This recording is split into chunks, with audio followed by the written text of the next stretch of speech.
Been trying to see who Jilmus was. I mean, that's a very Dwarf Fortress players kind of a...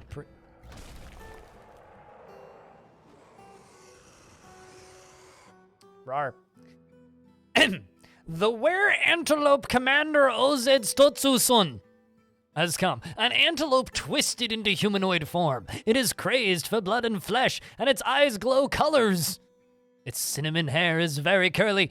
You will know why you fear the night. The important question is he keen?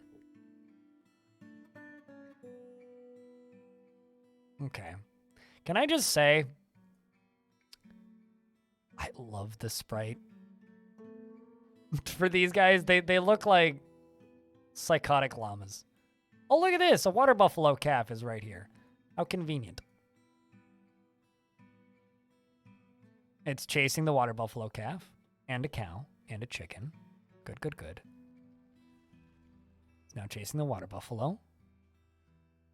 This is fine. It's now going back up. Taking a right. Chugging water. Needed a sip. Probably was thirsty. It's running down the side of the hill. And became a goblin. Okay.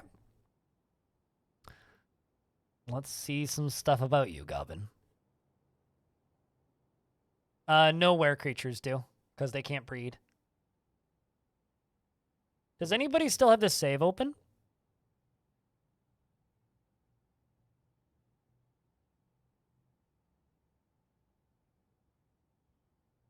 Because if you do, what's Ilana Lebioathami?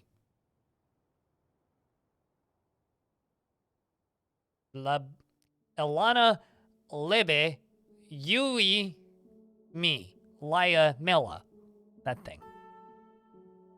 The object of worship. Also, the deity is obviously Gimli, except more omelet-y. Could be a demon. I'm just curious. Must be born in Wisconsin. A beast. Ooh, a rock? Really now? Who doesn't like to worship a good old-fashioned pet rock?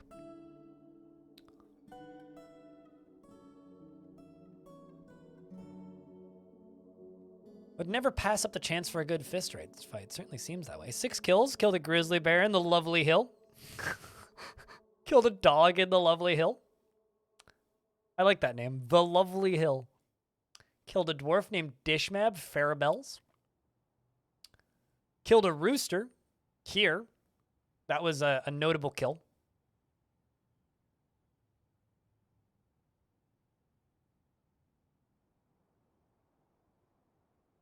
Ilana Borborn, the Star of Saviors. Really?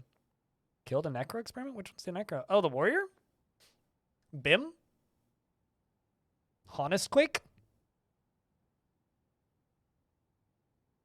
Let's see if my military can get to him before he leaves the map. Where did his sprite go? I don't see it.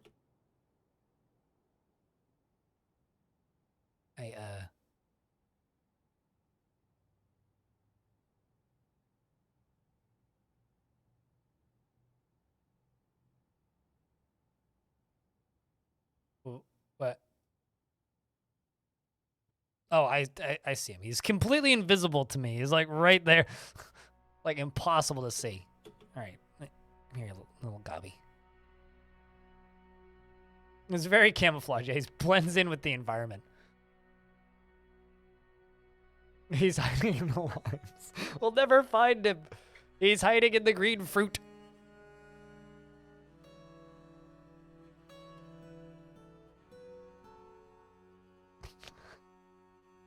It's pretty funny, actually. But the military might actually catch him because of where he's going.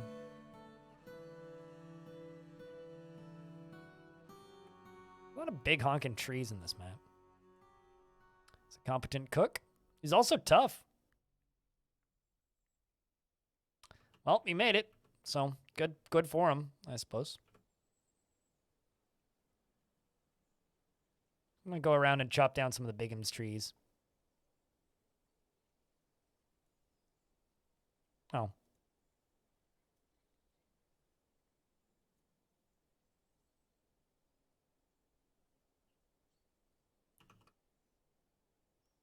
Because there's a ton of them on this map, so I don't feel bad doing it.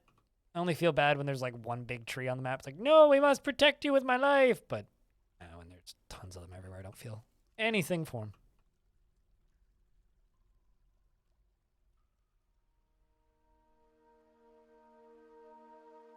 He will be back, hopefully. I mean, he's obviously a fan of our construction.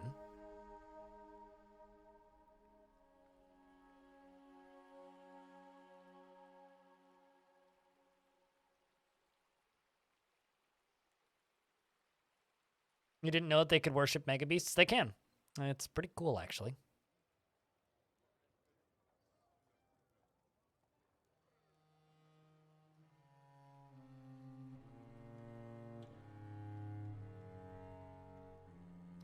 So there is some panda skeletons and other things down there, but...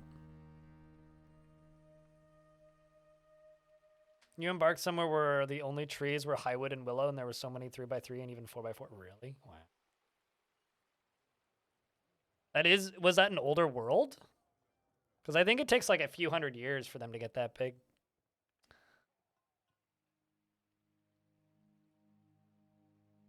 The Wealthy Doors. Okay, who is the Wealthy Doors?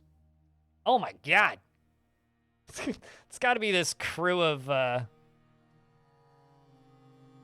dudes here, because you're not part of the Wealthy Doors, are you? No. It would be very ironic if the fortress that's just like dedicated to chopping down all of the trees ends up being like full of elves. There's a necromancer here who apparently just migrated here. Oh, it's part of the Whales of Drowning. This might be Diamond, actually.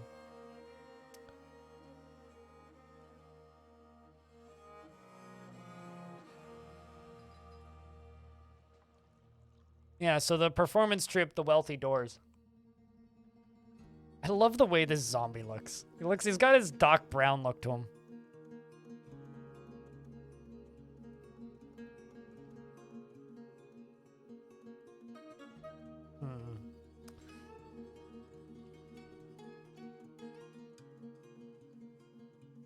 It's the Lawful Necromancer? Well, as long as it's not the Necromancer Vampire. I think it might be, actually.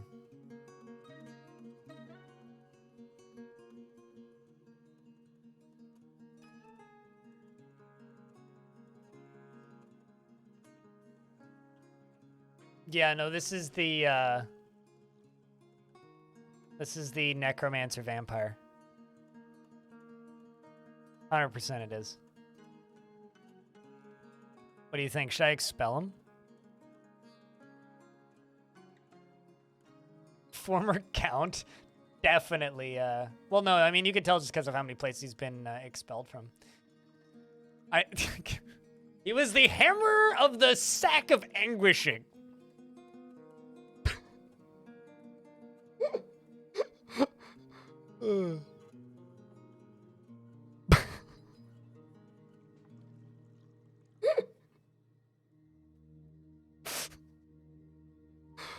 Oh, that's so fucking silly.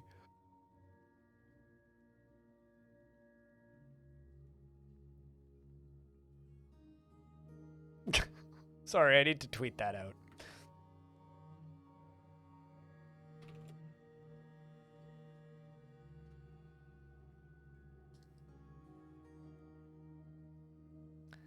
Sometimes I just have to laugh at my own jokes. And she's younger than him. I feel like I've encountered stuff like that before. This is a villain story nobody wanted, so he made his own family of the dead. I mean, it certainly seems that way.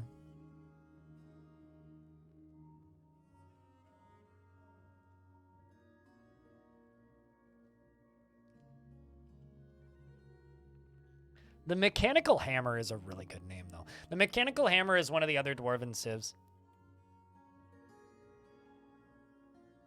Well, we're gonna boot him, I think. Go off and build a tower. You godforsaken monster.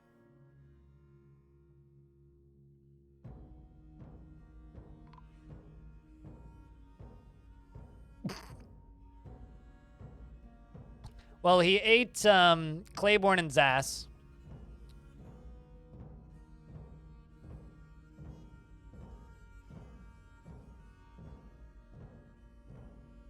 Also, what the fuck?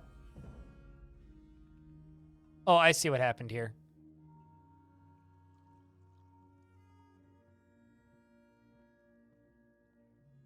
I think. Yeah, okay. So I built flooring. I removed walls and forgot to put floors there.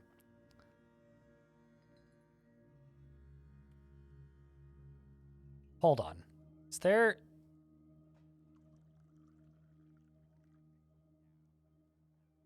That bed is floating in midair.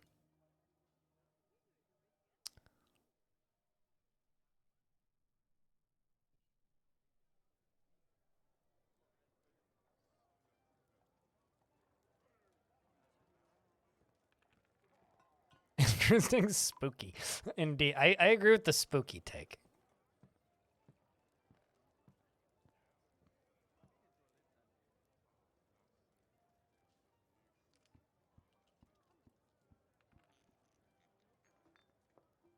It's more in the... This version of the game has so many weird bugs, man.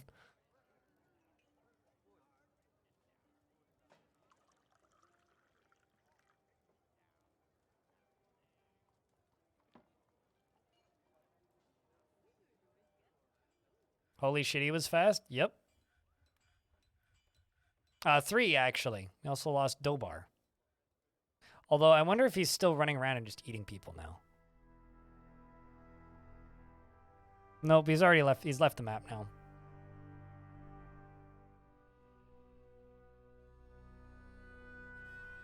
Must have been a little blood-starved? Must have been.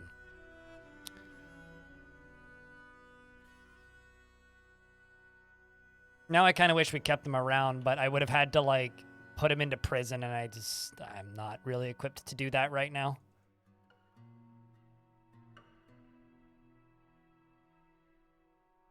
What, 3, I think, was what we need? Claiborne's going to be sad that he's dead, though. That's a shame, really.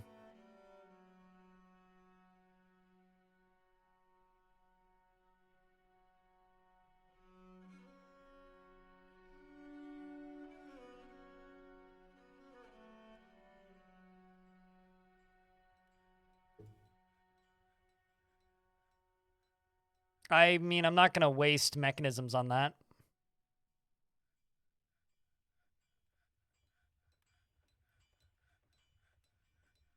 I don't know. Sorry.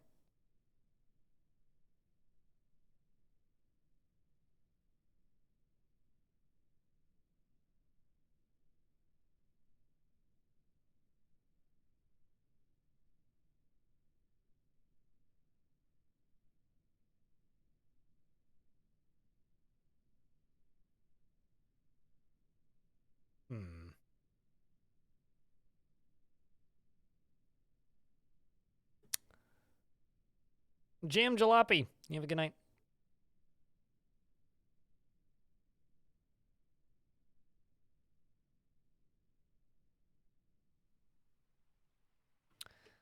Well, on the bright side, there's more open bedrooms now.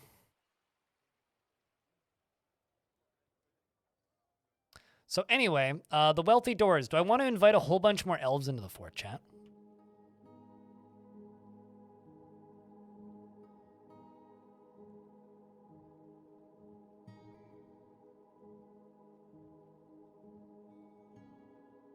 Community head shoots? What the heck is that?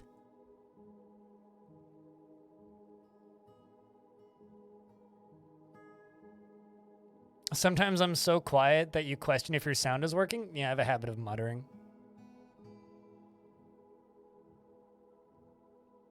Let's get a breeding pop going.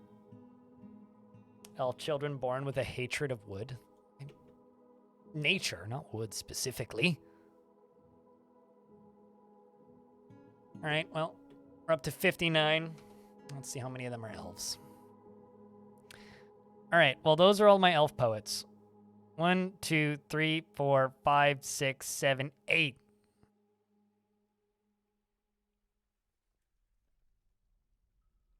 Wants to see the great natural places of the world. Scratches his head when he's thinking. Wearing sheep wool trousers? What kind of elf are you?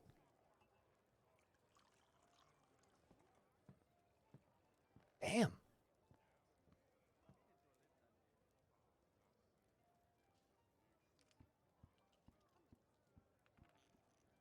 Yeah. It's like they're goblin elves.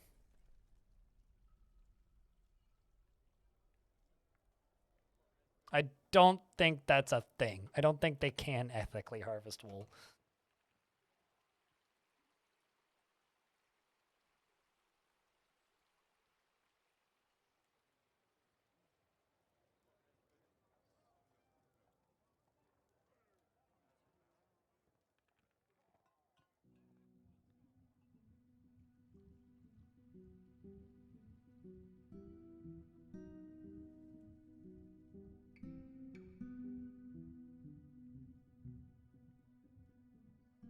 They can ethically harvest divine fabric.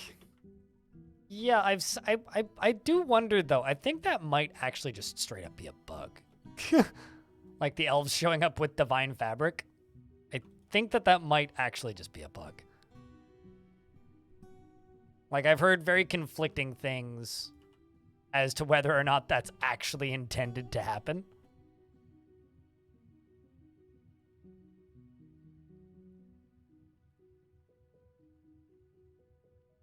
No. Yeah, but like I think that might be a bug. Because the way trade and the way items and things walking in off the side of the map work is it just gives them a random item with random materials.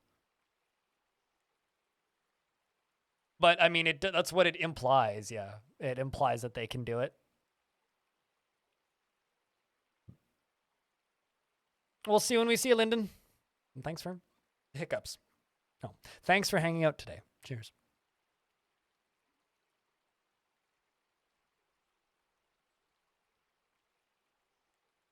Legitimate access to it or something? I mean, that would be pretty cool. Or if it slipped into depression. Man, I haven't even been here that long.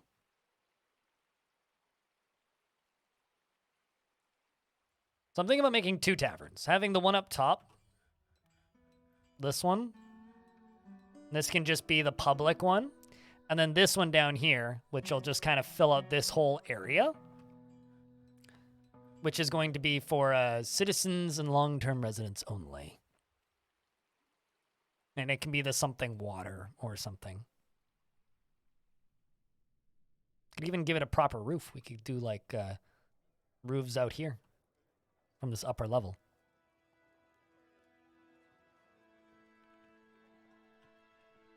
From this little apartment complex right here.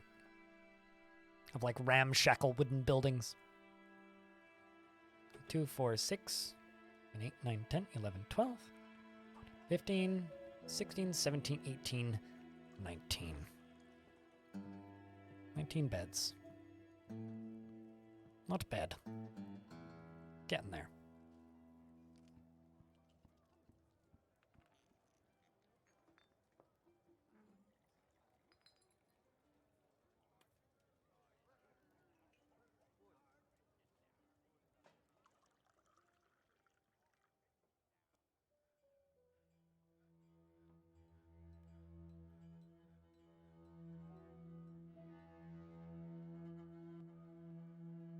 So much blood on the ground. So many dead badgers.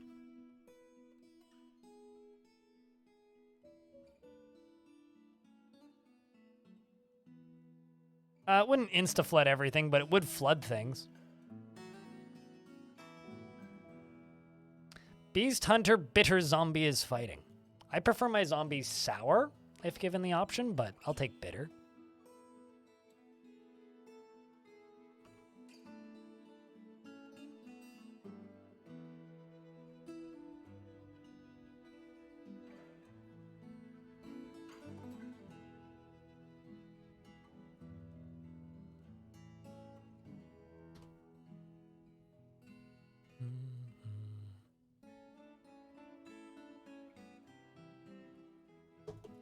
I need outdoor refuse because technically this whole fort is outdoors.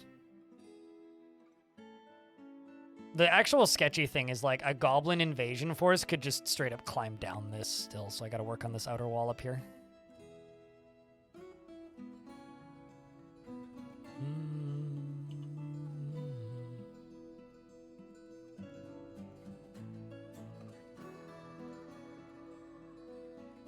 Although once these walls are all in place, that is significantly less likely,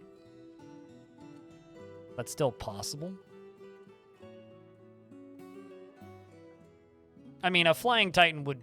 I mean, the thing that would kill this fort would be like a metal titan or any kind of tough material titan that has dust. Would like insta-gib this fort and there'd be almost nothing I could do about it. Because it would hover like just above where we can reach and it would just spray dust and we would all die. So I do have to account for stuff like that as we go forward.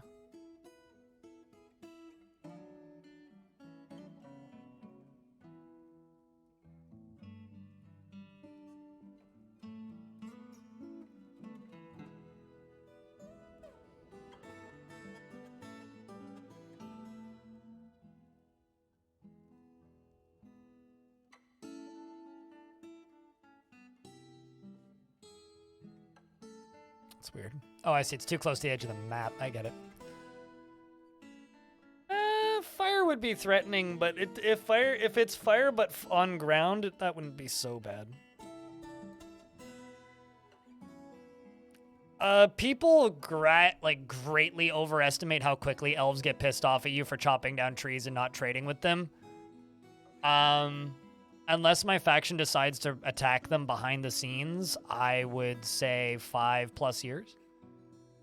Like, we got plenty of time before I need to worry about the elves. It's the goblins I'm worried about because they're already at war with me and they're in range. Because the elves aren't.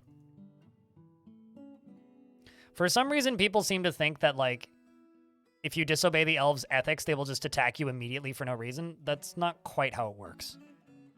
They actually spend a really long period of time, like, threatening you, taunting you, getting annoyed with you, complaining about you, being all prissy and saying that you shouldn't chop down their trees and all that jazz, and role-playing the Lorax. Like, they do that for a very long time before they actually attack you. So, it probably longer than most people expect.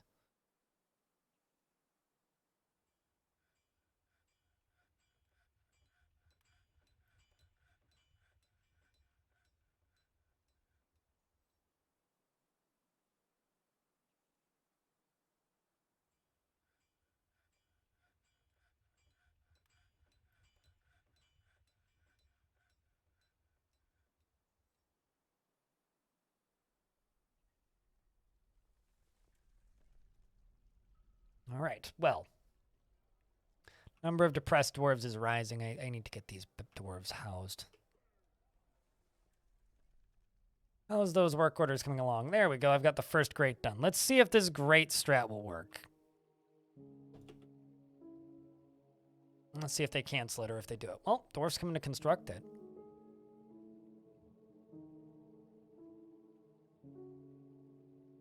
So, yeah, a dragon would end this fort. 100%. Although, I'll be honest, if this fort goes down to a dragon, would be so fucking cool. Because, like, the fort would literally, like, fall apart into pieces and collapse into the water. It would be awesome. I'd be totally okay with that. That or I would blast it with water and just, like, kill it. One of the two.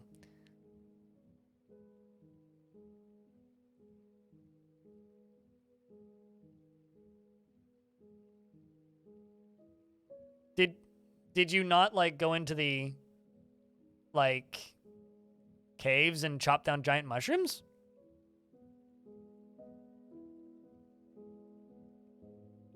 So that seems like a missed opportunity.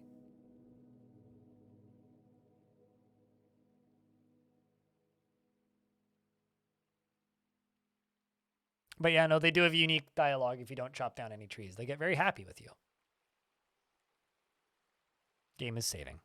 Which means now is an opportunity for me to say, chat, if for some reason you feel like a vile force of darkness in the morning, when you wake up and you're like, my God, if only I could accurately represent the horrible early morning feeling of being awake too goddamn early, or late, or however you live your life, check out the Vile Force of Mug over on my merchandise store, !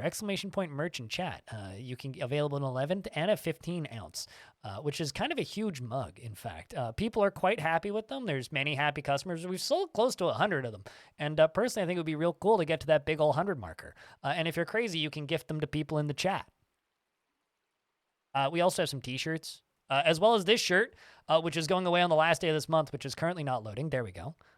Which is a cool emote or shirt based off of the emote Crypt beer that everybody so much likes. So it's a fake brewery that would make the incredible Crypt beer. I'm just saying. Check it out if you're interested, or don't. You know. It's up to you.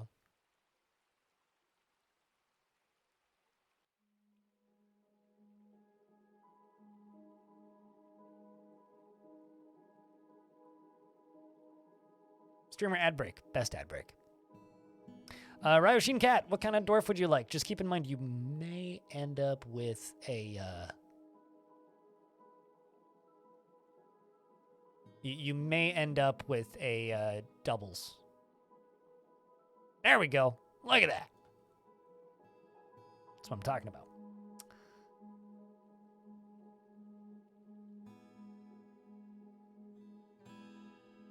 You have no address.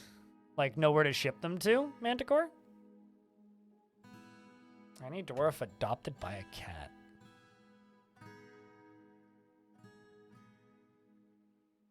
So...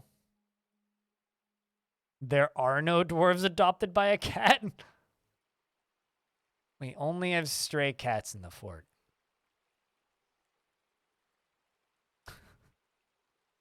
Do you have a second choice? I mean, my chief medical dwarf has a pet alpaca and a pet chicken.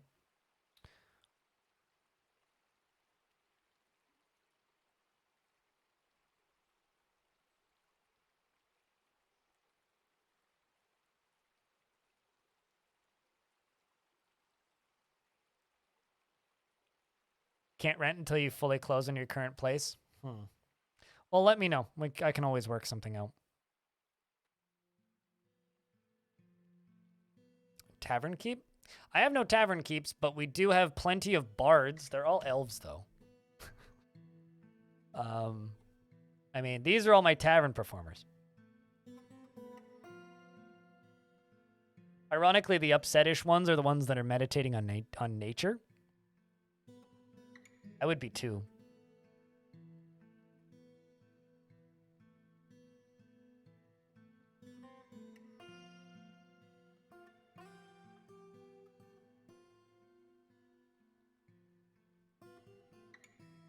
With Thari, this one?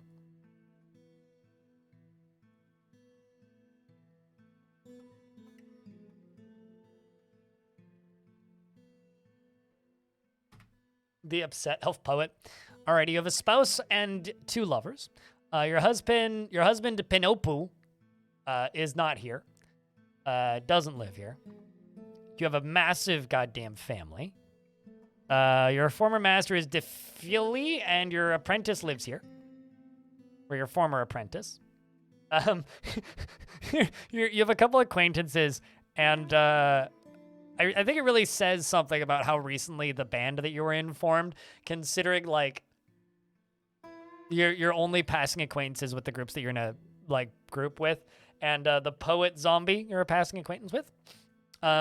She lacks confidence in her abilities and doesn't stick with things even if minor difficulties arise, and only rarely feels strong cravings or urges and seeks. And she is troubled by this, and she values such powerful forces in life. She can easily fall in love and develop positive feelings and does not often feel lustful. She does not have a great aesthetic sensitivity and is conflicted by this since she holds nature in high regard. She can occasionally lose focus on the matter at hand, and she prefers that everyone live as harmoniously as possible. She dreams of seeing the great natural places of the world and personally prefers a noisy and bustling life to boring days without activity, and dreams of seeing the great natural places. I need to not read that twice. She likes nickel, onyx, and green glass, and chinchilla leather and amber, and grates and enormous corkscrews and donkeys for their stubbornness and slugs for their slime trails, and the words of the page of aquamarine and the sound of the lacy phrases, and when possible prefers to consume beak dog, and bat ray, and apple cider. And detests bats. Okay, where the heck did you come from?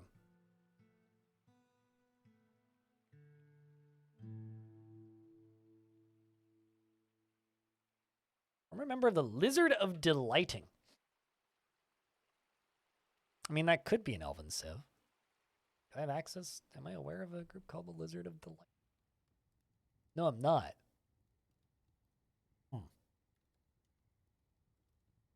Oh, so chat, you know how when whenever you open a screen for the first time, it, what's the word I'm looking for here? Whenever you open a screen for the first time, it gives you the tutorial. Oh shit, we're at War with some elves.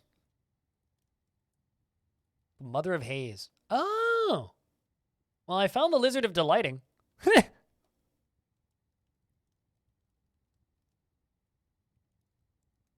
An elven civ. Interesting. Zombie poets, brains.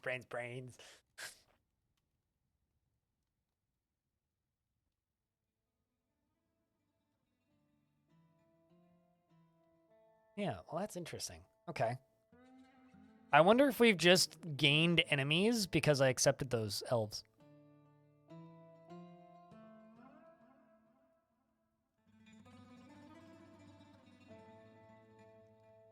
That's interesting.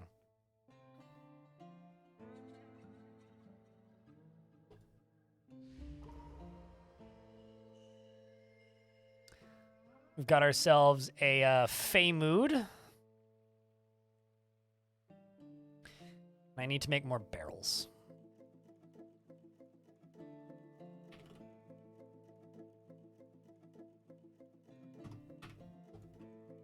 I think I also just need more wood storage in this fort. So I'm going to make a big square right here for wood.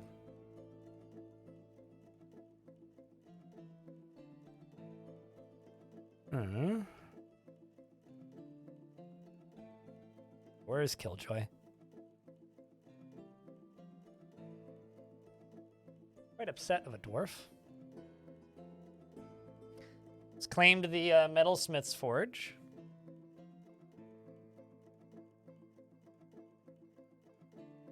It's making some really weird pathing choices. Wants to practice a martial art. Guess I'll put you in the military. Actually, is like that actually something you genuinely dream of doing? You're gonna create a masterwork. Likes to Molten Discord? You know what? Sure, why not?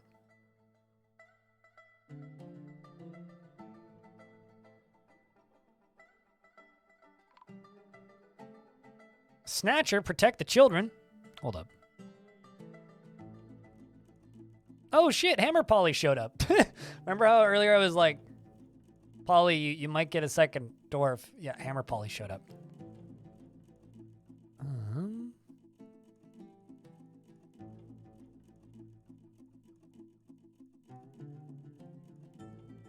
It's kind of nice just being able to fill out my squads with my own old military dwarves.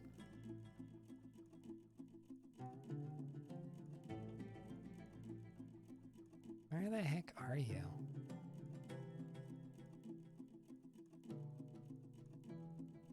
Hello, Pablo. How is things? You want whips or scourges? Do chains and whips excite you?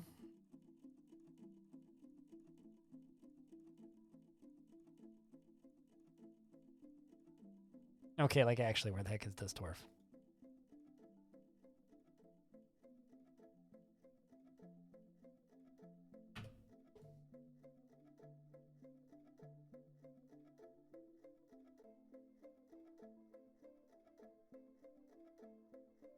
Are they removed from this list when they're in a strange mood? They must be.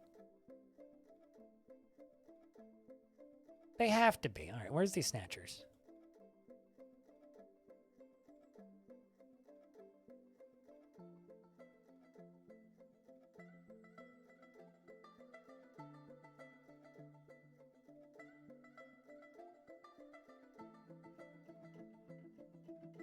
It's a novice metalworker. Has no relations. Is a member of the Soaked Monster. All right.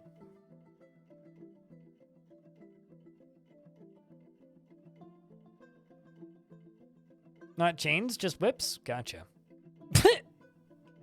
Was that a nose? Saw some. Oh, there it is. I saw something go flying. No, it's an ear. They ripped his ear off. Psycholabs and Feb got to him. Feb punched him.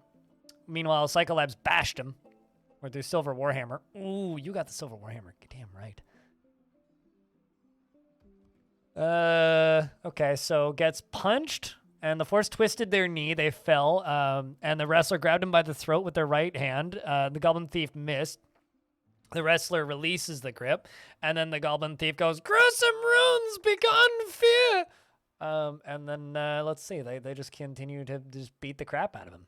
Grabs him a couple of times, grabs him by the tunic, lets go of his tunic, grabs him by the right hand. Aw, they're holding hands. And then he's unable to break the grip. And then the goblin thief misses. Psycholabs bashes him. And it seems like he just kind of gets ripped apart. Well, I mean, the last hit was from Psycholabs and bashes the goblin thief in the head with her silver warhammer, bruising the muscle and jamming the skull through the brain and tearing the brain. It's pretty gnarly, that.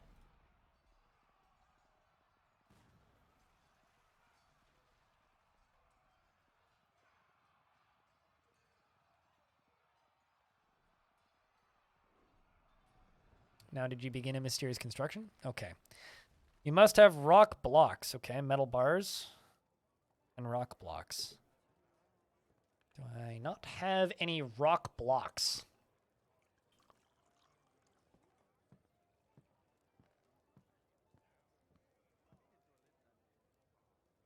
So I have one cobaltite block, which is in this. Okay, I guess I will make a masonry shop.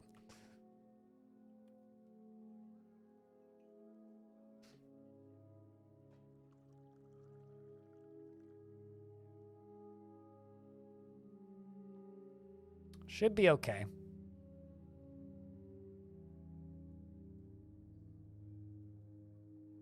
Got a 30-second recap?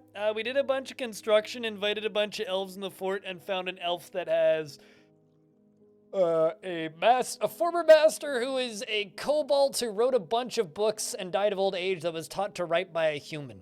And vampire from Old Fort showed up and ate 3 people, and I expelled him.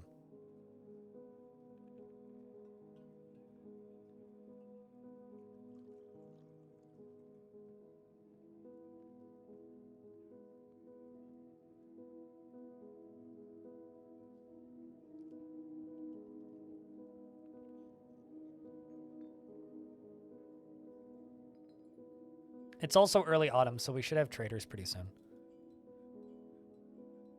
I'm thinking about just selling them fish in barrels. Prepared fish. We have so much fish.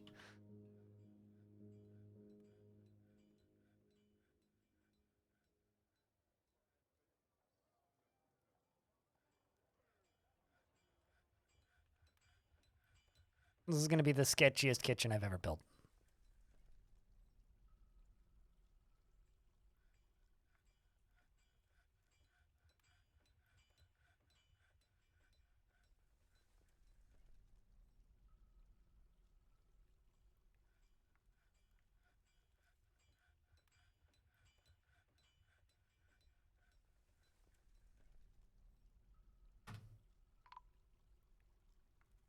There we go. Caravan's arrived.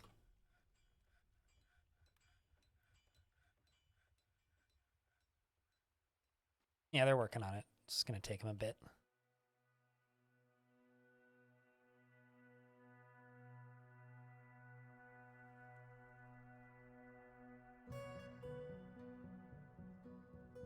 Would you have to mess with world gen settings to get really tall mountains? No, just find a really tall mountain.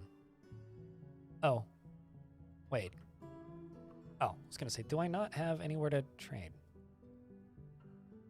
But yeah, no, just settle on a really tall mountain. I mean, you just gotta settle on the edge of cliffs. But in world gen, like, if you want to completely dedicate to that stuff, Great Pebbles, the Messiah of Shadows. That's a cool name. If you really want to just dedicate to that sort of stuff, you can, like, do what Chad said, which is turn on rain.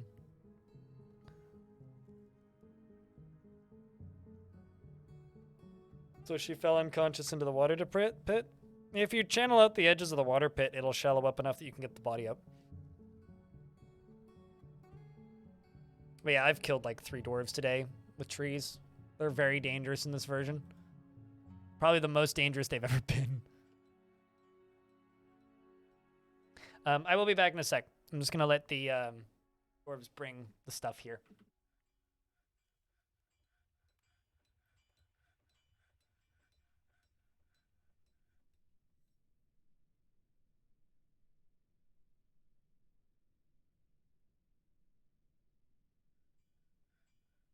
Let's take a lovely fruit, the tomato. Remove everything that's good from it, the seeds, the vitamins, the nutrients, everything that's good about it, and just jam it full of shit garbage shit sugar and put it in a shit bottle that sounds like shit when you put it on your shit. It's shit! Stop eating ketchup!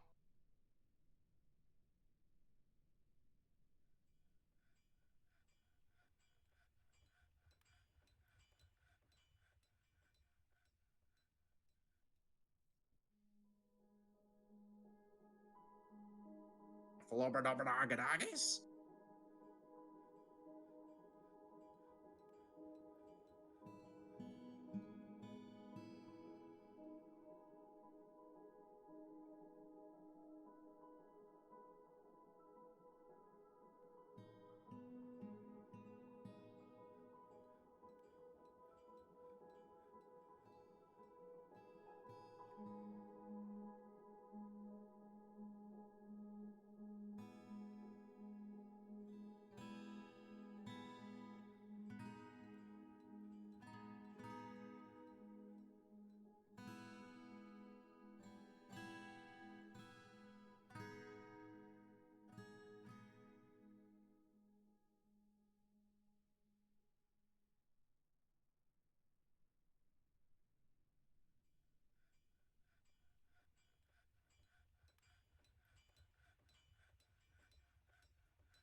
Bah! Migrants at the best times.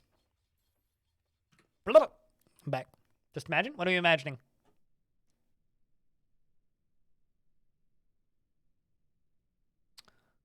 Emily isn't from the mountain homes. Let's discuss your situation. There's much to share. We've updated your world maps and civilization info. I'm just going to keep requesting stone. I think that's what we're going to do here. We're actually doing okay for other things.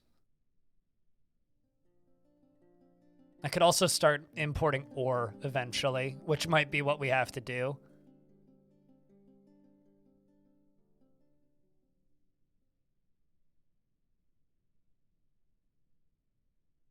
We may have had Plebis visit the fort. Was that the name? I thought that their name was different.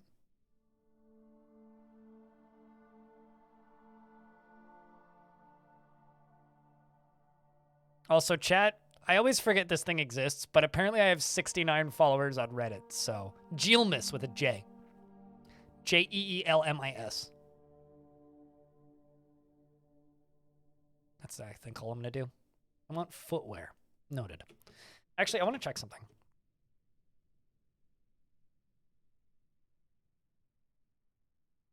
It's this person.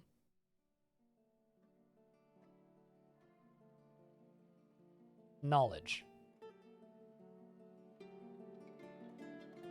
Man, that's a lot of poems, you know.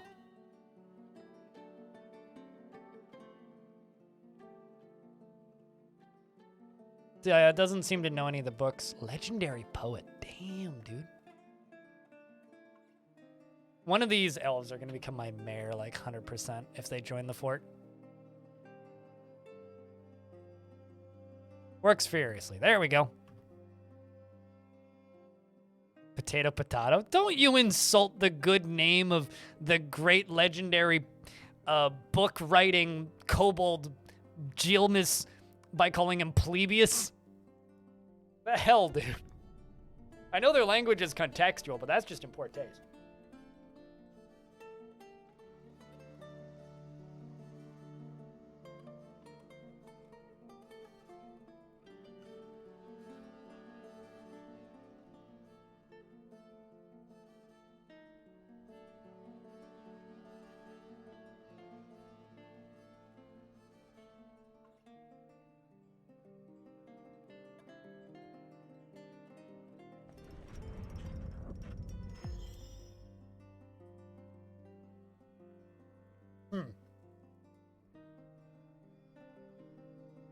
If that kobold could understand you, they'd be very upset with you right now. Exactly, right?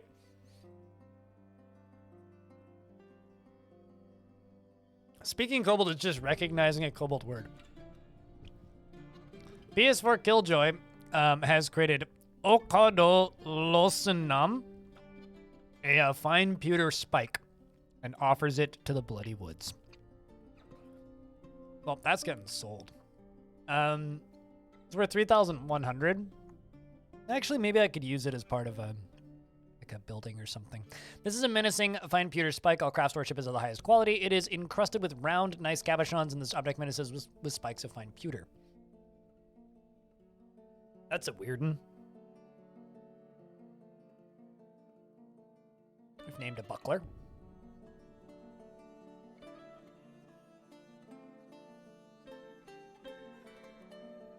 It's an elf trade item? Yeah.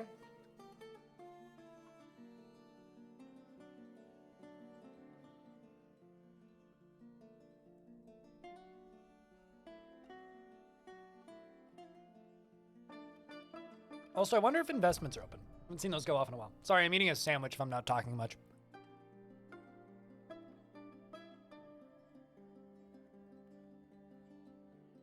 I mean, you have to have spikes on your menacing spikes that are also menacing spikes.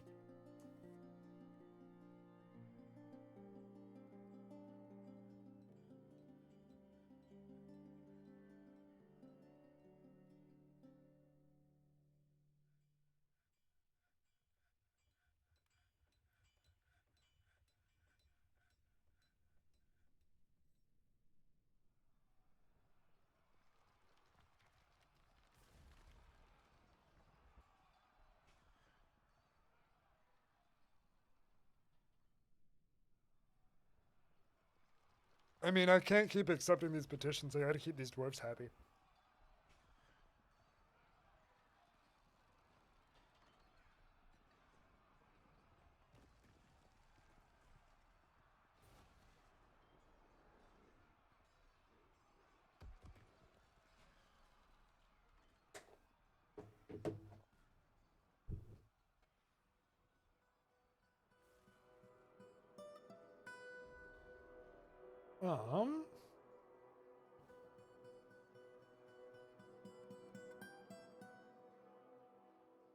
I mean, I guess I'll just buy everything from them then.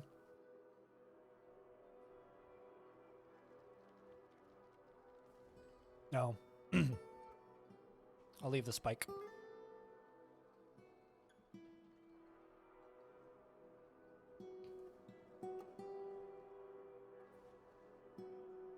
The waxy youths.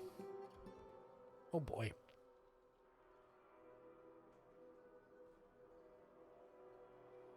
Okay, this has to be a bunch of goblins.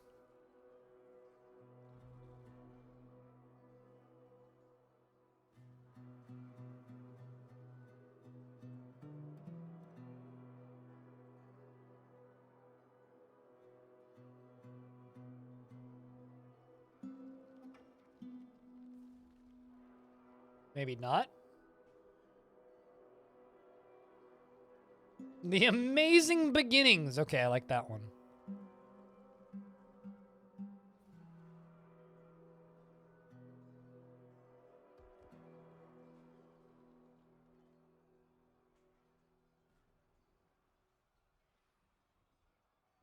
So here's the question. It's a Baroness consort over here. Okay. So this is an elvish Baroness consort who's a citizen of the pretentious fountains.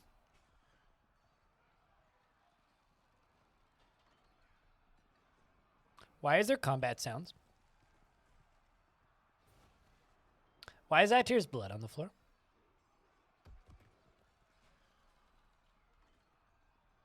Why is Clother fighting with Bastet? Why did they throw a book at Bastet? Okay, so hold on. Weaponsmith punches the weaponsmith in the right upper hand, bruising the muscle through a lammable shoe. Pulls apart the left ankle and bruising the bone and tearing apart the muscle and bruising the bone, and a ligament has been bruised and a tendon has been bruised. And the weaponsmith stands up, and Bastet, the weaponsmith, says, "I saw a goblin recite 'We seek corridor' at the right ankle, and I'm not enjoying this." I think I should make a hospital. What do you think, chat?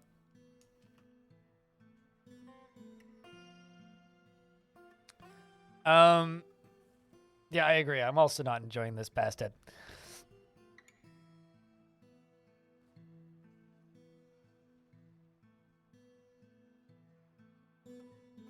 Sounds like a bunch of jerks. Shady. No. Number one, just telling me what to do in my fort's never gonna get, like, me to do what you want me to do.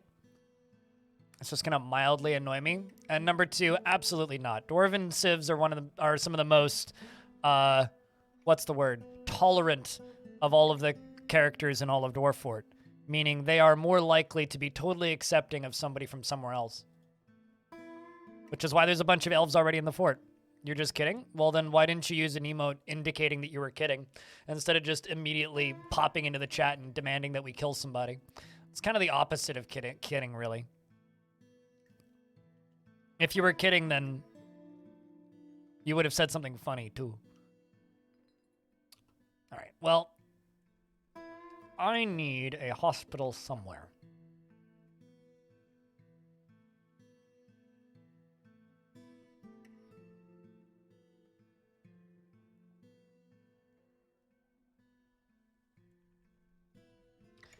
I'm going to put a little hospital right here.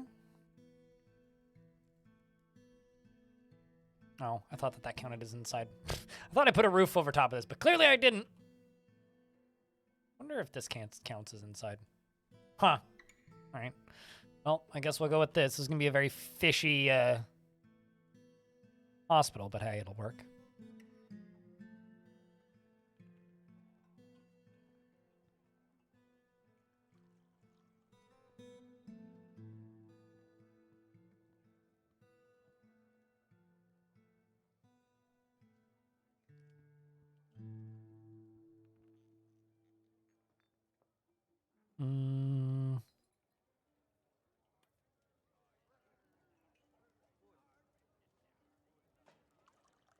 I do, in fact, want to put it here. So let's do that and that. Tech it, how's things? It's good to see you, mate. You go there instead. I got fish to join the fort? Yeah, they didn't have much choice in that one. But yeah, I'm going to deny the waxy youths.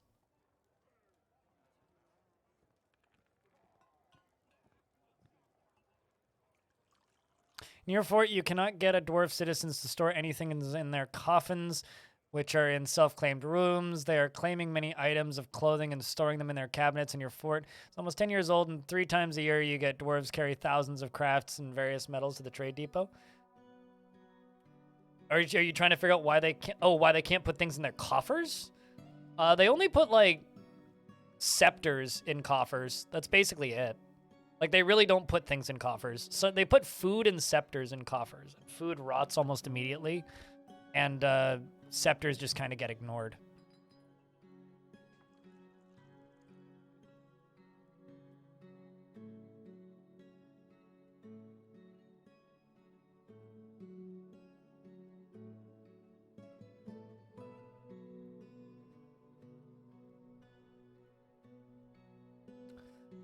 Outside of work? Is that a swimming pool? No, this is a river. We're in a... So I'm not allowed to dig. I don't know if you read the title, Tekit, but I'm not allowed to dig. And because I'm not allowed to dig, we're constructing. So this is like in the middle of a river. But we're slowly building into. Got kind of like this front entryway thing. Kind of goes around the corner. I'm going to need to go around the top up here and like fill in the rest of these walls with little bits of wood so that we don't get murdered by stuff crawling down it.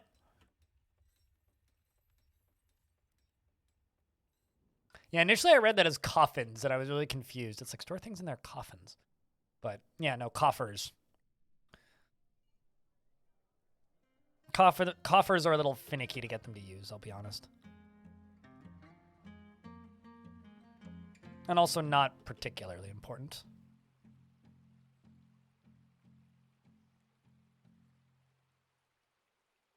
You don't like your dwarves wearing 10 lead crowns, so don't make crowns out of lead.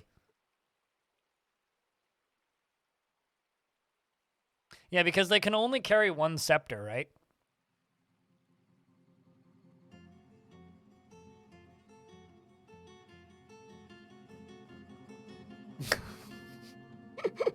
Yeah, no, I love that. There's a lot of things about kobolds that I absolutely love. My favorite one is the fact that they don't understand the concept of lying, so it's just not applicable. It's like, lying isn't a crime. It's not an issue. It's not a problem. It's just like not something they even they understand the concept of.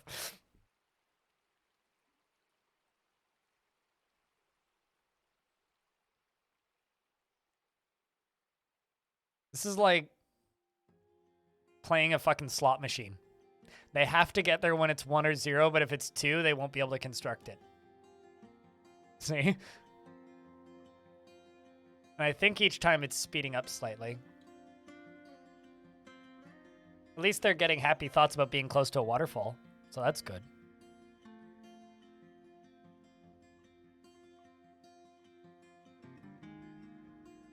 Bum bum bum ba da da dum.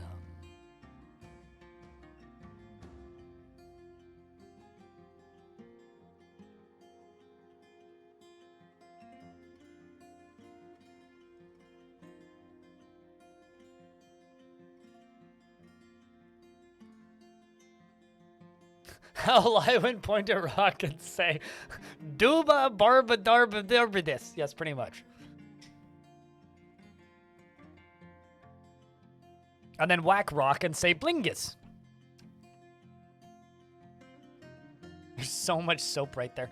At least we've got a surplus of soap in the fort. I guess that's a positive.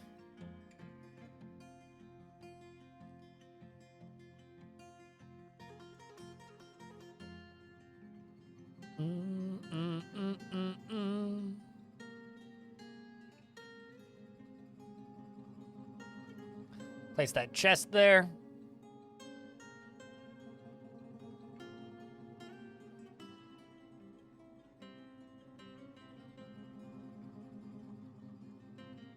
Because they need to have an object to lie about, and they don't have it. This is true.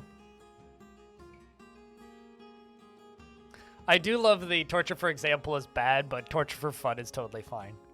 Also very funny.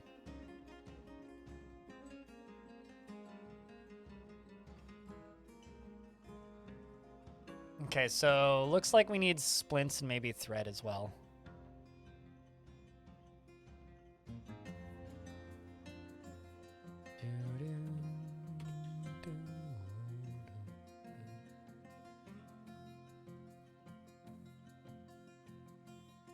Makes you want to pick up learning guitar? The original riff, I'm told, is quite complicated to play.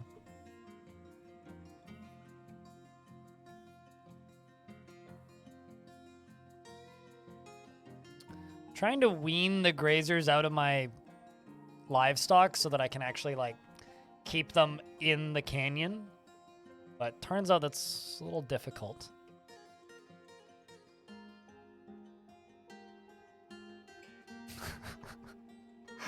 I mean, that is, like, actually, at this point, like, pretty much peak launch Dwarf Fortress stuff.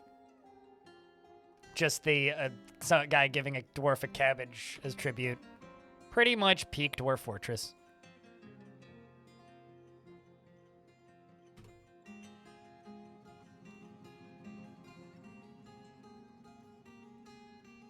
So it turns out my chief medical dwarf is unconscious and seriously injured.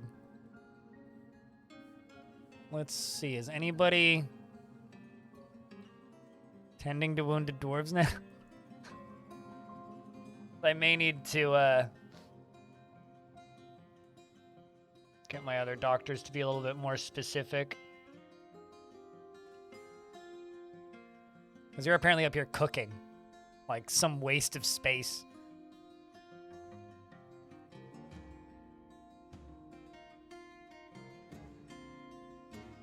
Doesn't end with dis or dull. Isn't kobold.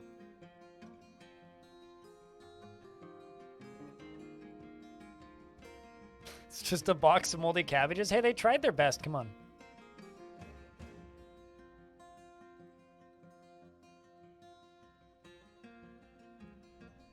These dwarves are pissed. I don't blame them.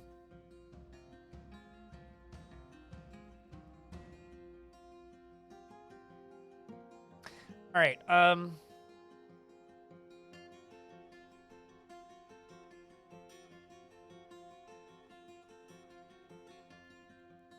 Let's try this. And let's also jump back down and add a second doctor. Oh, I see. It's because I assigned the doctor and then unassigned the doctor. That makes a degree of logical sense-ish things. I need a surgeon.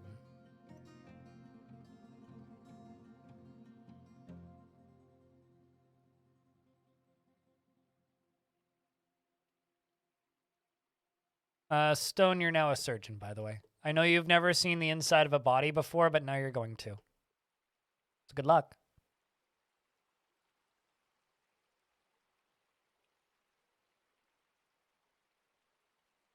Dinner mechanism? Dinner? No. Mist generator? Yes. I haven't decided if it's going to be a temple or a tavern yet, but it'll be one of the two.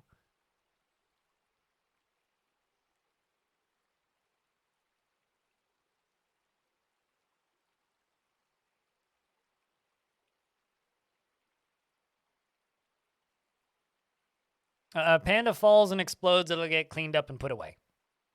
And scare the piss out of all the dwarves.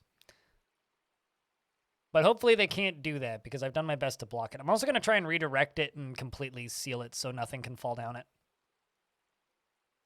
But no, that's not dinner. I mean, they usually land mangled.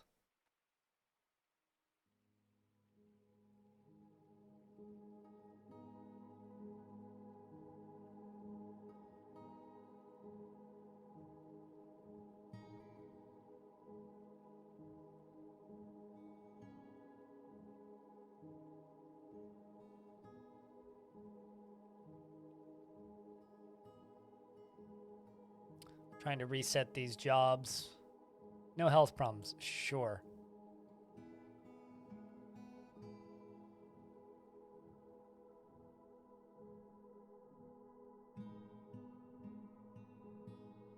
Needs stitches, needs dressing. Do we have stitches and dressings? Okay, we need thread.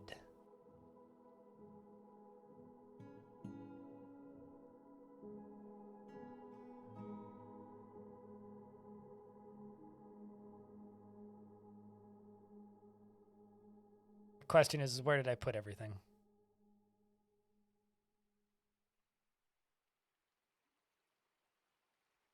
I know I made a farmer's workshop somewhere. I thought I did.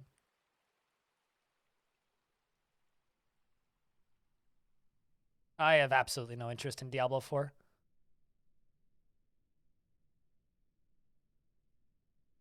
I don't see well enough to play it for one thing, and also I'm never going to stream another Blizzard game. Not until they sort out their... Well, actually, I've never streamed a Blizzard game, but I have even less interest in streaming Blizzard games and won't stream one until they sort their shit out.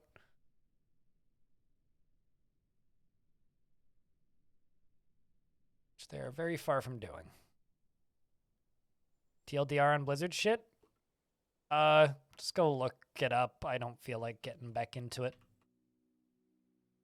It's a horrifically bad place to work. They treat their employees terribly. They underpay them because they get to work at some incredible wonder company, and have some incredibly, notoriously bad issues. Yeah, literally just Google it. But they're like maybe the worst example of that kind of behavior.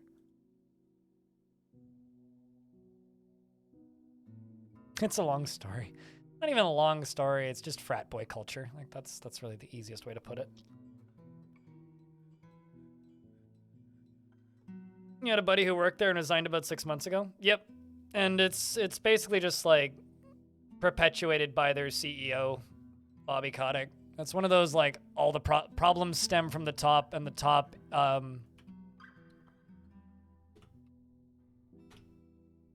is this man.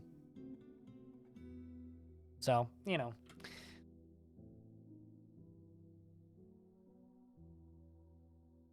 Supposedly Valve ain't much better, but Valve's better at not being loud about it. In that, like, they're very picky about who they hire kind of deal. But yeah, that guy who got like a $10 million bonus, not even that, hundreds of millions of dollar bonus, he walked away with after laying off like, was what, like 1,000 people, like 700 something people, I think.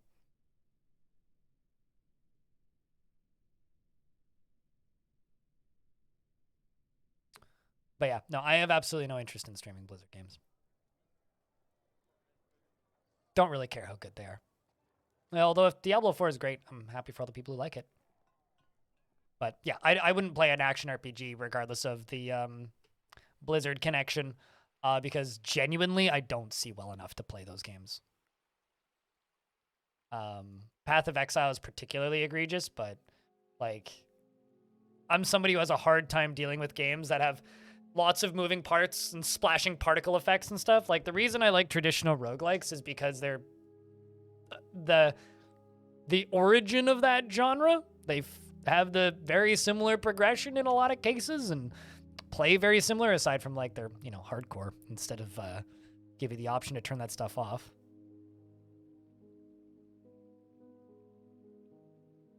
Oh man. Chad, I have a question for you. Should I drop new merch right now? Because Cooler just sent me something fucking awesome.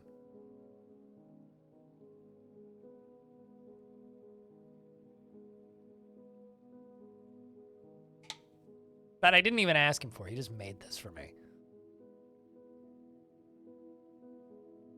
Give me a second here.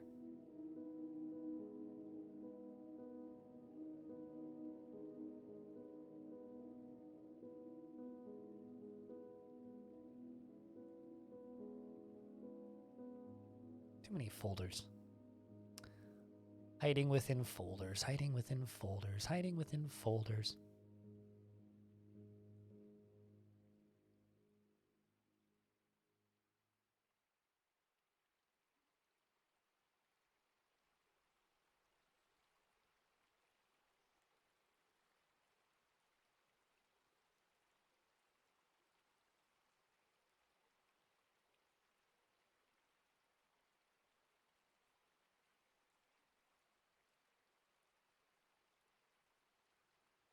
I didn't say roguelites, I said roguelikes. Proper turn-based ones.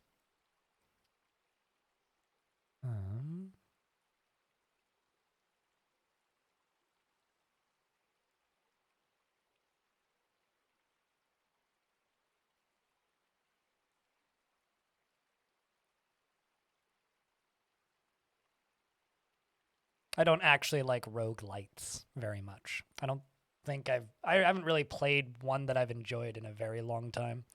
They all tend to just kind of be not good, is the easy way I can put it. They all tend to just kind of be repetitive grind fests for meta progression, which isn't something I enjoy.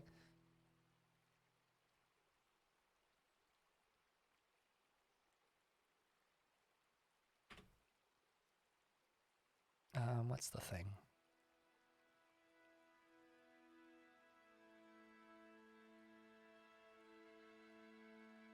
Thing that I'm looking for.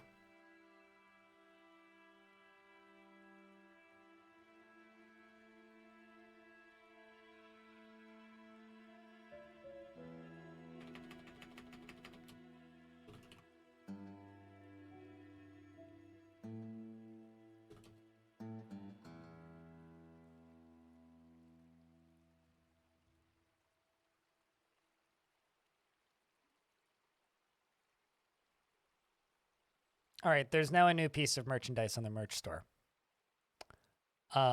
It's another mug.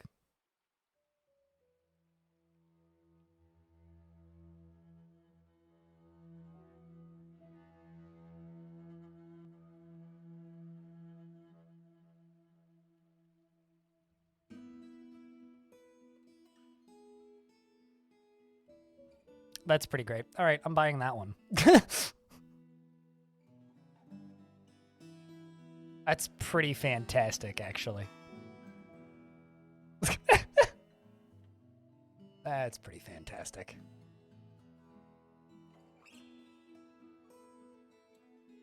There's a link.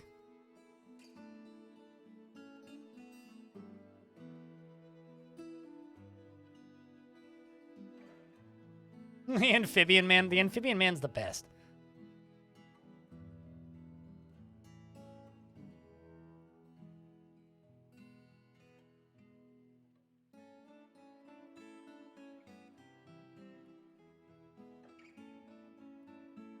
Probably the gremlin would be the one in the middle. All right, let's get back to this.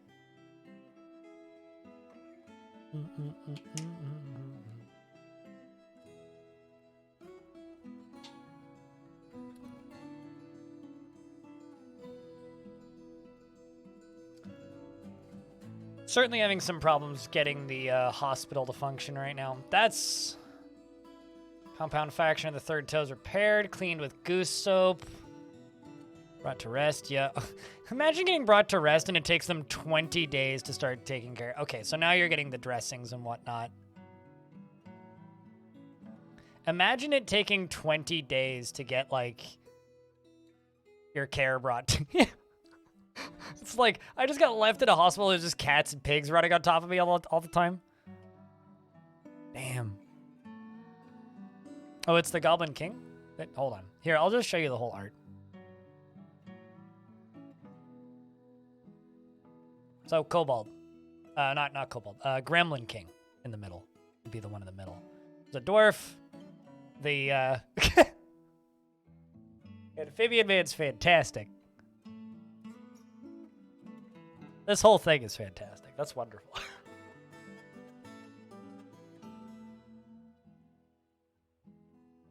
Standard medical care.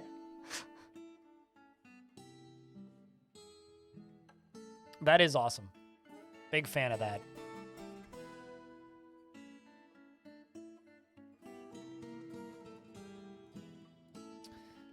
All right, well, we need to work on making these dwarves less stressed, so let's just work on this, getting the tavern down here. Cooler's art's fantastic. Even if paying him is like the most complicated clusterfuck of questionable things these days, his art's fantastic.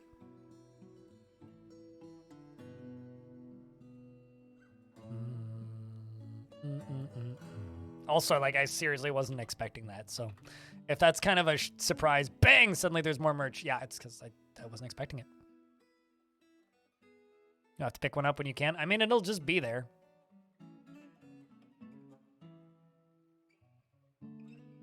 It'll just be there. That one won't go anywhere.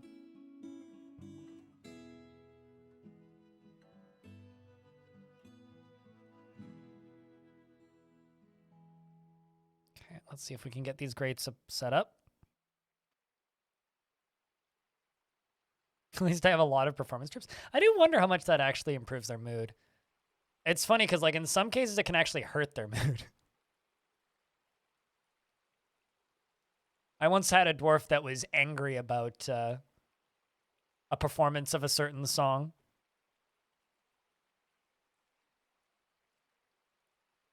I had 2. Now we have 1. Rinraz. Although, to be fair, like, a third of these dwarves have bedrooms, and the fort's, like, permanently outside, so it's gonna take a while to make them happy. I'm really gonna have to kind of pull all the stops to get them to a point where they're actually happy.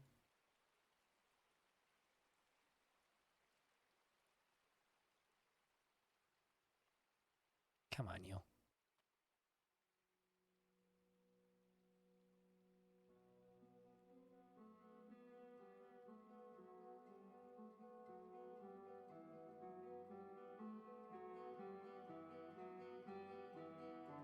I did once have a poet throw a book at a creature and killed it with it. It was made of platinum, so I'm sure that had something to do with it. Very heavy book. Imagine getting hit in the face by a book made of platinum. There we go, that's 1 done. I just gotta get the last one done. No roof yet?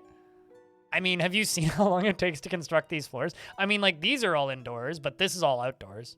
Like, the bedrooms are indoors, but this is all outdoors. The farming areas, this area is all indoors.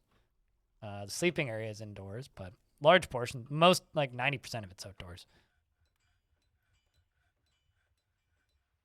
Specifically, it went through its eyeball and crushed its brain, Kelly.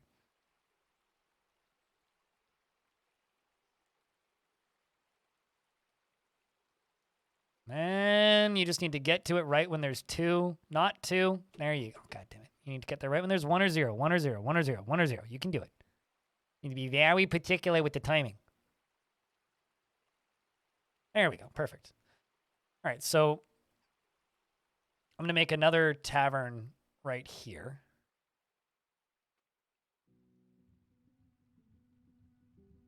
This will be a meeting place. Designated as... You know, actually, maybe I should make this into the temple. Okay, you know what? We'll leave the tavern back up there for right now. And I'm going to make this into the temple. We're just going to put it right there. Go pray at your waterfall. The Silent Alliance. Which currently is in the middle of the woodpile. So I'm pretty sure this is an upgrade for that.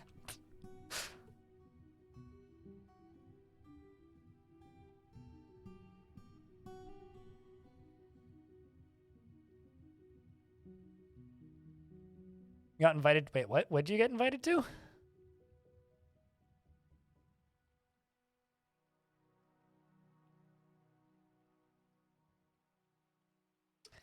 Yeah, hopefully the mist will help them happier. Be content near a waterfall.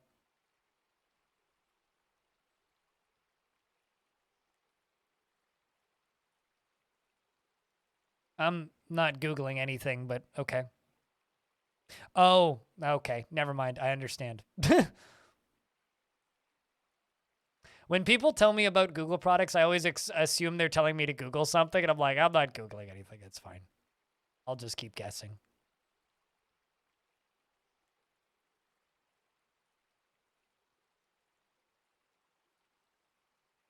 But you know what I mean, right, Suit?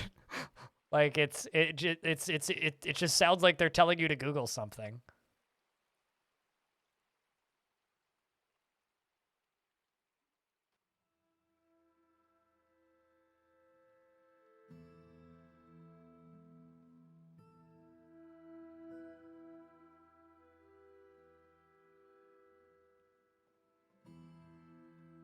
Roguelikes, I suggest.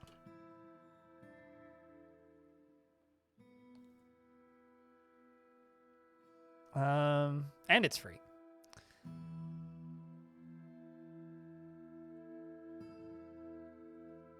Let me Google that for you. Pretty much, like that's such an outdated joke, though.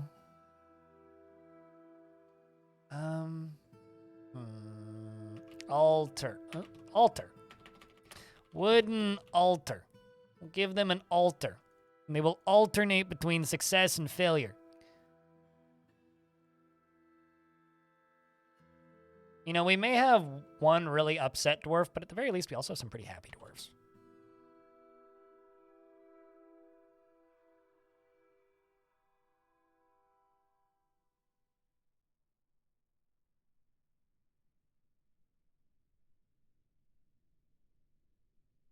Peach walls, peach walls, peach walls, peach walls.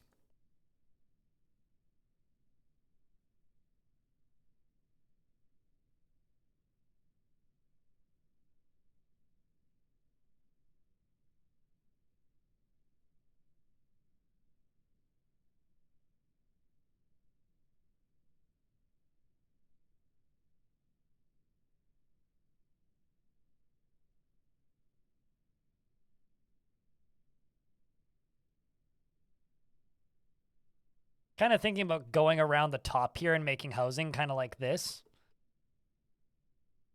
Could also be a bit of fun. Using like the housing as a way of making roofs kind of deal. Oh man, I should have done that one over.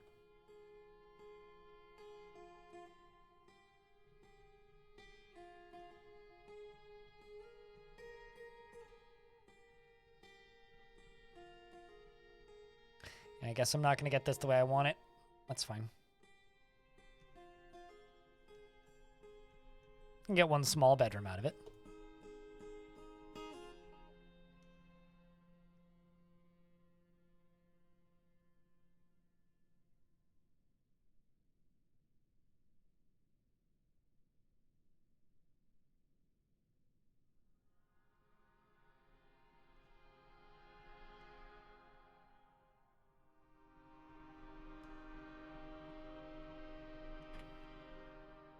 We're going to bring pear all the way around to there. That'll help. And put door there.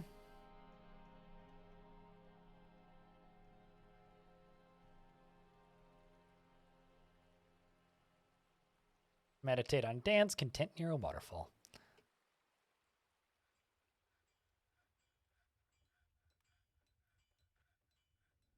Oh, did you just type me into ChatGPT or something? Popular Twitch player who plays a... Blind IRL is a popular Twitch streamer who plays a variety of games, including Valorant, Overwatch, and League of Legends. She is known for her skill and her ability to interact with her viewers. They got one thing right. And I have actually played League of Legends before. What did you ask it to do? Describe Blind IRL or something? Then you've never played a roguelike if you haven't heard of Brogue. It's one of the best games ever made, as far as I'm concerned.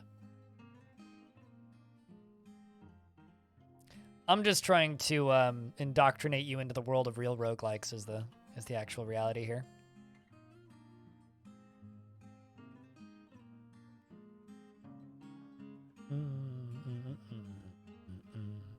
The only part that's right is like an ability to interact with viewers.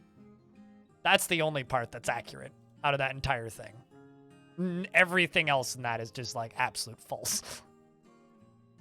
It's either inaccurate or just straight up false. It's like, yeah, I have actually, believe it or not, I have actually streamed League of Legends before. It was in 2013, but I did stream League of Legends before. Am I known for streaming League of Legends? Fuck no. But I have actually streamed League of Legends before. It's okay, I'm used to being disappointed by things.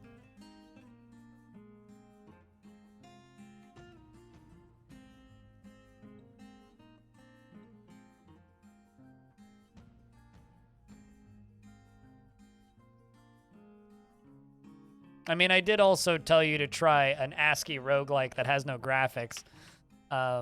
So, you know, there's that sort of thing too. If anyone should be disappointed, it's probably the people that I recommend games to.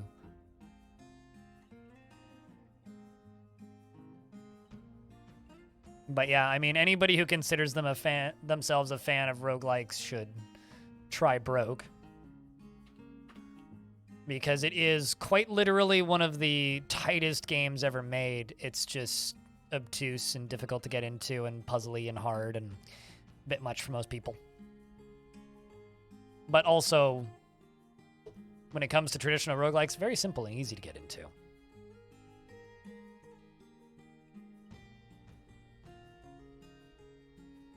Actually, no, I don't need all of those covered. I need one of those still to go up to here. About Caves of Cud? Caves of Cud's a game you spend money on, though. Caves of Cud's not that tight. I mean, I love Caves of Cud because of its writing, but game design-wise, Cud has a lot of, not bad design choices, but Cud does a lot of the if it breathes on you, you die kind of thing. And there will absolutely be things where you feel like this was not my fault, this was the game. Whereas Brogue doesn't lie to you about anything. It's kind of like the difference between saying, what's a better game, Tetris or Civilization 5? It's like, well, Civ 5 is a great game, but Tetris is perfect. You know what I mean? It's like one is way bigger, so it's not a fair competition, really. Tautoonment, what up? Thanks for the raid. Hello. Project Zomboid, it's fine. It's fine. I don't really enjoy playing. I would not call it a survival RPG though. I don't like playing open world survival crafting games. I actively hate them, actually. I find them really, really, really, really, really, really boring.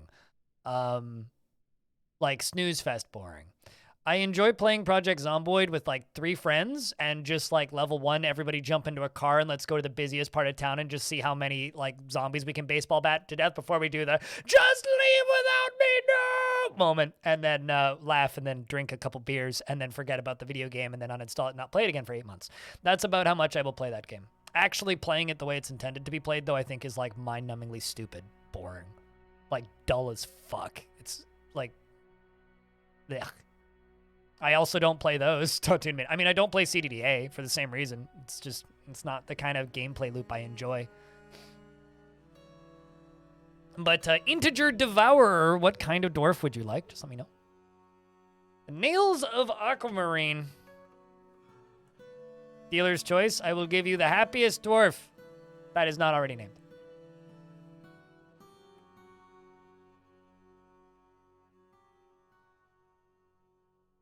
Bunch of elves.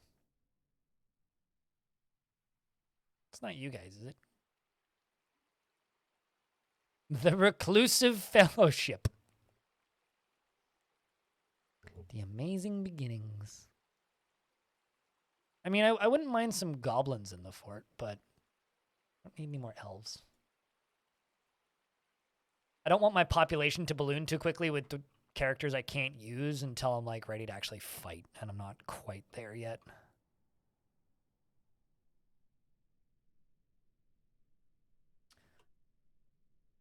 But happiest dwarf, you are Moses, my expedition leader.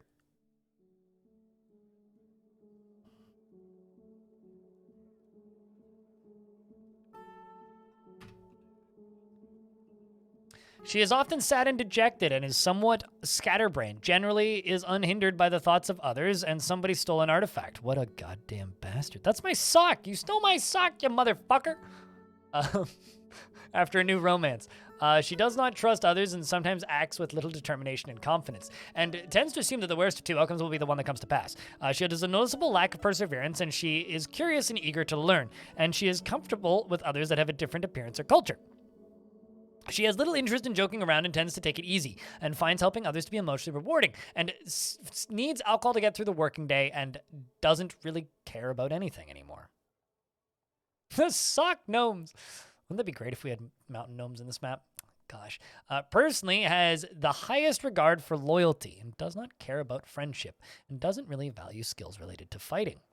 Dreams of raising a family, likes bloodstone, crystal glass, and pigtail fabric and breastplates and quivers and the sound of the lacy phrases and the sight of the adoration of butterflies, and when possible prefers to consume wine, potato wine specifically, and absolutely hates toads.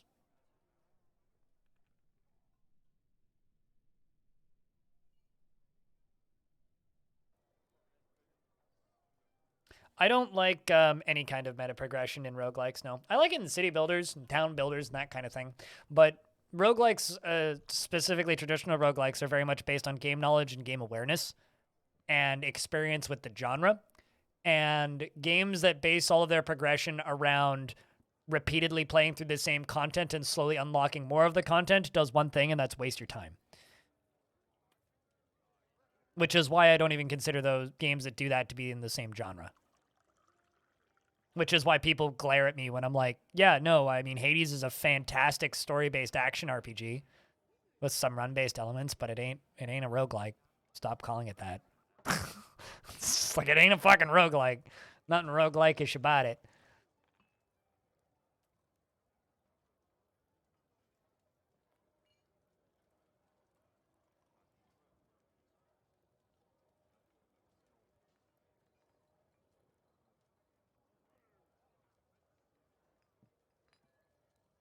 I don't agree with that, parsed man. I don't agree with that. I think that the best roguelikes are the ones that can be read and comprehended and understood. And with repetition, you learn the patterns to be able to beat it. I think it's stupid and should be abolished. It's my opinion on the term roguelite. They're just run-based games. Run-based. Literally, like, that's the mechanic. Like, people can call games 4Xs, they can call games grand strategies, they can call games whatever they want. But you should not, like, literally the only mechanic those games take from roguelikes in the vast majority of cases, with some very extreme examples. Like, I can think of maybe 3 games, maybe 4 off the top of my head that have a traditional roguelike structure that play like a traditional roguelike that aren't a traditional roguelike. Like, Crown Trick is one, right? But calling Risk of Rain as an example a roguelite is fucking stupid. Like, it doesn't have randomly generated maps. It doesn't even have a random order of maps, really. It has a pool of maps that can pull from in a certain order. It's a horde mode shooter. Really?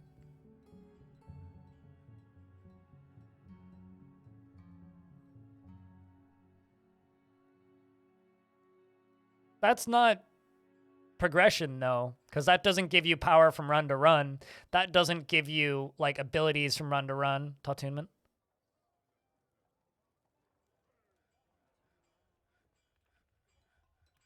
It's like, if it's not a knowledge-based game, it's not a roguelike, and no roguelites are knowledge-based.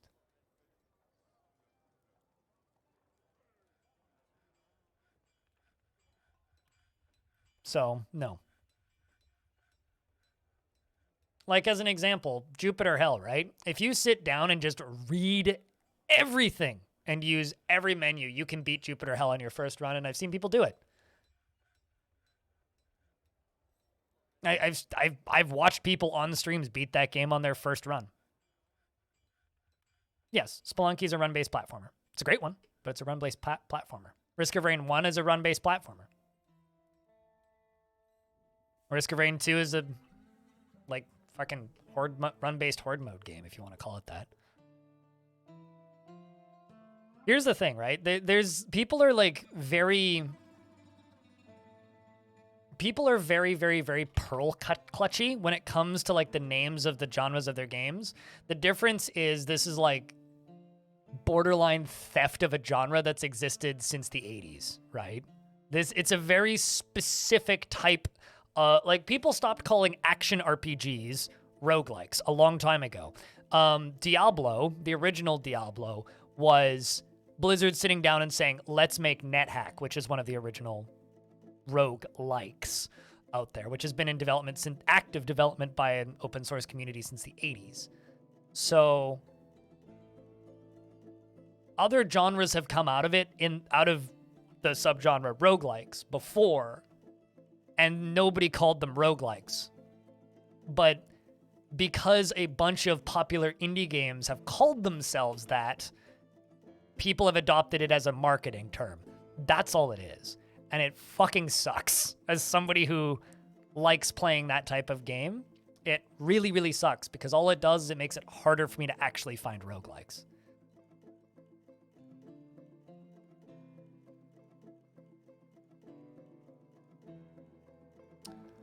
So we saw an item being passed to a thief. Stone. You didn't.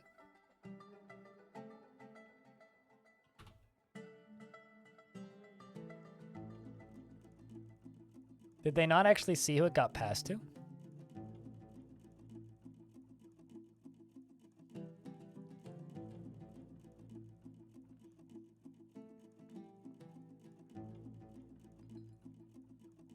It's a naked elf with a book. A lot of these elves have books.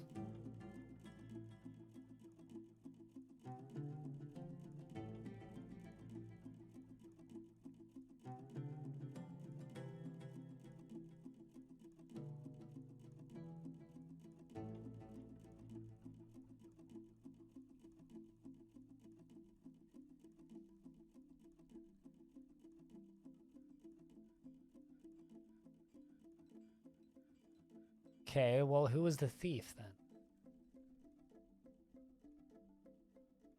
Hold on, I'm curious about something.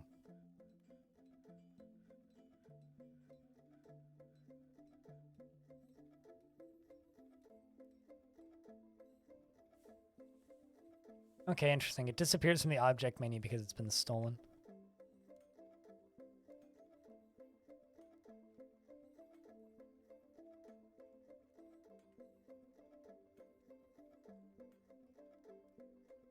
But yeah, no, people always want to make this into a discussion and an argument, but unfortunately, this is one of those hills that I'm just choosing to die on.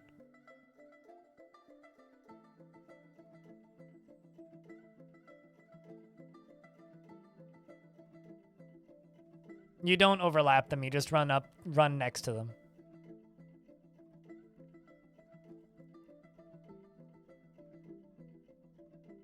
I mean, it would be like if everybody suddenly started calling all metal shoegaze. It's like, that doesn't make any sense.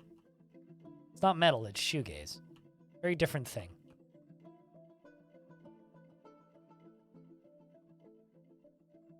Crypt beer, crypt beer, crypt beer. Yeah, they may have already left the map, which is a shame.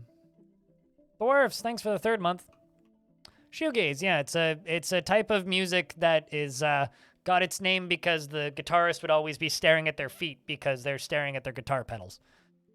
It's basically just extremely overdriven guitars with very, very, very, very, very melodic, slow tunes. Yeah, I'm assuming he's already left the map. The glowing festivals. No, it's not a roguelite. It's a run-based action game. And go look at the tags on Steam for Hades. And go look at their trailers and their wording.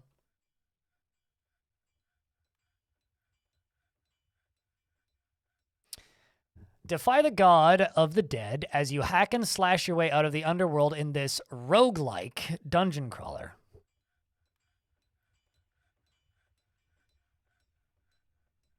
Run-based, not roguelike.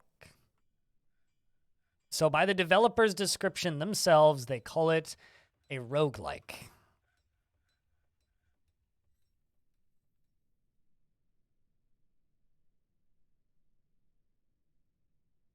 It's not a roguelike.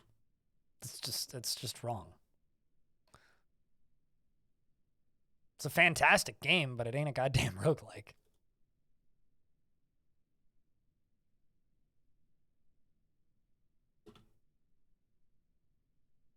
No, it's a run-based action game. It's not a roguelite. Roguelite doesn't exist. It's a run-based action game. I'm starting to feel like you're just trying to get a rise out of me, Oasis. Or you're just dense. One of the two.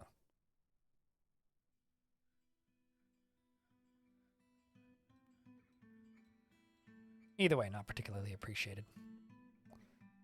Pearwood.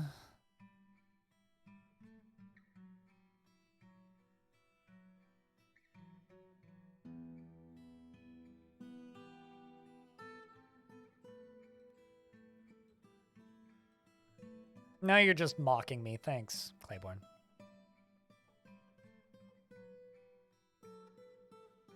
No, that's Black Gaze, Attunement.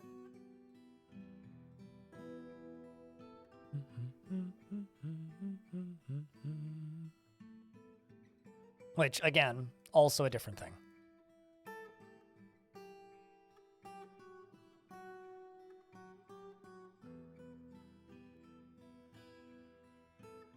Yeah, roguelite doesn't help anybody.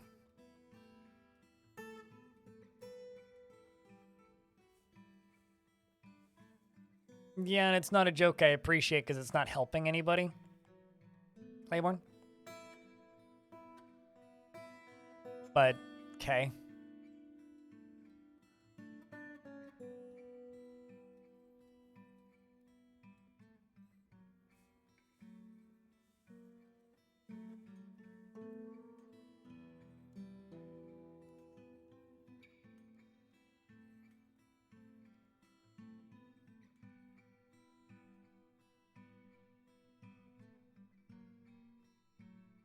Oh, yeah. What I was gonna say is it always blows my mind when I see like a 400 dwarf fort or something in the community forts, and then I open up the world map and it shows me the tutorial screen, implying that they've played like hundreds of hours of the game and they haven't opened up the world map yet. Potentially. Or at least like dozens of hours of the game. That's all I was gonna say. And it happens kind of a lot when I'm recording the community forts. All right, let's do all that. Sweet. I don't like Binding of Isaac. I think that the theme of it makes me feel nauseous. I know that some people like that absurdist gross out stuff. I think that game's kind of gross. Music's pretty good though. As for the game itself, I have no interest in playing a meta progression game like that, and I don't like bullet hells, so it's not for me. And Enter the Gungeon is literally unplayable for me. So I can't play bullet hell games. So I don't know. I can't have a valid opinion on them, I suppose. Thanks for the $, Cernip. Cheers. How's the community forts going? YouTube's decided it would be really cool to demonetize anything I upload with the word dwarf in the title. So I'm currently like trying to reach out to them to fix that, but we'll see. To the point where like I'm half tempted to just upload my videos as Little Person Fortress because I don't know, that maybe they think that that's problematic or something. I don't know. Aside from that, they're going fine. Still getting submissions. People sending in their forts. Get to see cool stuff. Yeah, I haven't had a YouTube video monetized with Dwarf Fort in the title in about 2 weeks now. That's also a reason why I have like a stick against games that call themselves roguelikes that aren't Batar, because they often end up being bullet hells or like Twitch-based games, which are super inaccessible and not playable for me. And for me, I like playing games that, you know, are accessible to me, like traditional roguelikes, turn-based, grid-based games that I can play. I enjoy those types of games. But games like, you know, Hades, as an example, are not even remotely accessible to someone with vision impairment issues like me. If Dwarf would sneak past the algorithm, probably, but I'd rather just sort the issue because it's fucking stupid. Darkest Dungeon? Nah. I don't like that type of combat. I bounced off of Darkest Dungeon pretty quick. I played it for like 20 hours or so when it came out of early access, and I was like, it's fine.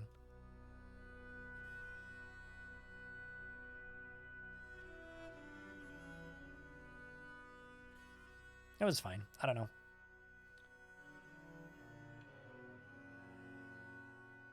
There's a point where it's like, I just feel the need to remind everybody, I'm very picky about games. I played Keeper RL back when it was free and bought it when it released on Steam and never touched it again. Kind of bounced off it. Should go back to it again. Okay. Let me just put a very, very, very, very, very hard line down here. Solitaire card games have existed since before computers. Slay the Spire is a solitaire card game. Fuck off with that shit. It's not a goddamn roguelike. It never will be. None of those games. Like Monster Train, it's a solitaire card game. The fuck? None of you guys ever played fucking solitaire before? It's a game, it's you versus the deck. It's literally what that is. We have digital board games. We have digital card games. It's a fucking digital card game. The fuck, people? I'm not gaslighting you. Y'all are just inept. Speaking of things that aren't inept, Bellinair, hello. Thanks for the raid.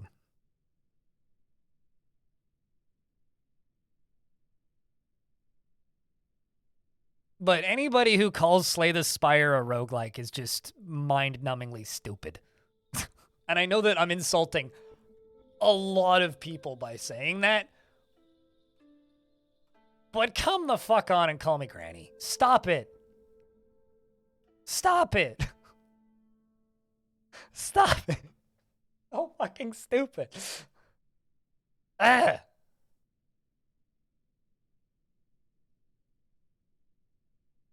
Roguelite doesn't exist, or do I need to start this conversation over? It's a run-based strategy game.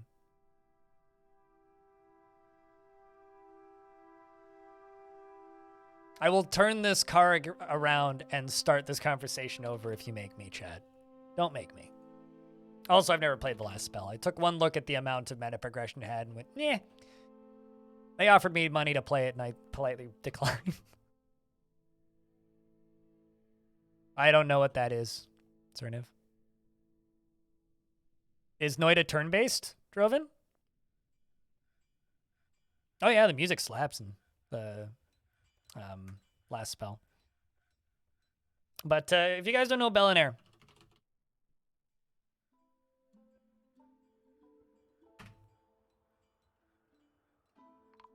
go give Bellinair a follow. He's good people. Weaponsmith has been found dead. Combat?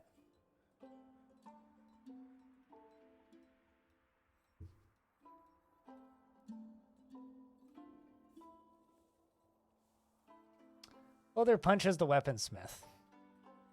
I have like a really pissed off clother. Who is it? Cog? I'm booting you out of the fort. Where are you? There you are. Get out of the fort. You don't get to live here anymore. You're a liability in like every aspect.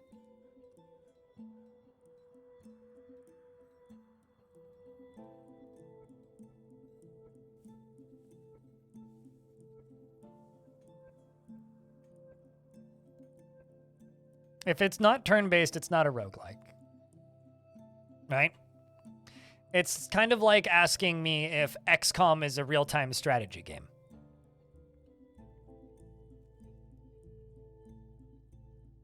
It's not. It's a turn-based strategy game. It's literally what that is.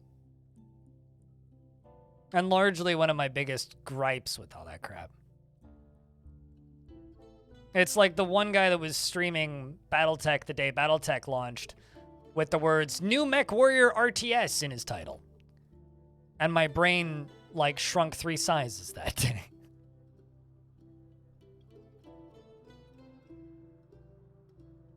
Yes, Rogue. Okay, you want to see what Rogue looks like?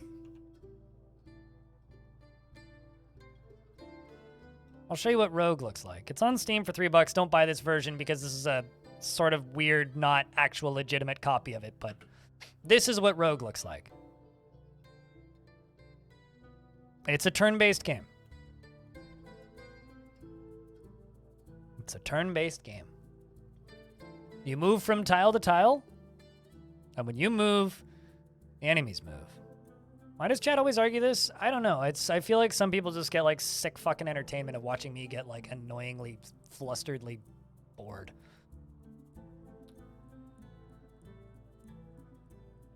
You can't show me your ASCII? I mean, I can show you ASCII.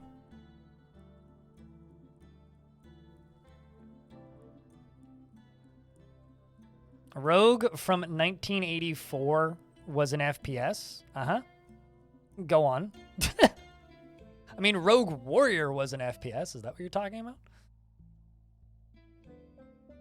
It was a lovely little fort.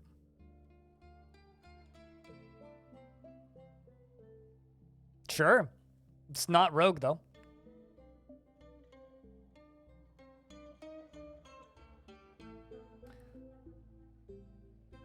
It's like, who are these people? Name the starting 7 and ignore the other like rest of them. I mean, I can turn it into water if you like.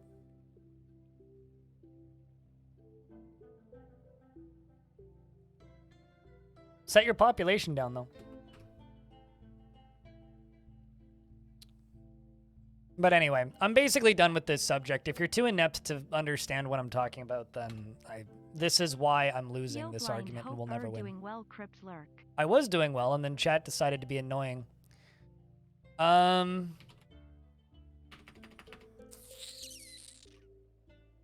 Need more pecan wood logs is what I need.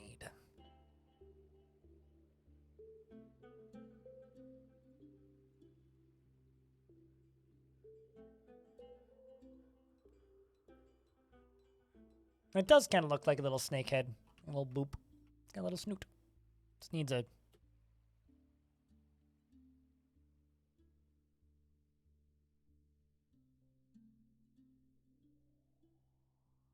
There you go. A little snake tongue. Sort of. Chat chooses chaos. Chat chooses lack of video game existence knowledge. Which is really sad. All should do your history.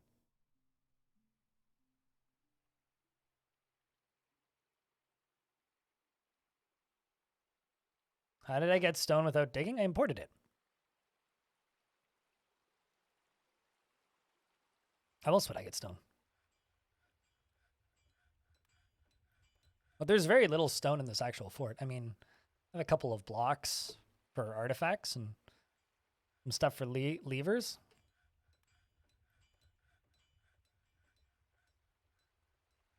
Yeah, yet you're arguing with me as to whether or not a turn-based game is a real-time game. Am I digging? No, I was designating digging. I wasn't actually digging. I was making a tongue because this looks like a snake. It does. Like, look at the minimap. It looks like a snake.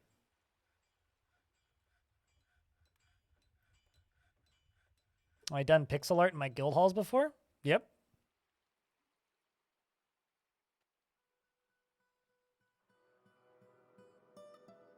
You know what's actually sad to me about this discussion every single time it happens is when chat just like blatantly doesn't give a fuck. So I'm done with this subject. You guys can do what you want and talk amongst yourselves. I will keep building my stuff. Let me find more pecan trees. There they are. Or ginkgo, either or.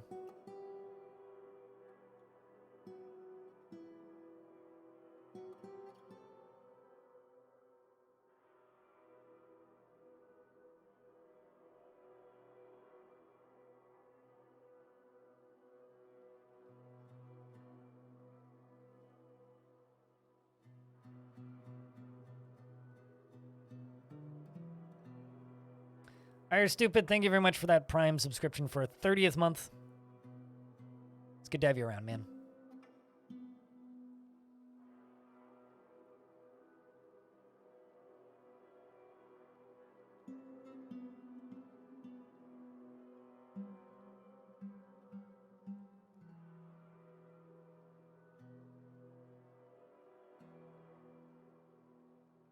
And why should they? I don't know. Why should they?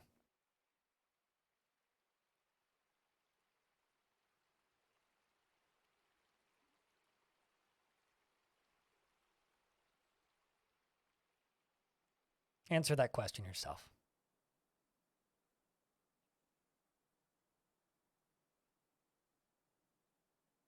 This is the thickest river you've ever seen. You should settle on a major river. They're about 3 times the size. There's a few screenshots that fly around the subreddit ever so often that are just like these massive rivers. It's like, oh my god, I found a big boy river. It's like, yep. Yeah, those exist. Just gotta wait for them to show up or go looking for them. Thanks for the $2, Cerniv.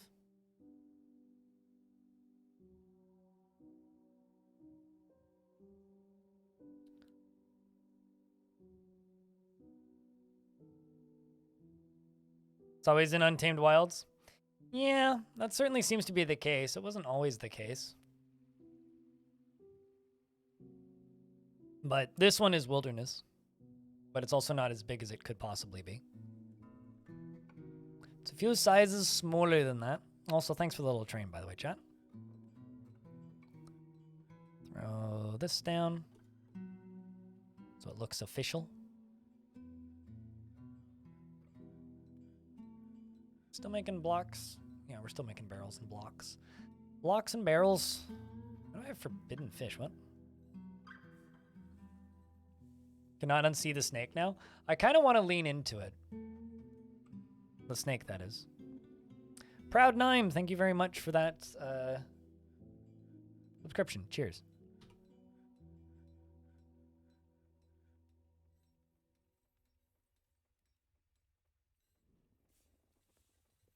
Keep on wanting to read your name as Proud Mime.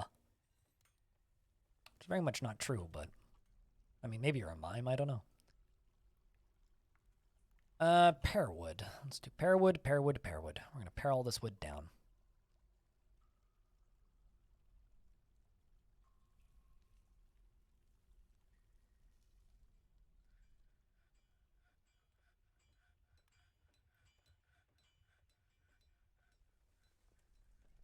What, Proud Mime? It's very rare that, like, I read somebody's name wrong and they say that that's better than their actual name, but it's not a bad name. I mean, Proud Mime would be a pretty good internet name. I'm tired of giving my thoughts on things because people don't actually want to hear them. And I've never played it. Amateur. Thanks for the 69 cents. You're stupid.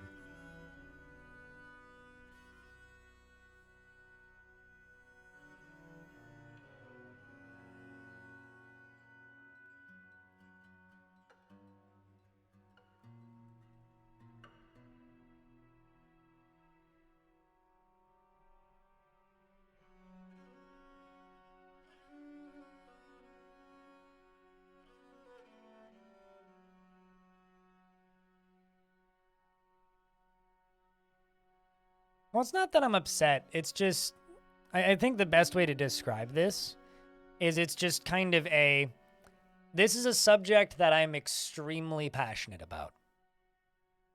Anybody with any level of empathy can figure that out right in front of you. And people not giving a shit is just kind of disappointing. If you ask somebody for their opinion on a thing and their response is to just disregard and not give a shit, it makes you lose respect. And I don't like losing respect for my audience. That just kind of sucks.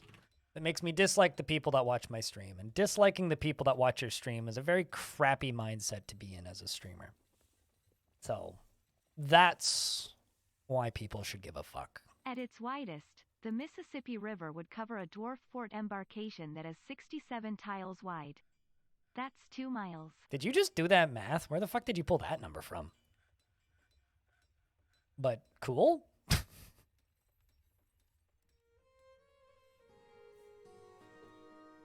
I believe it, though. Mississippi River's pretty big.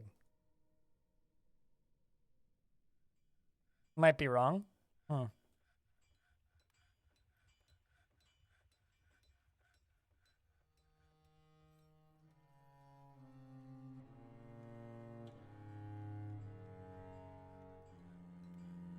But, you know, whatever. There's no point in continuing the same subject because it's a dead-end hole. It's a dead-end hole.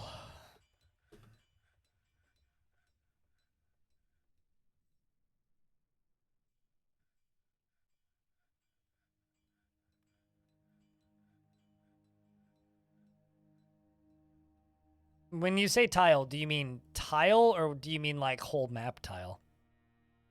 Playborn.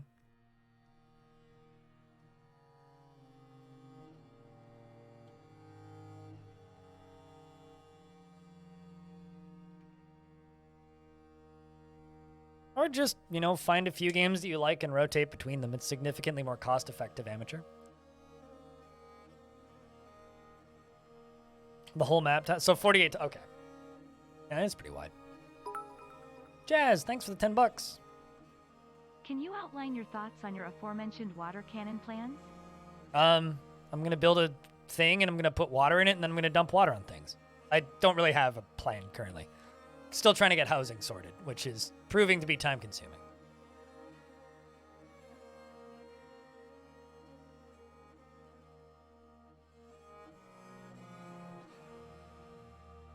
I will say that this housing is looking really snazzy.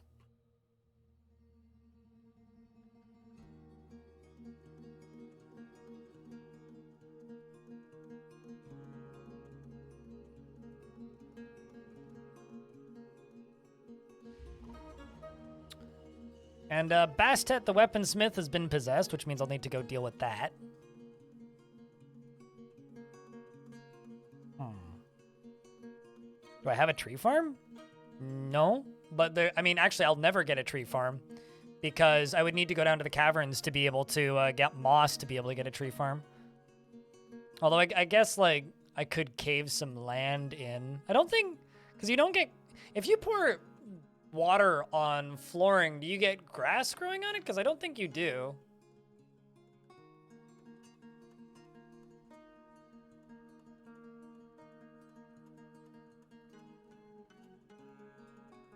I don't think you do.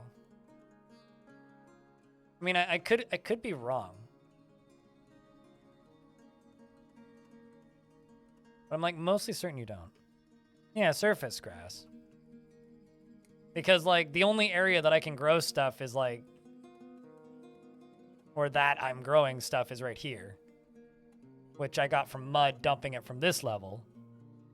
But yeah, I don't think you can get trees on blocks without dirt, so no. No, I can't have a tree farm in this map. I did in the last one. Exclamation point last fort if you want to download that fort. Links in the command. Yeah, that's what I thought. Like I don't think I don't think grass grows like that. Okay, that's just a wall, so it don't matter so much. Bedrooms.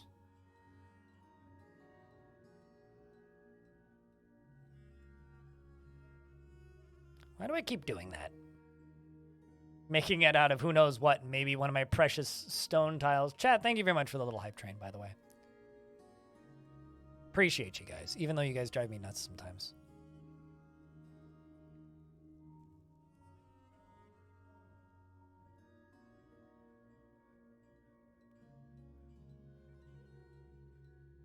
But no, I have no reason to build a tree farm. I mean, like, look at all these trees on the surface. There's just so many of them. Like, more trees than I realistically know what to do with. But thank you very much for the, 4 subscriptions and $21 in bits. You guys are very kind.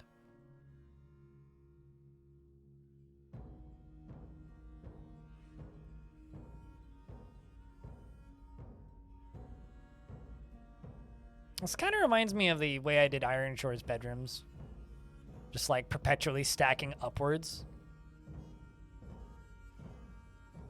Now, if you type an exclamation point last for it, it'll tell you why we ended it. But long story short, the mega project I was trying to complete just got too tedious, so we just kind of said, fuck it.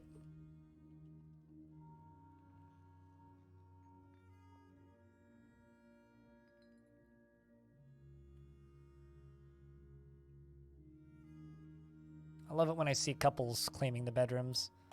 Give Rev that one. Blood Odin, you can take that one. Cog, you can take that one.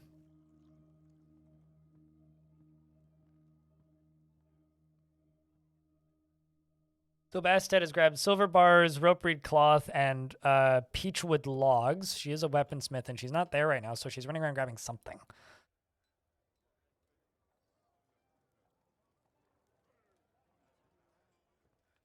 What was the mega project? It's trying to 3D print a tower using an ocean, which is actually something I've sort of done before. And lava. But the problem was the ocean just kept freezing and it just became more annoying than it was worth.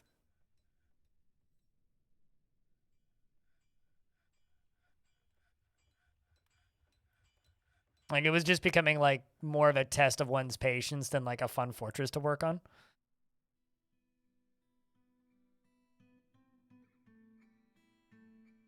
Well, the one like size stat thing that I know about Dwarf Fortress is a large Dwarf Fortress is roughly the landmass can be roughly the landmass of New Zealand, or like a dwarf planet, which is pretty big, actually.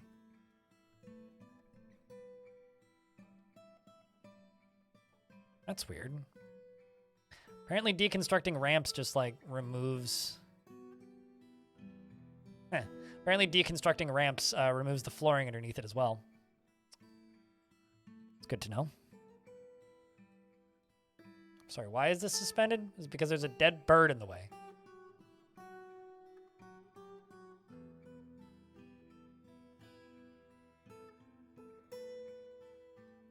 Okay, pair. Let's do this again.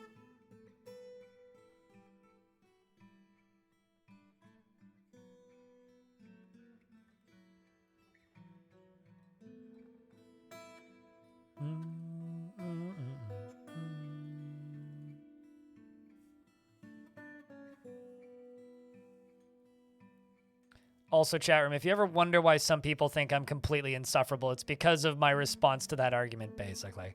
Every now and again, you'll run into somebody in a YouTube comment section somewhere who just, like, hates me for some reason. It's because of the way I argue things like that, where I just kind of dedicate to one thing and then just kind of give up when chat disagrees. Some people just think I'm really annoying for that reason. You know what? I kind of don't blame them. Kind of don't blame them. I think I would think I'm annoying too.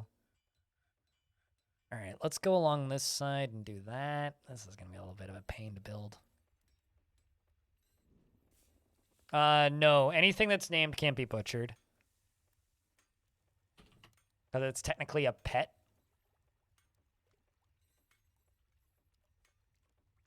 Even if it's not part of your faction, it's still technically somebody's pet. They're just like soldiers, basically.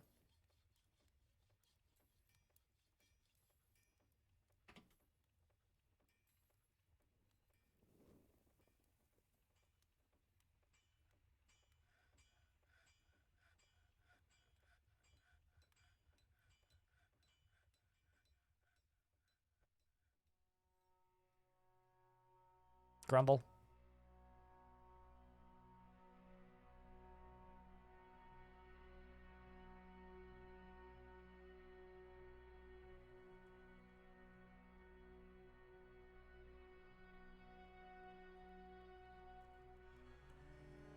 Also, to the person who said that they played Atari on the, or they played ET on the Atari, I'm sorry. That's all I have to say to that.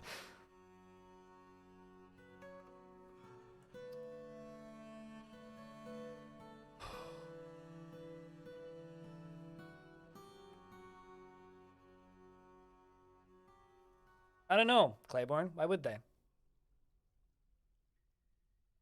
Cheers, Rev. Glad you're enjoying it.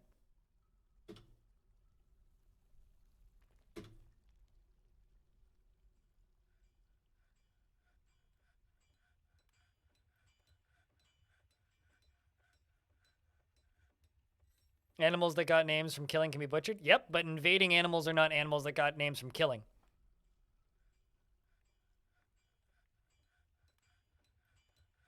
Those are not the same thing.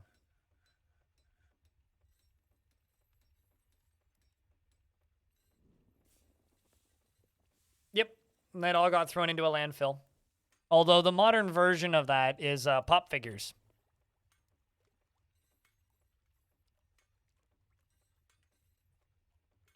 To anybody who collects their pop figures because they think they're valuable, well,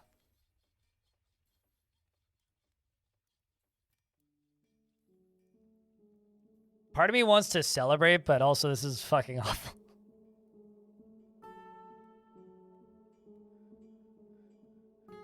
Yeah, they travel at the same speed vertically as they do sideways.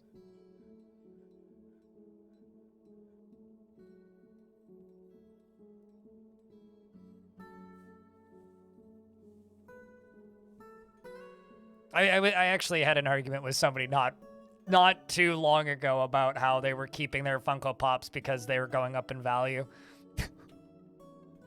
Which is just kind of funny to me. Elfie Bean, thanks for the raid. I hope that your stream was good. How was Pixels?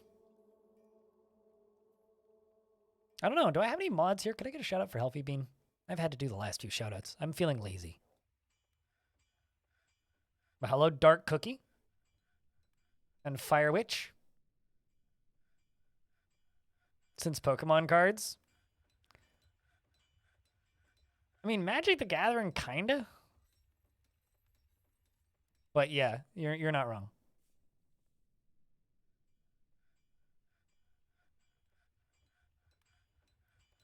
You'd think at the very least someone could regrid. I mean, they're all like exactly the same design. So me as my idiot brain is just saying, why don't they just like repaint them? Why don't they, like, I worked in a plastics factory. Why don't they just regrind them even? Like, just grind them down and like make them into something else. Why? Because that process is more expensive. Darius, what kind of dwarf would you like? Pearwood floor. God dang it. I keep on forgetting to click the button I need to click. I want you to... There we go. It's one of those features that I thought I wanted until I got it. Beard and useful?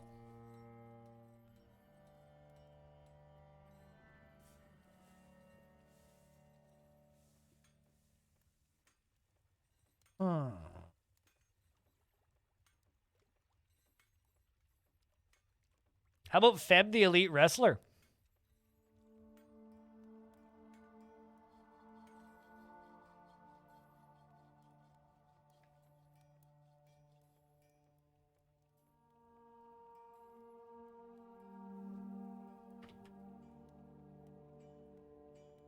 God dang it.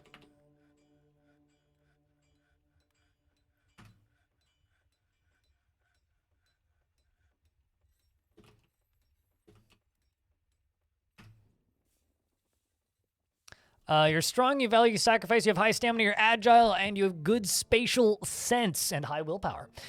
He never feels discouraged, and he is very slow to anger and cracks easily under pressure. He's very polite and observes the appropriate rules of decorum when possible, and he is not very comfortable around others that appear different from himself. He is prone to strong feelings of lust, and he's quick to form negative views about things and doesn't often feel envious of others and tends to consider what others think of him. He is a bit stubborn in changing his mind about things, and he is a friendly individual, and he likes to keep things practical without delving too deeply into the abstract. He is stubborn, though he is conflicted by this part of himself, as he is rarely happy or enthusiastic, and he's often nervous. He tends to make a small mess with his own possessions, and he isn't given to flights of fancy. He bites his nails when he's annoyed, and he needs alcohol to get through the working day, and he does not mind being outdoors, at least for a time. He personally finds sacrifice to be one of the highest ideals, greatly respects those that observe decorum and maintain their dignity, and is disgusted by merrymakers and believers, and believes that it is time to believes that time taken to master skill is a horrible waste and sees life as unfair and doesn't mind it that way. He doesn't mind it that way and sees perseverance in the face of adversity, bullheaded and foolish, and dreams of raising a family.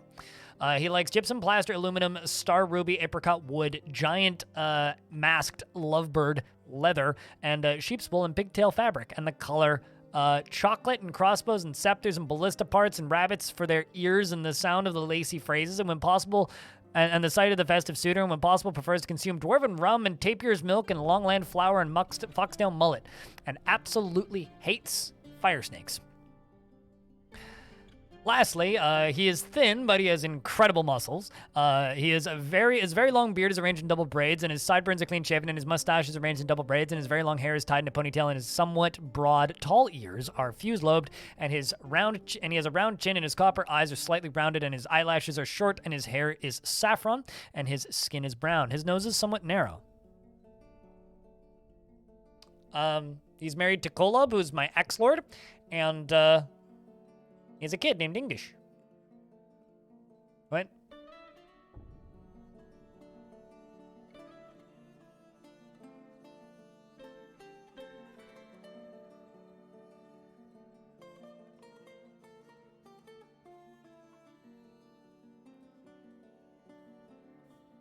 I'm very confused about everything that you've said in the last 5 minutes, Brookley. Also, hi, Brookley.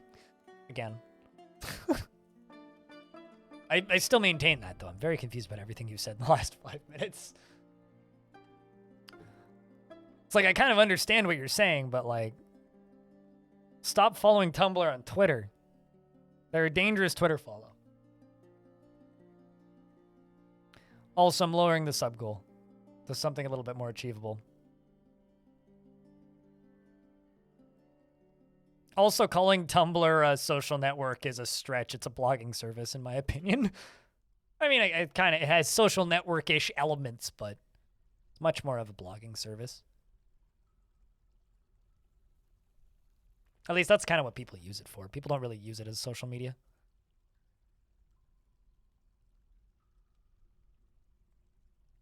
And also, I would say that that's probably Mastodon, based on the general user base and audience of Mastodon.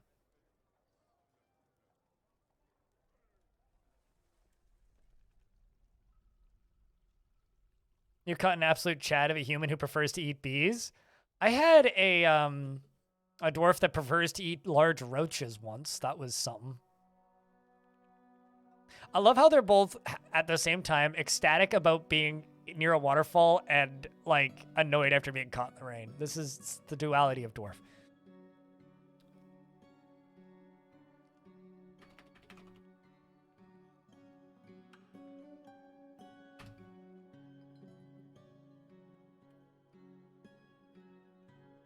In one sentence? Actually, can I do it in 2? Nerds Half-Life, thank you very much for the raid.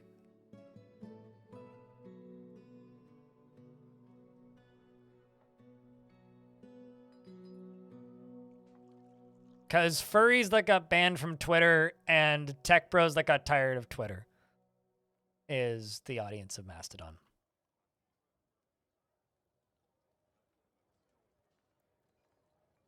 And then, like, nerds like me who like it because it feels like old Twitter.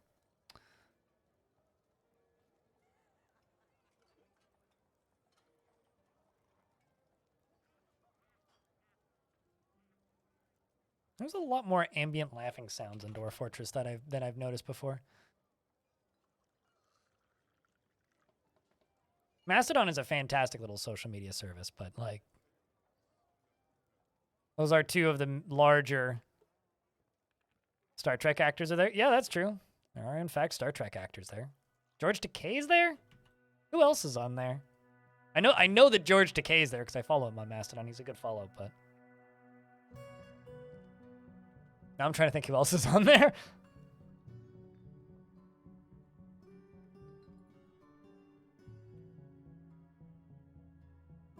Although, I don't know. I'm on a pretty gaming-heavy Mastodon instance, so I just see a lot of games stuff. I've never seen a single, like, out of all of the, like, I've seen every single Star Trek series except for I think it's Lower Decks is the name of it. Yeah, I see her posts every now and again, Elfie.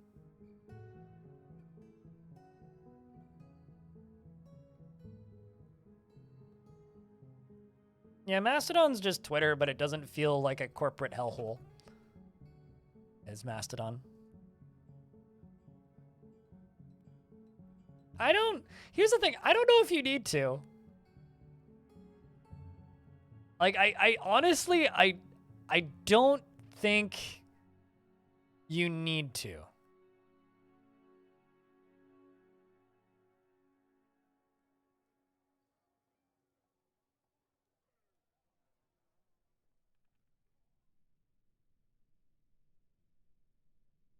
Because there's a lot of bad recent Star Trek. There's probably also some good recent Star Trek, but there's also a lot of bad recent Star Trek.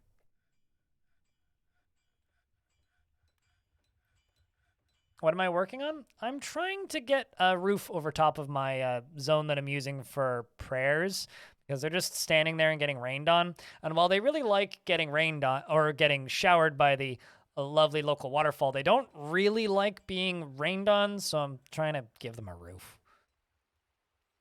Although, admittedly, I could also go up here and give them a roof up here. Still play the Star Trek MMOs sometimes?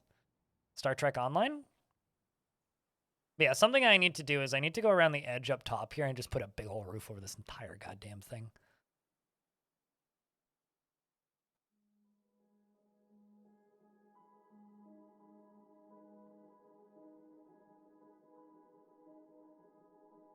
Well, I mean, advertising on Mastodon is against Mastodon's terms of service. You're allowed to self-promote your own work, but you're not allowed to sell ad space. So, like, if somebody like, I don't know, some big content creator number 34 goes, hey, check out this G Fuel, here's my link, hashtag ad, you'll just get, like, globally blacklisted from Mastodon. Or if somebody has a really big account and they start selling ad space on their account, then they'll get blacklisted. And most instances will just boot you off the instance. You can still download your own data and keep that.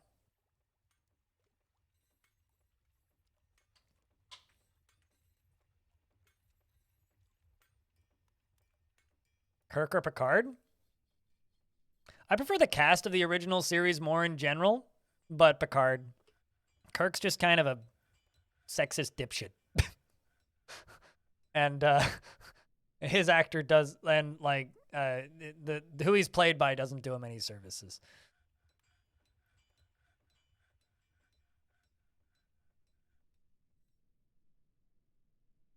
But it's also, you know, it's a show that comes from a different time, so it's easy to dislike Kirk. Also, I'm blanking on his name at this exact moment, but Deep Space Nine's captain is better than Picard. I would actually say I think I'm as I grow older, I like DS9 the most. Cisco, that's his name.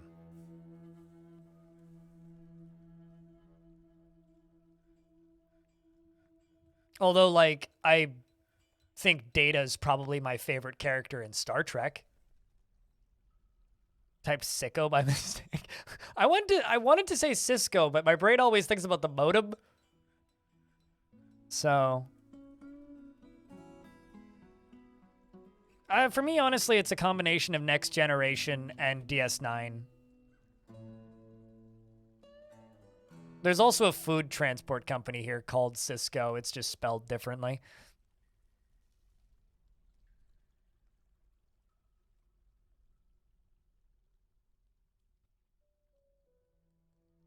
Scotty's pretty, yeah, no, like I said, like there's great members of the original cast. And also, like, I rewatched the first season of the original series, oh God, like 2 or 3 years, like at the beginning of the pandemic, like 2020, I think, so like 3 years ago.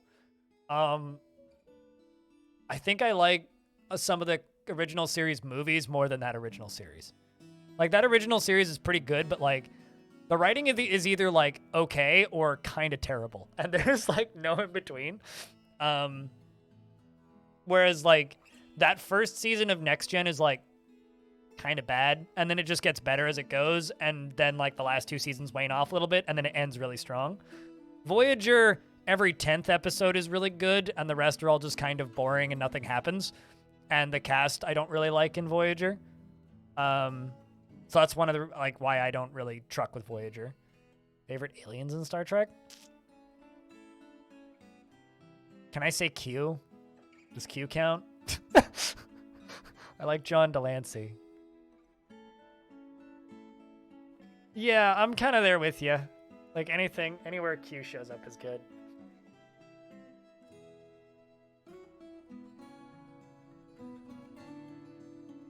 Borg also counts? I don't really like the Borg.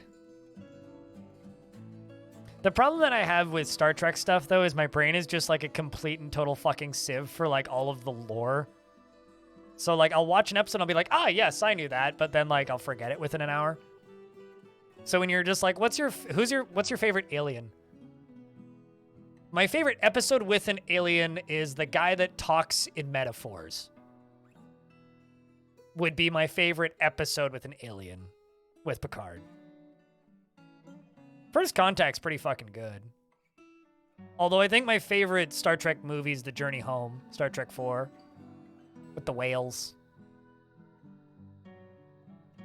Yeah, I remember the whole Darmok, but like I don't remember the name of that race. Like what are they called?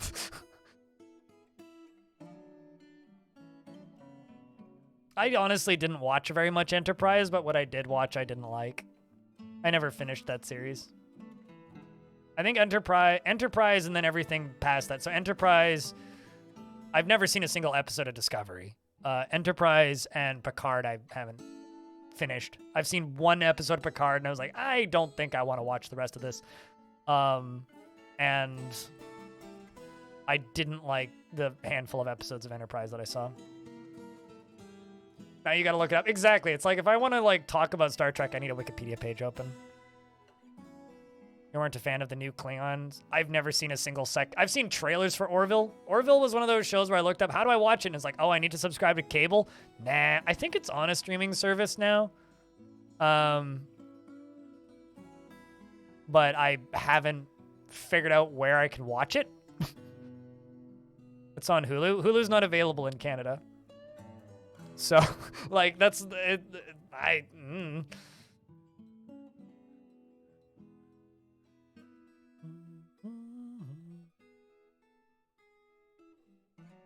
Yeah, I'm not going to give Disney money. I would rather cut off both my feet and hands than give Disney money. I don't have children. I don't need to give Disney money, so why would I? If I had kids, then yeah, I would give Disney money. But I don't have kids, so I will avoid giving them money. Ooh. It's time to test my military, because I ain't ready to fight yet. Although, if this is actually a vile force of darkness, it's a pretty pathetic one.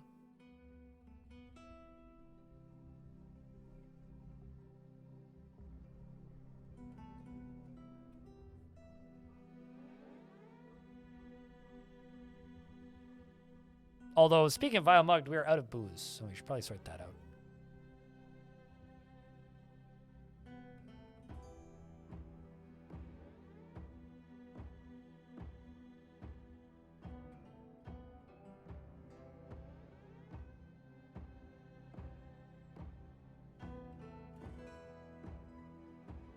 I think they just left. Yeah, I don't... See, here's the thing, right? I don't care enough to do that. It's like, you could buy it online. It's like, yeah, I mean, I could do a lot of things. I could also go get it from the Swedish Public Library, but at that point, I don't care enough, right? Like, I think Gabe Newell said it best, you know? If you make a legal platform cheaper and more convenient than piracy, people won't steal it. Well, it turns out pirating stuff is also pretty inconvenient to a point where I just kind of don't care for a lot of things. I think I'm going to make a garbage masher right here because I'm going to need one. I was going to use those blocks for other things, but...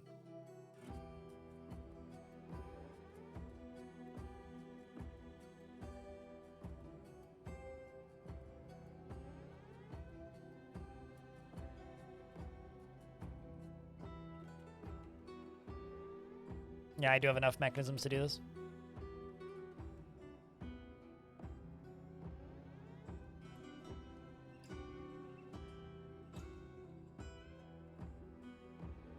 I have mechanisms, yep. I have mechanisms because I bought boulders from people. Yeah, they just left. I bought boulders from people and made them into mechanisms.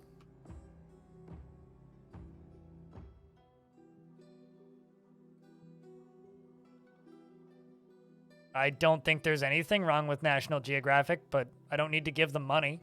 I don't need to watch every... Like, maybe I'm just different than some people, but I don't need to watch every single piece of content that is popular from every single major corporation, regardless of if they're good or not. You know? Like, it's just... It's not some... Like, I have my interests. I like true crime. I'll watch just about any true crime that comes out, which is why I still have a Netflix subscription, because that's where all the true crime docs are. But aside from that, like, I don't need to see everything. I will get by. Just like everybody's like, a lot of people were surprised that I was like, oh yeah, I have no interest in watching The Last of Us show. I didn't play the games. I have a really hard time caring.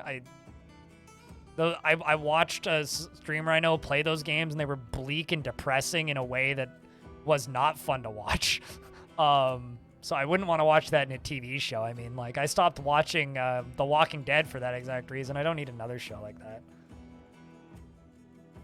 Yeah, but a zombie movie is an hour and a half, right? Like, if I'm gonna go watch Dawn of the Dead, right? That's an hour and a half.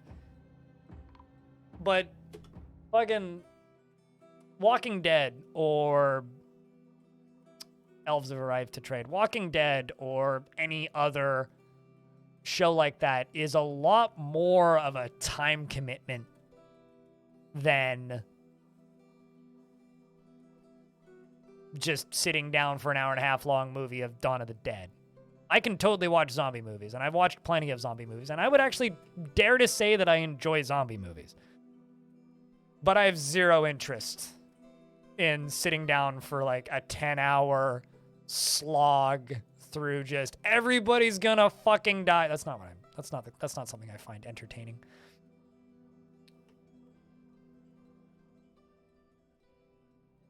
I never really want to play another zombie game ever again if I can avoid it, frankly. Just a boring format.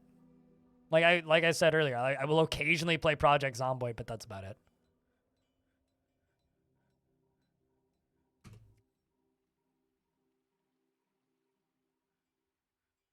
Oh, I don't care if it's good. I don't want to watch it. Like, it's just flat. I could care less. It could be one of the greatest shows ever made. I have no interest in watching it.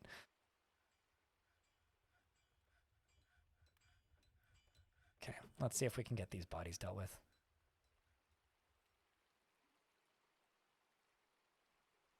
You were just upset for a week?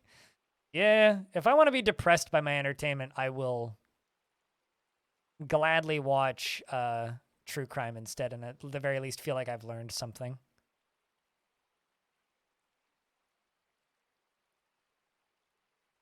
There's like 4 dead pandas right here.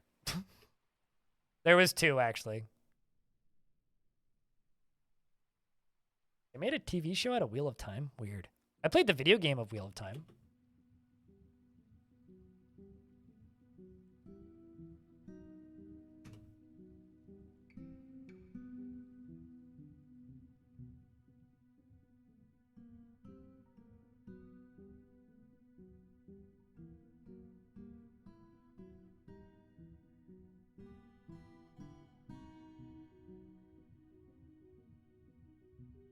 %90 soap opera drama and 10 what? Walking Dead? Yeah, I mean, I made it to season 3 of Walking Dead, I think. Whatever season the start of the prison was.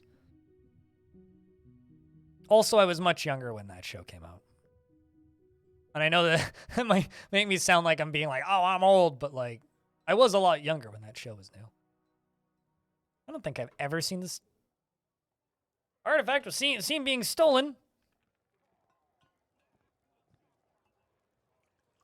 By who? By where? You mother friggers.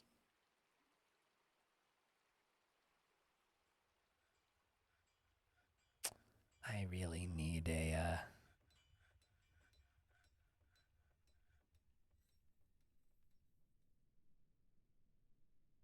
actual cop system setup. Okay, hold on. Oh shit, we have a mayor. Tosid.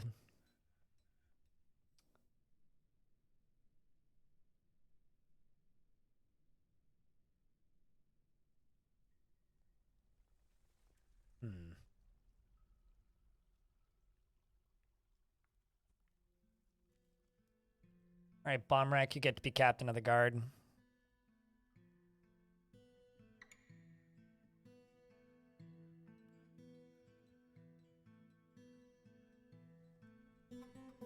And I'm going to give you a tiny little office right here, and you're going to hate it because it's too small. Maybe not right there. I'll give you a tiny little office somewhere, and you're going to hate it because it's too small. But you know what? It'll be an office, and it'll be yours.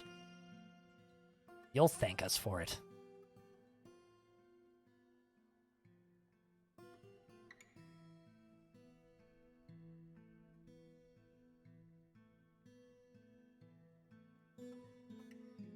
Turns out it takes 1 billion years to build anything when you're constructing everything manually.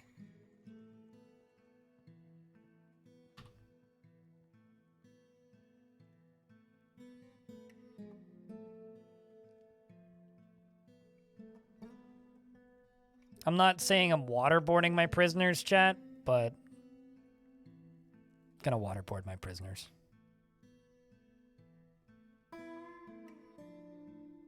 Hope you guys like being in cramped spaces.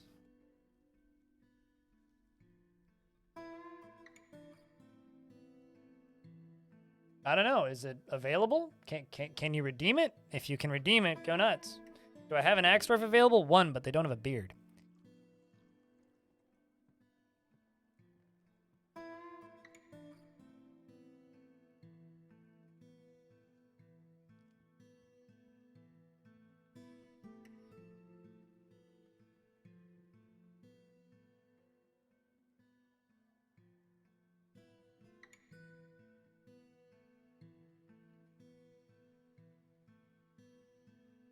Let's see, is anybody reporting a crime?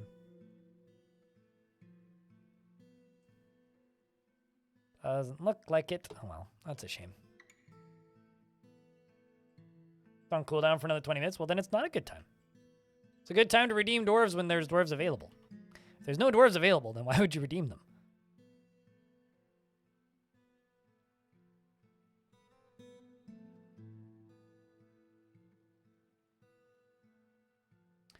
So I'm going to fill this hole in. I'm going to try and at the very least make it coordinated in colors.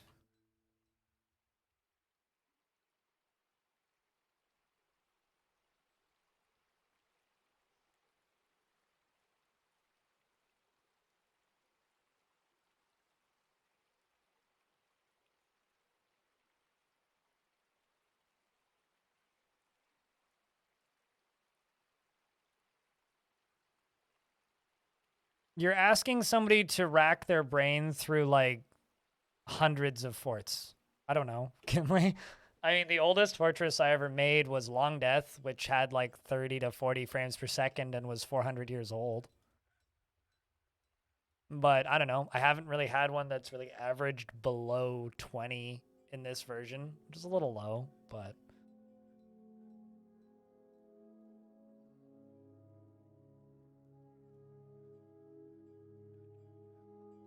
Oh no, what?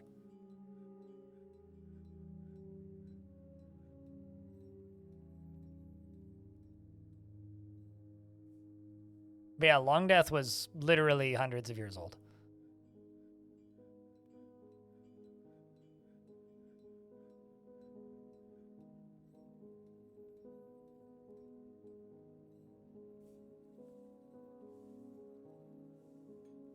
It's really good for a fort that age. You can keep any fort with a frame rate that high.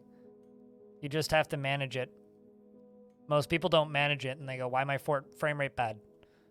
And it's mostly like the game communicating things poorly to the player. It's mostly the game's fault.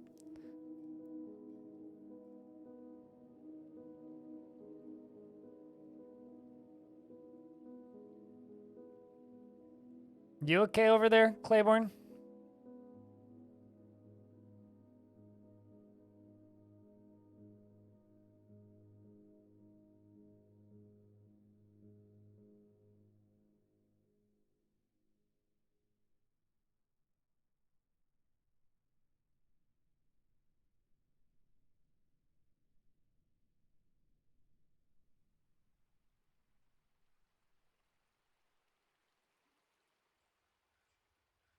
I mean, that's what I'm asking. You okay? Oh no, you're down 80 tickets. Woo. But yeah, I don't know. I've always been pretty good at keeping my frames up. Dwarf Fortress is it's a game that runs as well as you let it. And if you build your forts in a way that are designed to run well, they'll run just fine.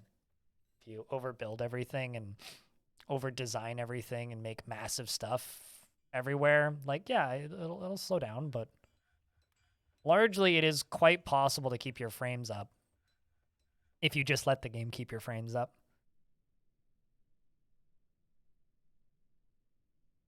All right, so I'm I'm going to do something. We're going to...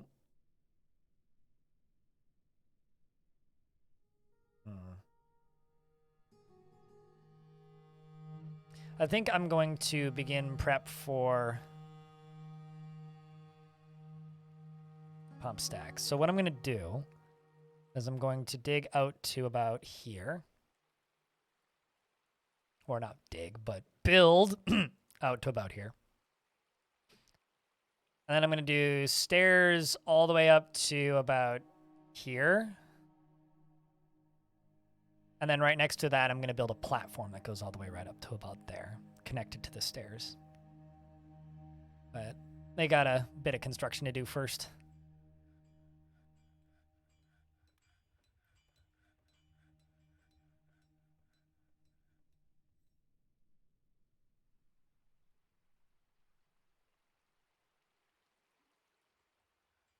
People want to know what you're oh-knowing about, Brooklyn.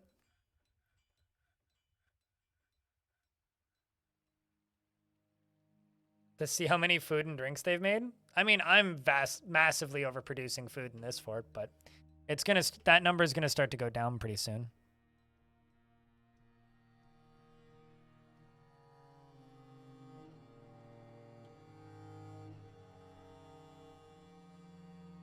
Have I played Odd Realm? That's a funny question, but you don't know why that's a funny question because you don't know the context of why that's a funny question. But yes, I've played Odd Realm.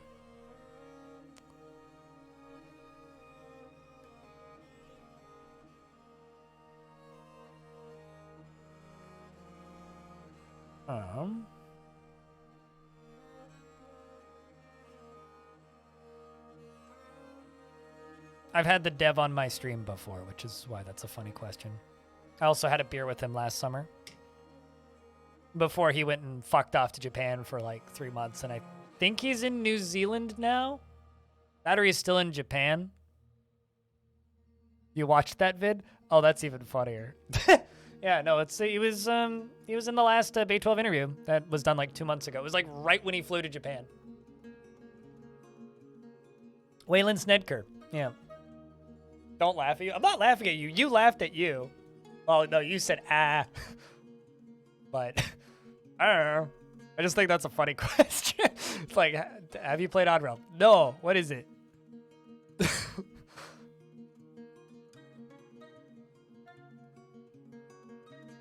I mean, I don't remember half of the videos I've made, so I don't expect you to remember half the videos you've watched that I've made.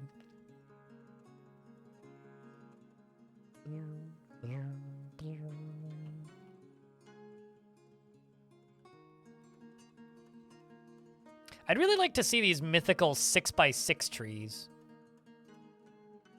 And 3x3 and 4x4 trees. Pretty sure I've only ever seen 2x2 trees in this version. I know I've seen bigger ones in the older versions of the game, but... I mean, look at how big these trees are. Like, oh my god. Giant goddamn trees.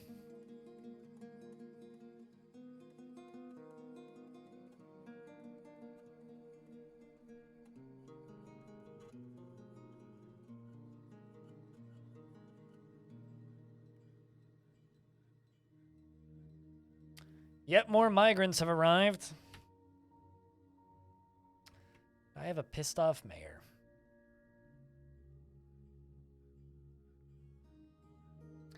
Mayor's gonna live up here, probably over in this nook, over on the side.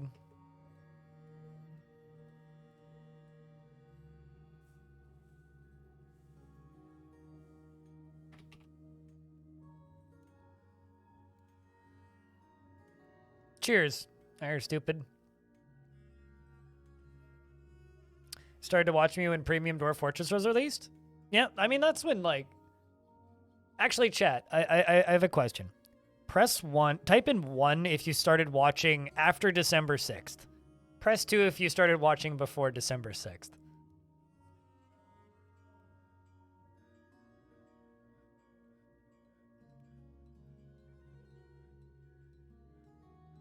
Yeah, so, like, that's the majority. I just kind of accept that that's the majority of the people who watch the stream now, which is actually really nice. You know what it means? It means I get a lot less people asking me to play Roller Coaster Tycoon again. And like, when are you gonna play RimWorld again? Well, probably never.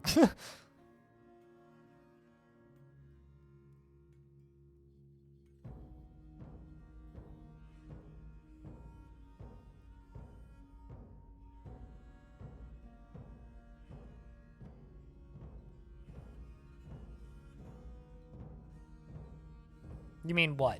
Mm-hmm.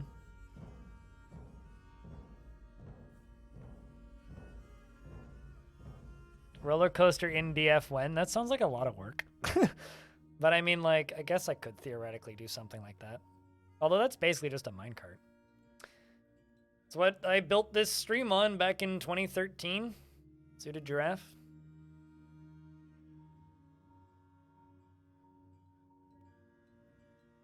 You don't think you'd ever come back to Dwarf Fort if it wasn't for the premium version? What do you mean?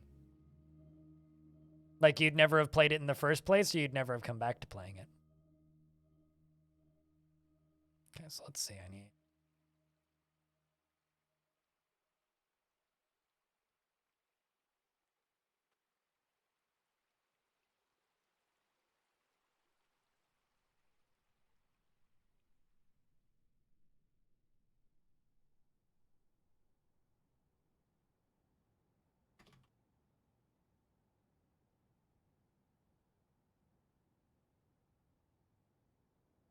Wow, that's a lot of blocks I need for this.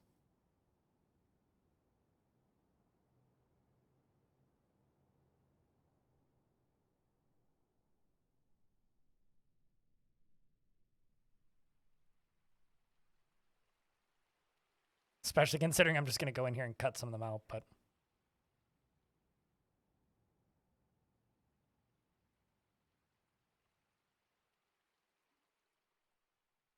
Yeah, we can do that.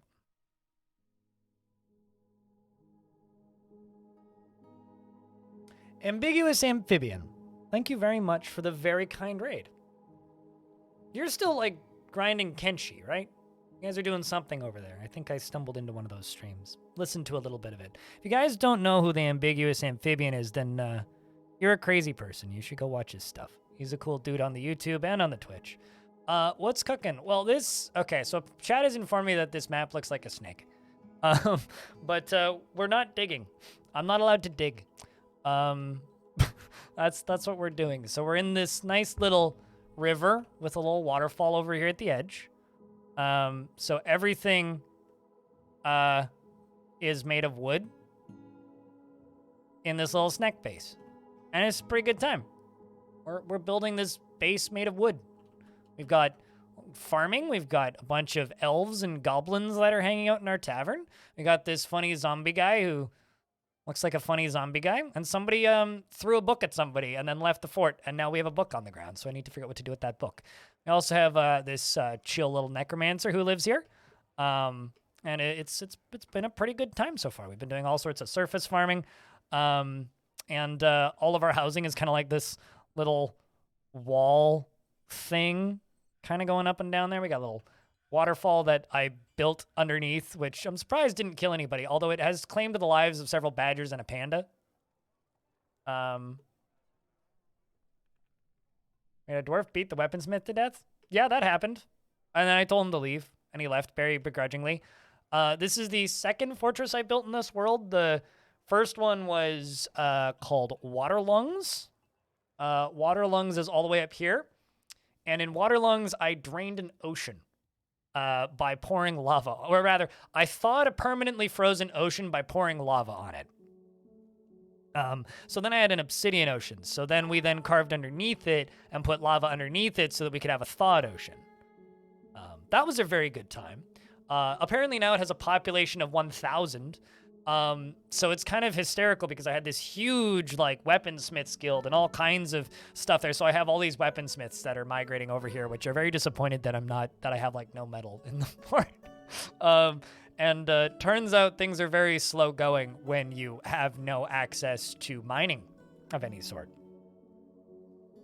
So that's this fortress. But anybody coming over from that very generous raid, my name's Blind. I stream way too much Dwarf Fort. That's what I do. And sometimes I play other games. Sometimes I let me play other games.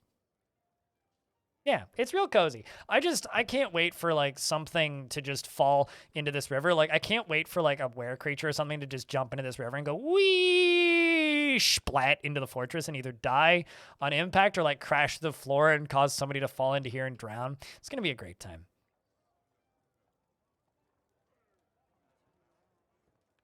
But seriously, thank you very much. Though it's understandable why they migrated from Waterlungs. What are you talking about? Waterlungs is just a frozen hellscape where it rains vomit and snows putrid slush, and the living come back from the dead constantly, and there's giant zombie owls.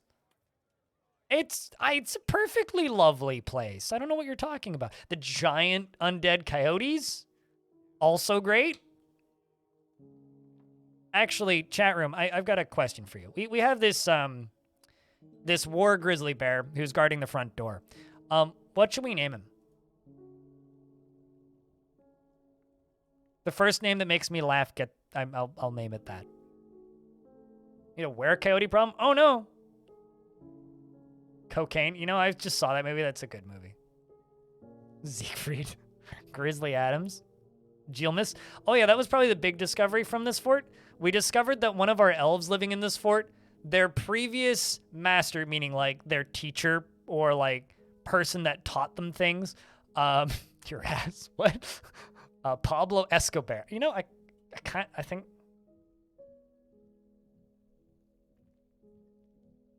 There you go. I like it. Yeah, no, we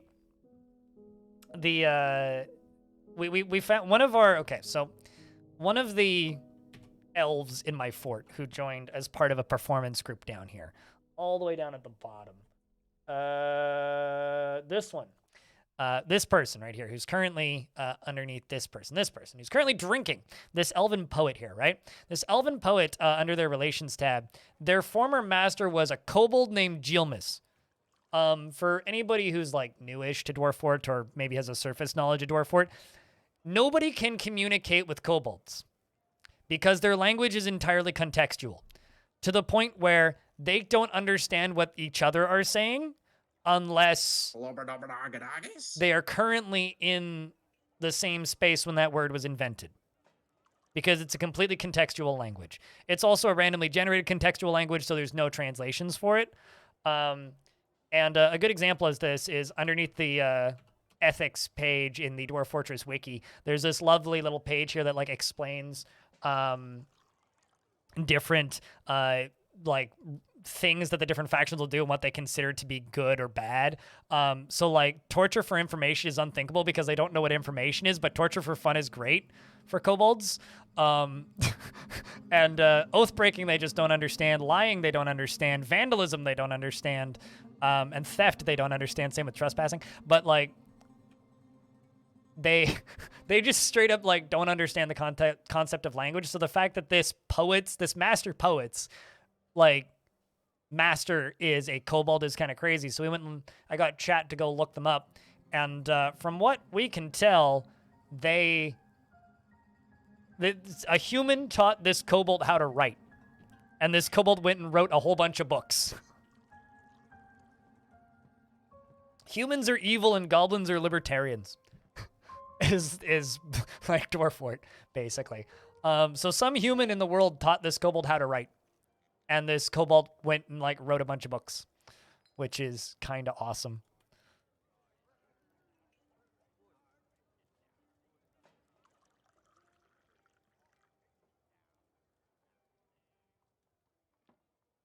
Sounds like an independent study. I mean, it's a fascinating little combination of Dwarf Fortress mechanics.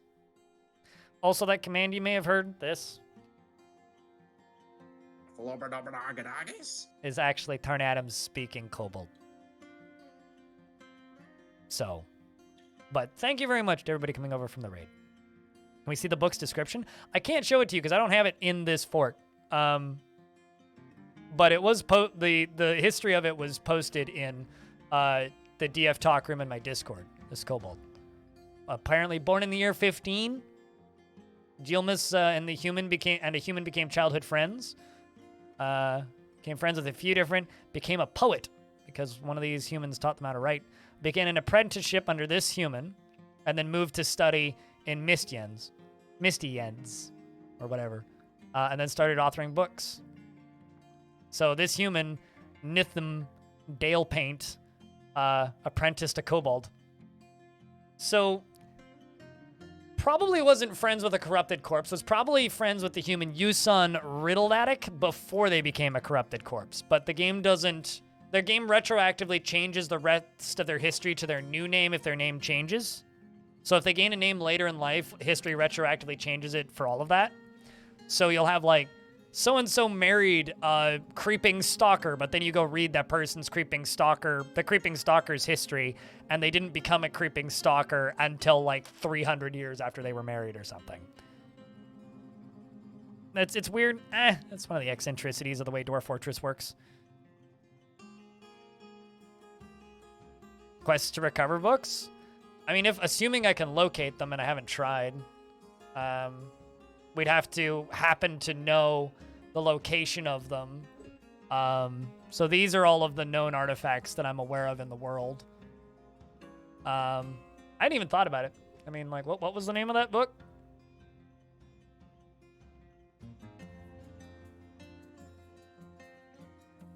The Sun Sets on Basements was authored by Gilmas. All right, so The Sun Sets on Basements. I now get to go through this and find The Sun Sets on Basements. Basically. Which theoretically could be done. But that's assuming we even know where it is.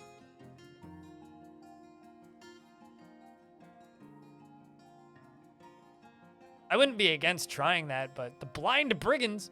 But it might also be very far away. The Virgin of Pix. Explain?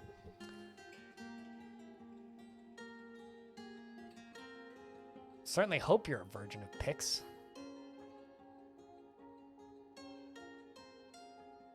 No explain. Don't want that explained. That explained bad.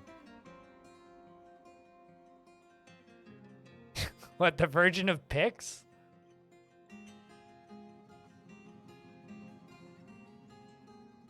The Named Pit.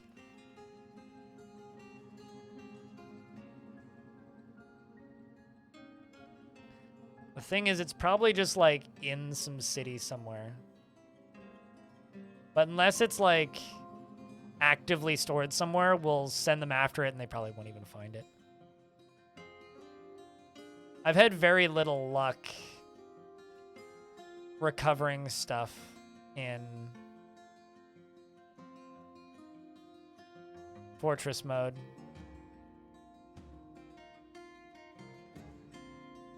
The Ardent Elbows.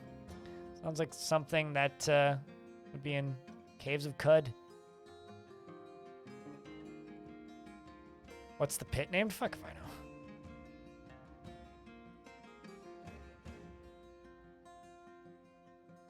Yeah, I'm not going through all those. That's going to take too long. But yeah, I mean, theoretically, I could try and get it back from there, but it's not a huge priority. Kobold, however, died of old age. Like 100 years ago. I mean, actually, hold on. I'm curious about something. I wonder if it still sorts the way it used to. Okay, so books are still at the bottom. Well, that's actually a better place to start. Let's see if we can... The sun sets on basements, chat. If you see the sun sets on basements, yell at me.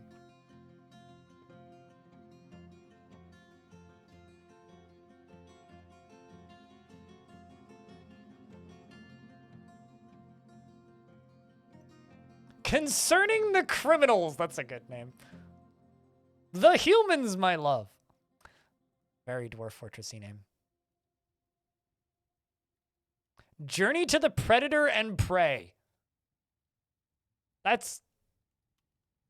Written portion consists of a 58-paged manual entitled Journey to the Predator and Prey, authored by an elf named Famine Elethensenia, and it concerns the links between diets of different creatures.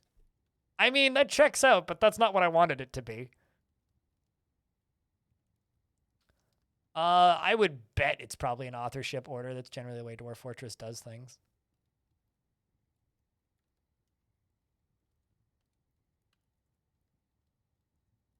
But yeah, they authored a bunch of books. What were some of the other ones?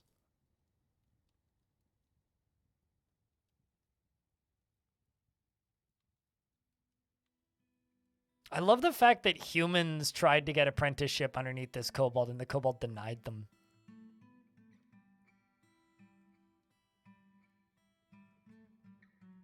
Surely It Knows is another book. Surely It Knows. So Sun Sets on Basements and Surely It Knows. Victory by Cultures. That's a good name. I like it.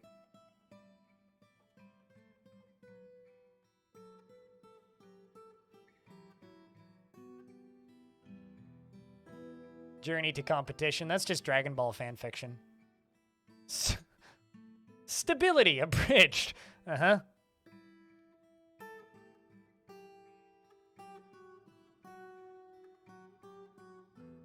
Time for Students.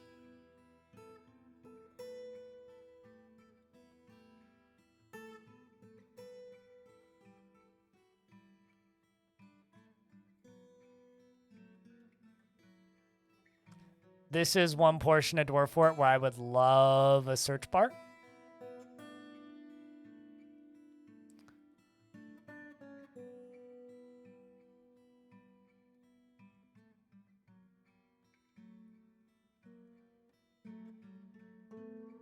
After the author. Animal embryos. Natural or supernatural? What's up, do it?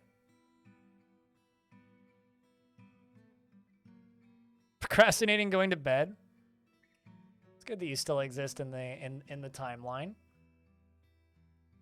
Surveying and more. Mystery of Anatomy. I read that as Tycoon and Autonomy, and I was really happy for a second there.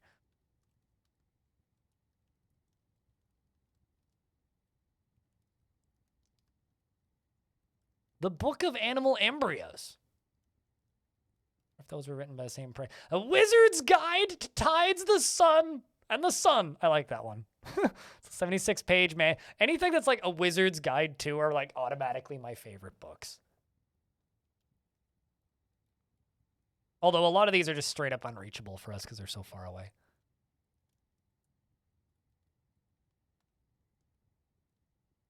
The Humans, A New Approach. Relations, My Love. There's silly names.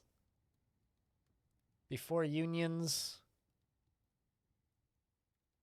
Sect of Alloys. Secret Screws. Uh-huh. Go on. Chat, we're too deep into this. Here's the actual reality. We're going to get to the end of this list, and I'm not going to have found it.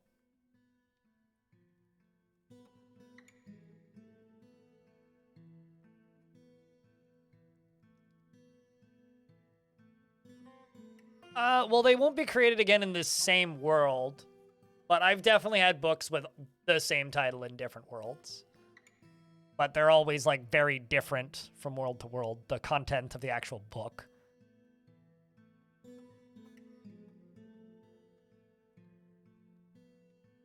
Uncanny Animal Survival.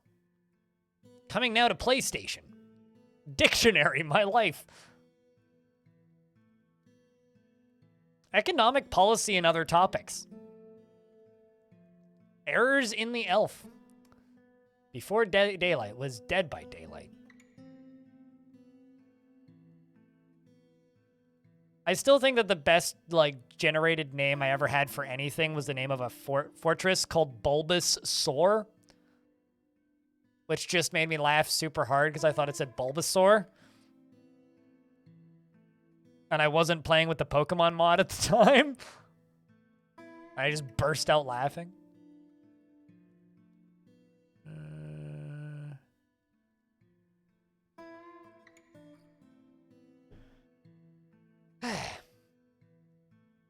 An offering to the human of equality. 2 books side by side. Lots of books lost in boot battles. Choose Union. Oh no. A Wizard's Guide to Events. Held by an elf.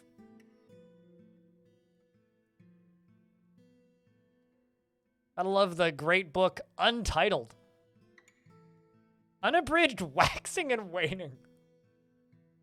No, I would not like to read the unabridged Waxing and Waning. Thank you.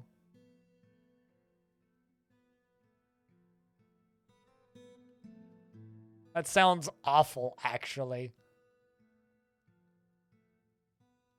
Skins, the hit British TV show.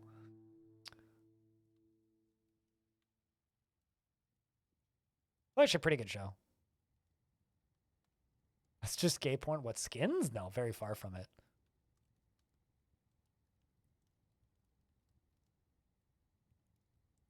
We see locks. Lots of drugs in that show, though.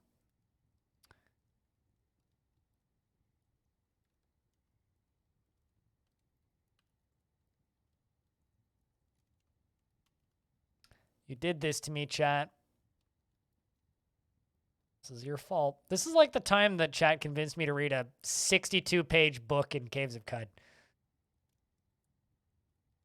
Starting to see double here.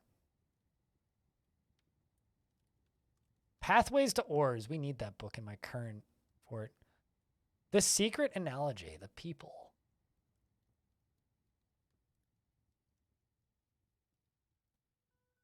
The Sun Sets on Basements. Where the hell are you? I'm looking for a book written by a kobold.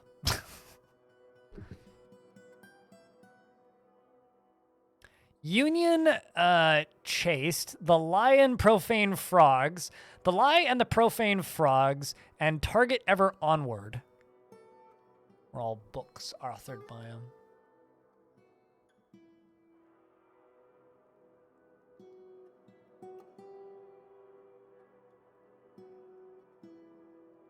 You know, I wonder how many of these are like poems and not actual physical books.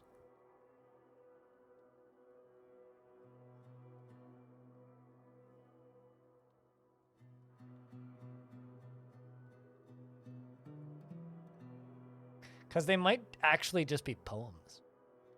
If they're poems, it would mean there's no hard copies. Aegis, who am I giving a dwarf to?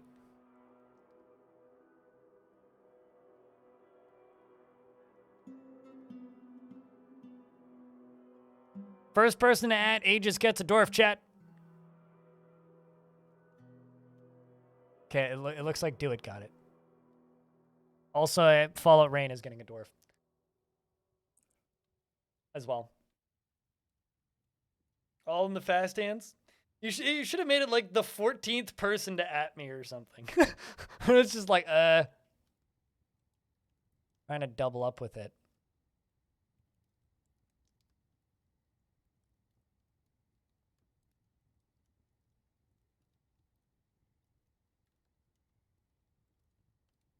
Yeah, I'm not going through all of that. Maybe next time. All right, so here's the question, Aegis. First off, I'm sorry for killing your dwarf. Your dwarf died to a tree. A child with a beard. Do I even have a child with a beard? There's one child in the fort and they don't have a beard. Aegis, what kind of dwarf am I giving to do it?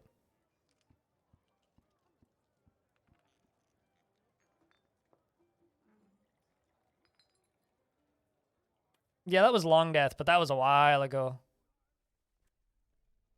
Different world, too. You just want the kid? Fallout Rain?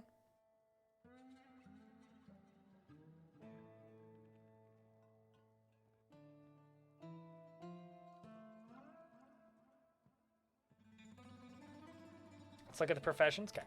I'll scroll slowly.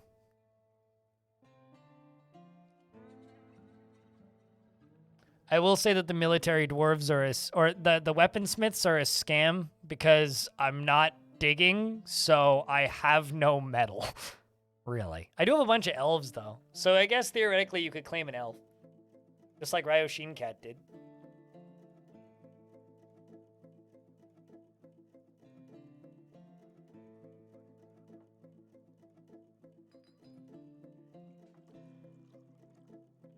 It kind of does, Bjorn, doesn't it?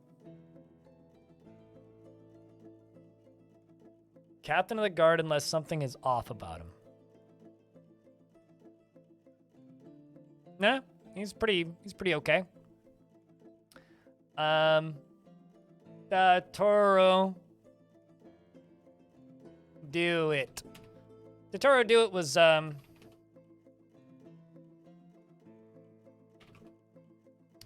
one of the dwarves in Long Death, too. He always presents himself extravagantly as possible, displaying a magnificent image to the world, and desires little for himself in the way of possessions. He forms strong and emotional bonds with others, at times to his detriment, and is somewhat quarrelsome. He is bothered by this, since he values friendship. Takes offered help and gifts without feeling particularly grateful, and often feels envious of others. He prefers that everyone live as harmoniously as possible and tends to consider what others think of him and doesn't cling tightly to ideas, but is open to changing his mind. He is quite polite and he occasionally overindulges. He's somewhat uncomfortable around those that appear unusual or live differently from himself, and he often feels discouraged. He does not often feel lustful, and he needs alcohol to get through the working day and doesn't mind being outdoors, at least for a time. He doesn't really care about anything anymore. He dreams of creating a grand work of art and personally believes that the idea of war is utterly repellent and would have peace at all costs. Values decorum and dignity and proper behavior and doesn't care if others take the time to master skills and doesn't really see the point of working hard. He likes microcline bronze, green jade, llama wool, bolts, figurines, and dogs for their loyalty and nightmares for their unfathomably horrifying nature. And the words of the berries of serenity and the sound of the luxurious queen, and when possible prefers to consume nautilus and persimmon wine and dwarven wheat flour and rye seeds, and he hates flies.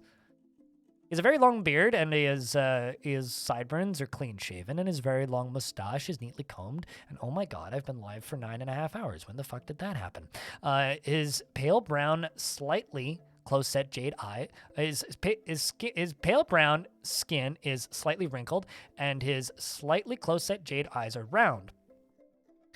His nose is slightly convex, and his hair is pale chestnut with flecks of gray. And then the last one is Fallout Rain, who is the child.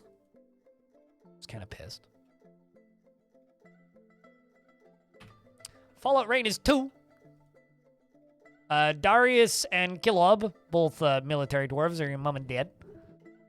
She can be very single-minded and is greedy, likes to take it easy, and is somewhat fearful in the face of imminent danger. Well, I certainly hope so. You're a child. She enjoys the company of others and tends to be swayed by the emotions of others, and often feels envious of others and tends to form only tenuous emotional bonds with others.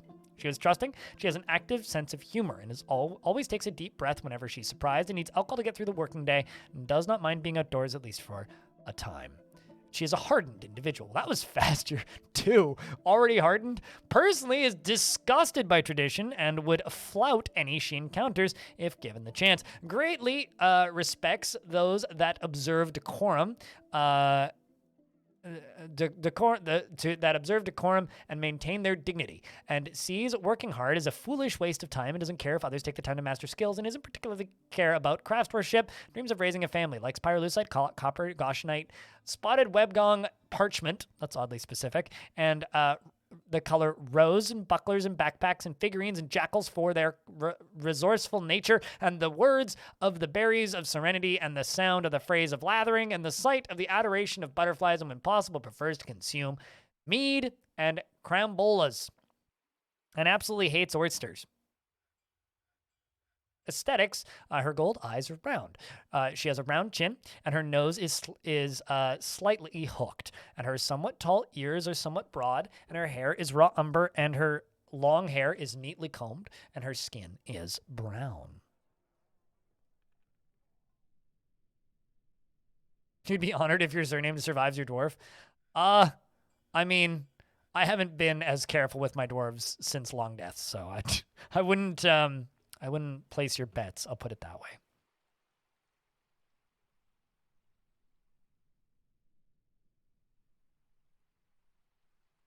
I really don't need these up this far side, actually.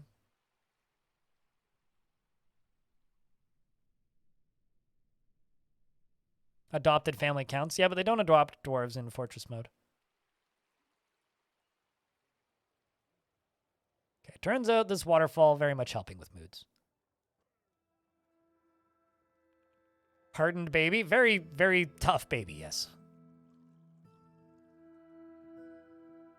All right, so I'm going to make Mayor's sleeping space up here.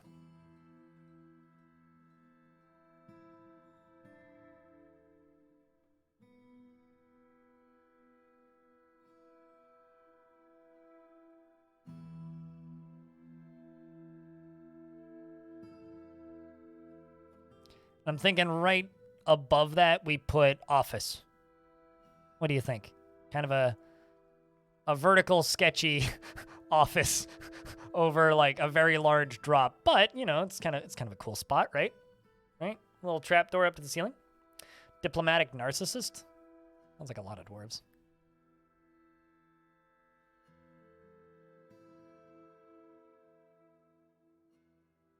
Once had a bear man in your fort, later become a citizen, and several of your dwarves sculpted the bear man, framing him for stealing different masterwork items of clothing that he couldn't wear. When interrogated, he denied everything. So wait, was he just like putting them in his room or something? I mean, I wouldn't be mad at the poor bear man for doing such a thing. Seems like a perfectly normal bearman thing to do. So I'm building screw pumps, but because I don't have power, I'm actually going to make a manual pump tower. I don't believe I've ever made a manual pump tower before. But the way we're going to do this is it's going to be a perfectly normal tower, except nothing is going to power anything. I'm just going to tell the dwarves to go, you know, pump it, basically.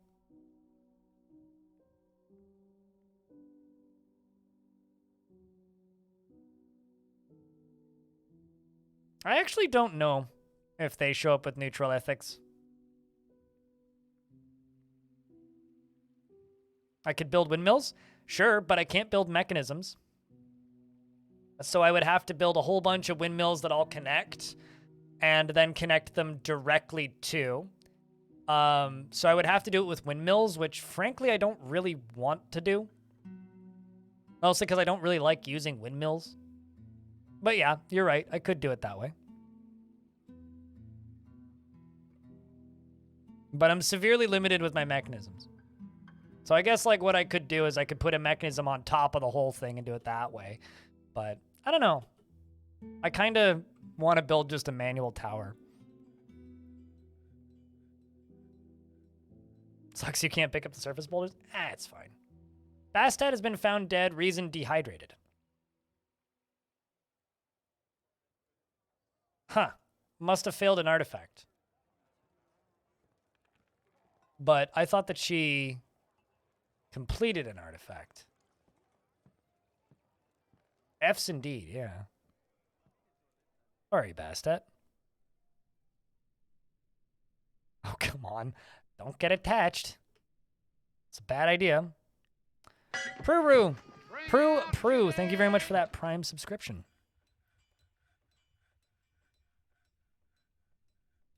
I must have just completely spaced on the fact that there was an artifact going on there, but I don't recall it. Someone's probably going to go back in the VOD and be like, you mentioned it. I don't remember, but.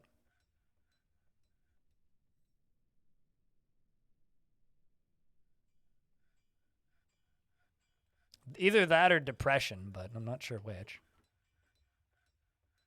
You wonder if lava works? Lava works doing what? Could just boil the water away? I don't want the water gone. I want the water moved. Also, I have no way of getting lava because I'm, like, literally not allowed to dig. So it's kind of hard for me to get lava on a map where I'm not allowed to dig. I would have, but I probably just skimmed through it because it's blotted in with other notifications.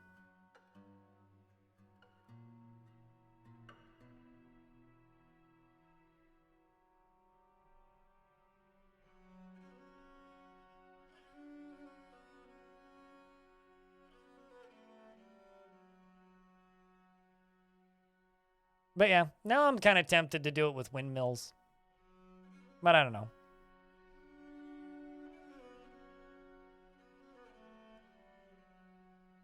I have rock blocks. See? Rock blocks. Nice and jet.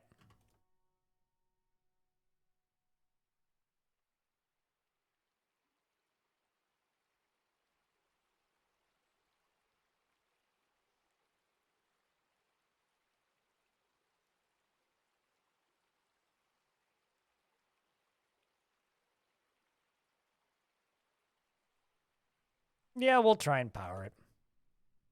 Although I kind of like the idea of just making a big old pump stack that all of the dwarves pump.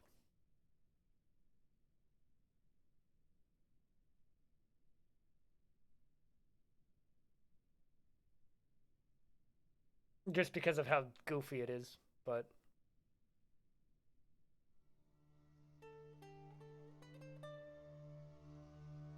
Bastet, it's because you waste all of your clicking powers on the first notification.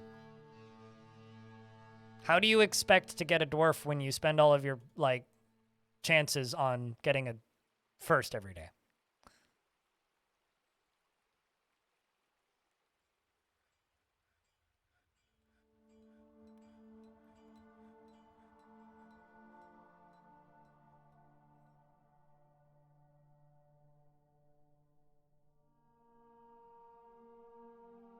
Points are better spent on ducks.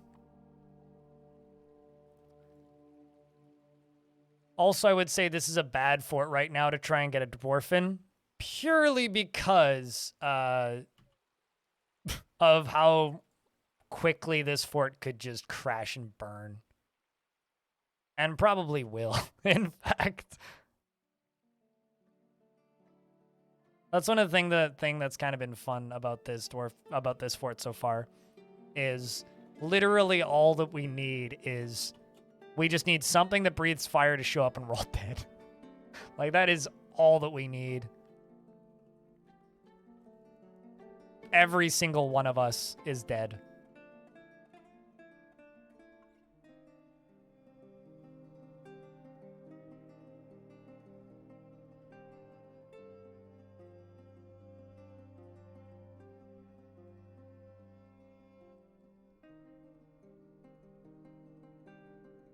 It's a separate crazy face icon? No, it's not. Dwarf has sunk into depression is a specific icon. It's not specific to failed mood.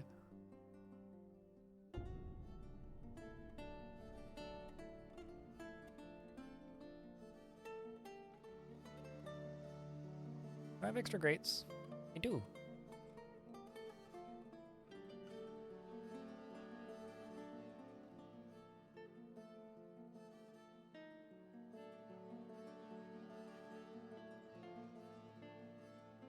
Might as well just go up here with...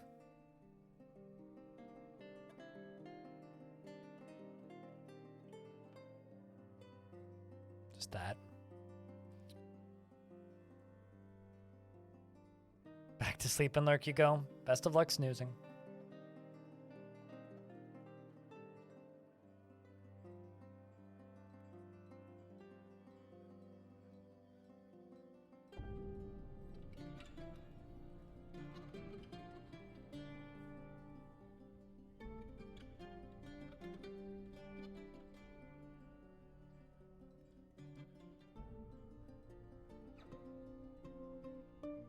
Soul Survivor escapes into the wilds?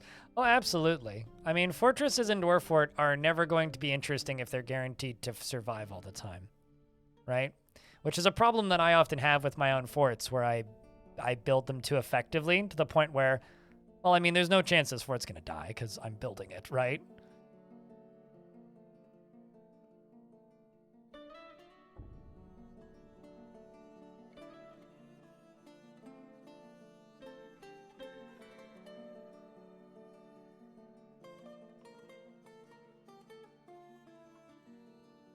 Let's jump up to the top up here. Go peach. Sweet.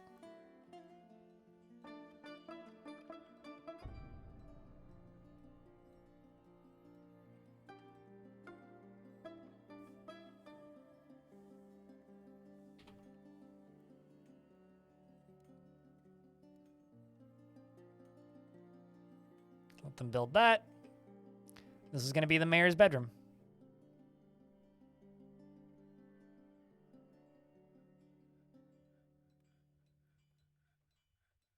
It's a shame.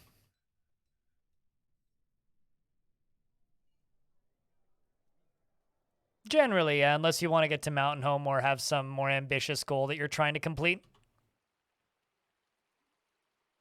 Yeah, generally the best thing to do once you've kind of done everything you can do in a particular fort is, yeah, just go make a new one. Why do I have a persimmon log wall there?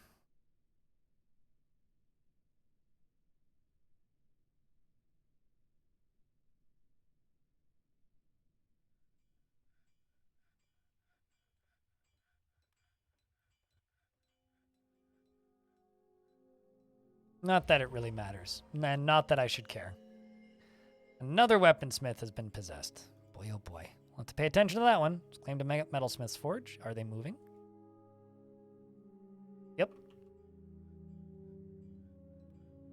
There will not be a single forgotten beast in this entire fortress. I can tell you that right now, because I can't dig.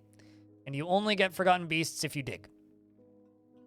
Because you have to go down to the cavern layers to get forgotten beasts. So because of that, I will not be getting a single forgotten beast in this entire fort.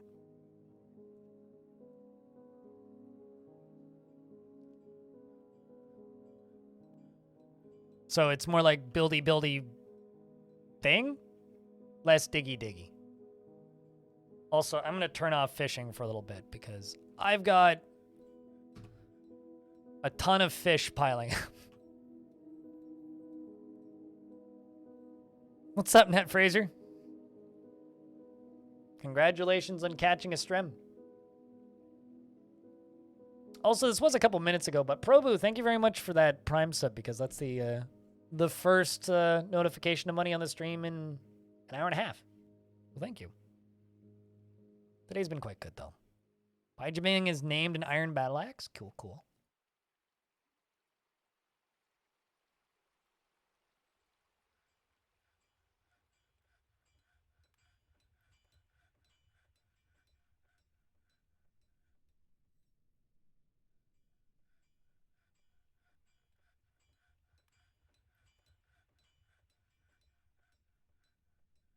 Well, we're just letting them build that side there. Thank you so much, man, for doing the tutorials. They have greatly helped me out. Cheers, dude. I will do more when Adventure Mode comes out. Because I kind of ran out of things to tutorialize that are like things that would fit nicely into a tutorial. The rest of the game is just kind of like up to experimentation. But cheers.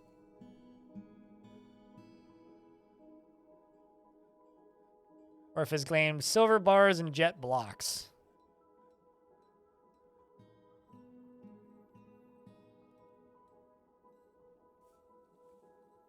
When you watched about the mist pump is really useful. Yeah. Took you a while to figure out steel production. It helps if you've played a lot of games that also use the real, like, mineral terms, you know? It's like, if you've played a lot of Dwarf Fort, or if you've played a lot of, like, I don't know. What's the name? Astroneer? Something else that uses the real, actual alloy names. It becomes a lot easier. And the kind of nice thing about Dwarf Fortress, though, is, like, if you don't know how to do something, like, let's just say, make steel. If you just literally just Google how to make steel in real life, it's probably accurate instructions for Dwarf Fort. Which is kind of incredible, but also true. I have a pet goat of somebody. Gotta cull populations a little bit here. Get rid of grazers.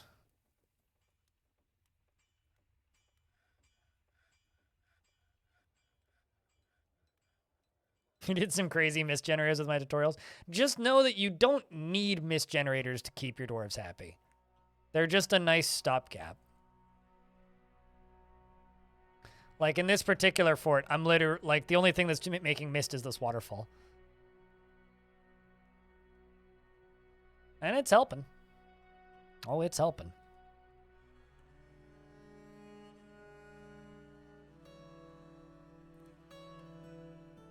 You created a space dwarf empire? Dwarves are just kind of stuck on the brain now. New mug looks sick. It really does, doesn't it? For those of you who missed it earlier today, over on my merch store, there's a new mug now on the store.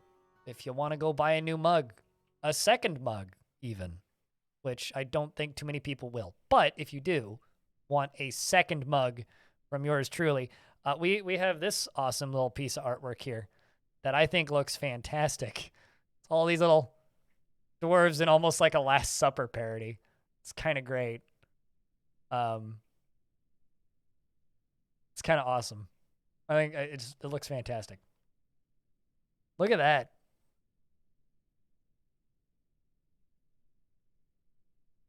I didn't even ask Cooler for the art. We still, of course, have the Vile Force of Mug, which is a pretty great mug. So, you know, you got the evil Vile Force of Mug, right? And then to go with that, you also have the dwarves inside who are ignoring the Vile Force of Darkness and having dinner. See, they're outside. They're literally outside the windows. Is there a link for it? You could just type an exclamation point merch, but there's the link. Yeah, ironically, I don't have enough space for more links in my bio. To the point where I might just finally make a link tree or something. Also, cheers, Jazz. I see that you picked up a mug. Actually, a few people picked up mugs today. Damn. Thanks, chat. Maybe a link tree? Linktree has NFTs, though. Literally, like, I made a link tree once, and the day after I made a link tree, I saw that they had launched an NFT project, and I was like, God damn. So I deleted my link tree. Probably just go make a link tree. But there's, like, plenty of other ones. There's, like, beacons. There's all my links. There's a few.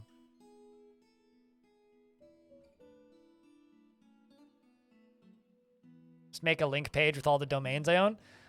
I mean, yeah, I guess I could also do that. I could do something useful with stupidskull.com.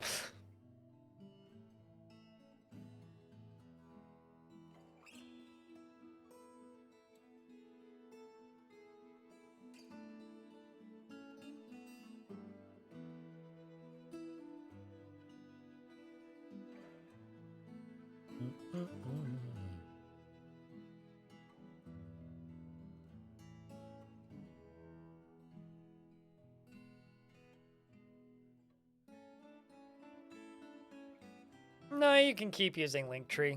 Well, I mean, like, literally the other two that I know of are all my links and beacons.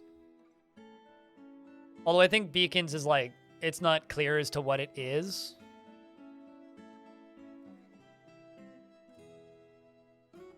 You making a mysterious construction? Okay, what do you need? Got marble, jet, silver. Need bones? Okay. Well, I'm butchering animals, so it can't be bones. I guess it's cloth.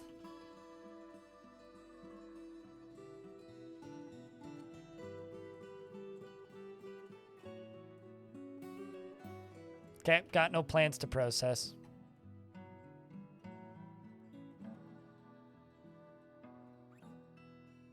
No. I need thread.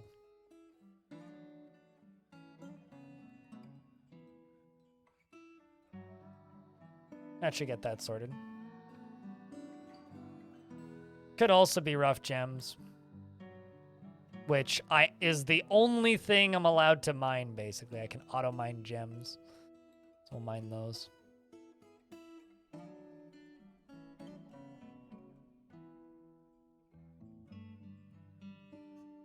The wall up top? I want to build a big archway over top of it.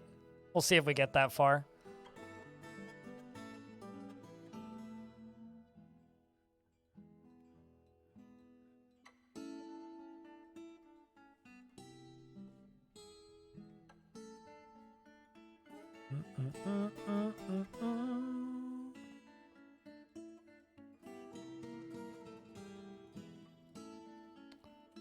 This is going to be given to the mayor,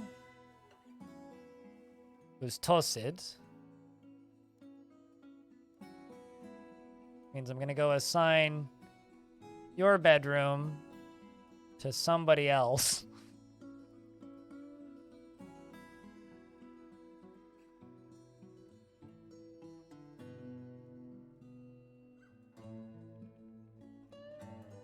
And before I missed theirs. Also, I know it looks like there's blood everywhere. It's I swear, it's only badger blood from the badgers that have been slaughtered out front, okay? The badgers keep attacking us. We are not attacking the badgers. The badgers are mostly fine, except for those that died. This is all badger blood, so that's cat blood. Perfectly normal. What's the best jewelry you can make without mining? I mean, whatever you can import. I mean, like, you can import diamonds. So import some gold and import some diamonds. Coral doesn't actually exist in Dwarf Fortress, fun fact. Some dwarves like coral, and Forgotten Beasts can be made of coral, but coral as a material in its natural space doesn't exist in Dwarf Fort. Oceans do not have coral reefs in Dwarf Fortress.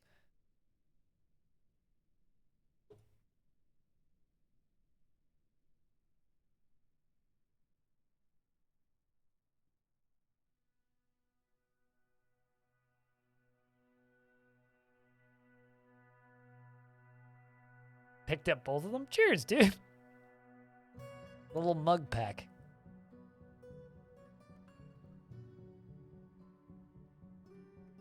Yet? I mean, that's like every feature in Dwarf Fortress. Everything is a work in progress right now and is not available in the game yet. But, you know.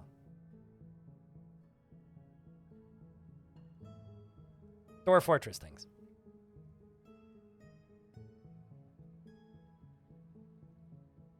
Free old Boreas, thanks for gifting a sub to Net Fraser. Enjoy the ad-free viewing. And the emotes and such.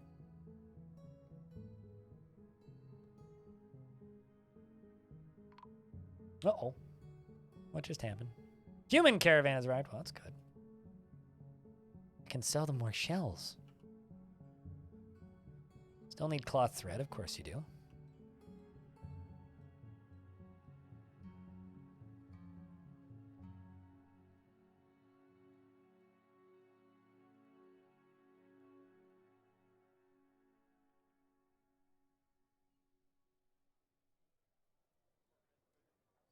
Well, looks like I need to swap one of these over to rope reeds.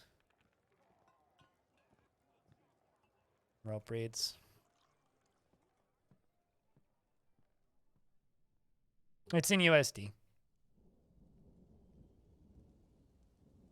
It would make no sense to put it in Canadian because nobody knows what a Canadian dollar is worth. Except for Canadians.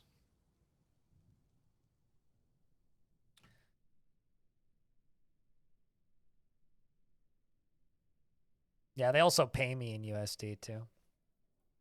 So we're trading with humans.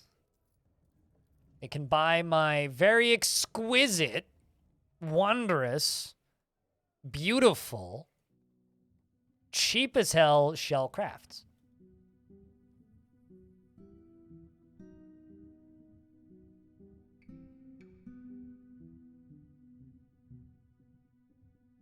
One Canuck dollar. I like calling them Chuck bucks because they have King Chuck on them now. Either Canuck Chuck, either Chuck bucks or Canadian pesos, whatever you prefer. Depends on whether or not you're like a Linus Tech Tips fan or not.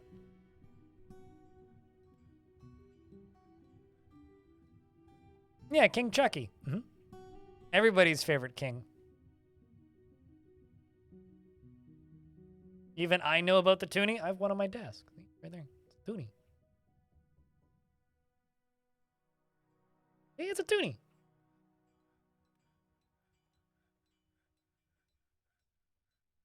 Who's Chuck? King Charles?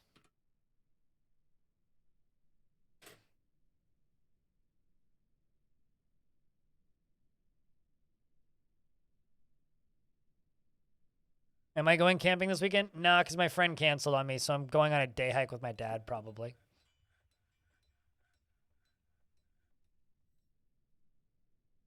Oh, it's one of those. Well, pout! I'll go without you then. God damn it. Does Canada get bank holidays? I don't know. I don't. Your way. Chucks, if you will. Chuck a few bucks. Thanks for the chucked bucks, if you will. The $2 suited. Cheers, dude.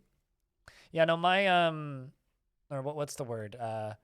I forget that holidays happen until my mom reminds me. My mom will be like, "Happy insert in holiday here," and I'll be like, "Cool." Someone say Canuck bucks? No one says Canuck bucks. Because this is my full-time job, so I just work like every day, basically. Occasionally I'll take a day off here and there, but I just work. Yeah, I ended up drinking on St. Patrick's Day and forgot it was St. Patrick's Day until I heard Irish music. Windows is currently yelling at me because Windows Defender is off. Yes, it's been off for the last, like, 5 years, Windows. You'll be okay. No diggity, no. Only buildity. Chat kept bugging me to do a challenge for it, so we're doing a goddamn challenge for it. We're building this in this big old canyon. It's been kind of fun so far. And it looks like a snakehead. Look at that.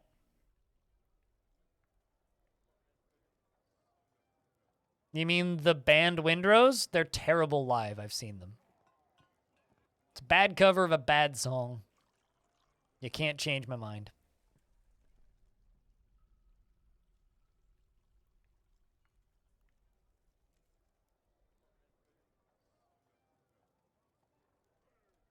And I wouldn't really say it's a thing. There's one band that has a fantasy dwarf theme.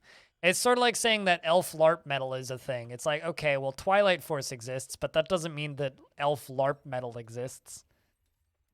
There's one band that does it. At the very least, with like pirate metal, I can think of like 2. There's that Something Atlantis band that I always forget the name of that I've seen twice accidentally in Tales of Atlantis? I can't remember. And then there's Ailstorm. At least there's 2 of those. Elf LARP metal. Yep. Literally go look up the band Twilight Force. Oh, it's just like superhero metal exists because there's like one band that does it, which is Grail Knights. They literally dress up as elves and they have swords and they sing about slaying dragons and shit. It's like Dragon Force, but somehow less cool and more cheesy is Twilight Force. Just go Google Twilight Force and go watch a couple music videos. I'll see you in a minute. They're pretty easy to find. I mean, like, here, I obviously can't show you their music because, like, YouTube I'll get DMCAs, but, like, okay, tab's muted. This is a Twilight Force music video. I mean, like, they're literally just like a bunch of LARPers. I'm not joking. Yeah, I don't believe I've heard this particular song. They're pretty cool. They're also excruciatingly stupid. There's a link. And then the other one, Grail Knights are pretty great. They're like 80s cartoon supervillains, and this is a song they did with the singer of Sabaton. Yeah, they're pretty fun. So yeah, if you want like some really stupid metal, there you go. Have fun.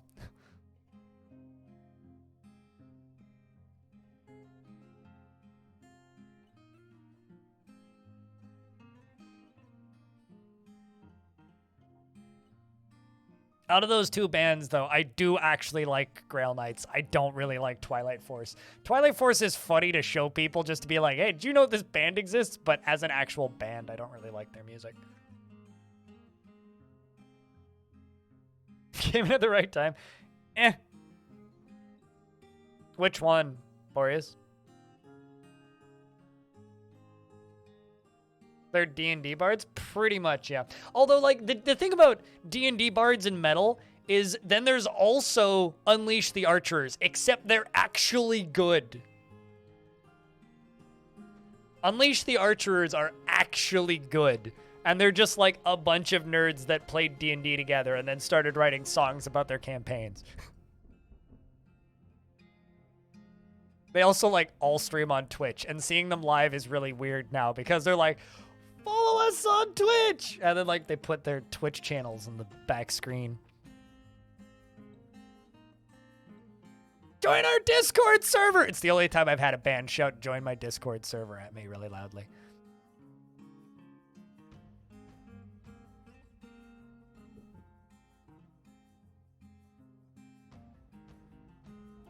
Glory Hammer's fine.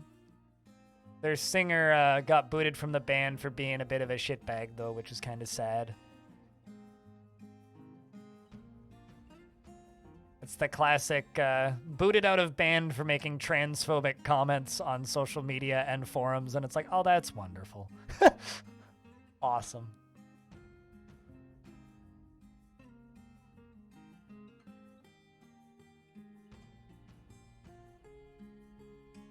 Also, Ailstorm and Glory Hammer are largely the same band, by the way.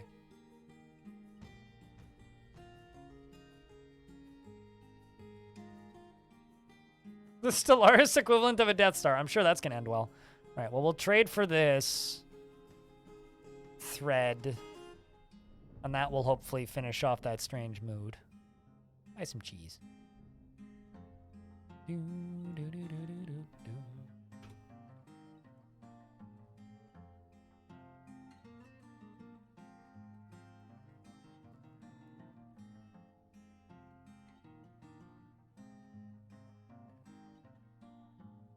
Maybe not.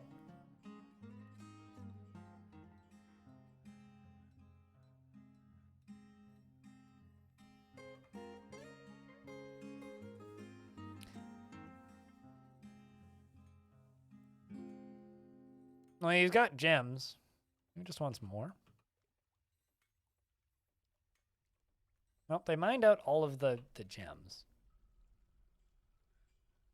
There's too many goddamn cats in this fort. Hold on a second. I need to fix this problem. There's too many goddamn cats. Slaughter, slaughter, slaughter, slaughter.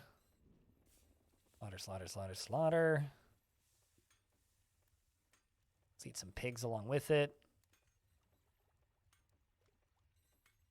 I'll leave a breeding pair of cats because none of them are claimed, fortunately. I'm just getting worried that they're going to knock one of my dwarves into the lava. Or not lava, water. Worse than lava.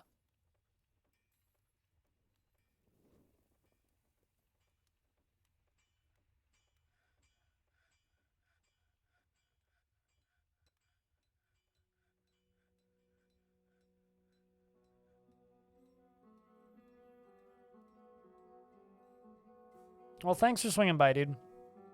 Thanks for picking up the mugs.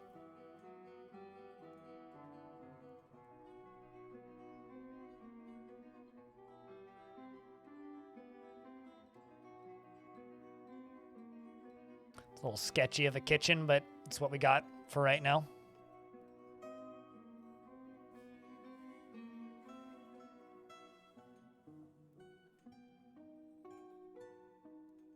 Slaughtering the kittens, someone has to.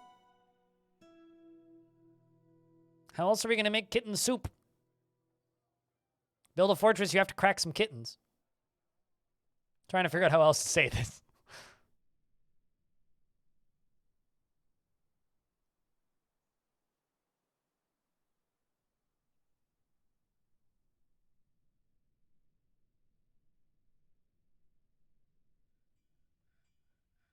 Just remember, everybody, some people think that metal is a very serious genre of music.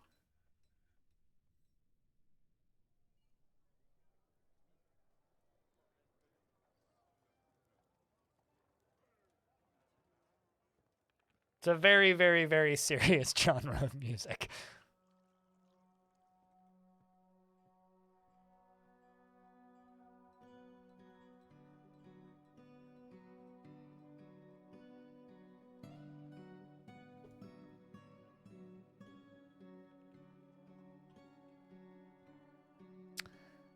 In other news, I've been streaming for 10 hours. When in the hell did that happen? Hailstorm got you into metal? Really? Anonymous, thanks for gifting 5 subs. Cheers, dude. You know, the band that got me into metal... And, you know, actually, I'll be kind of impressed if any of you have even heard of it.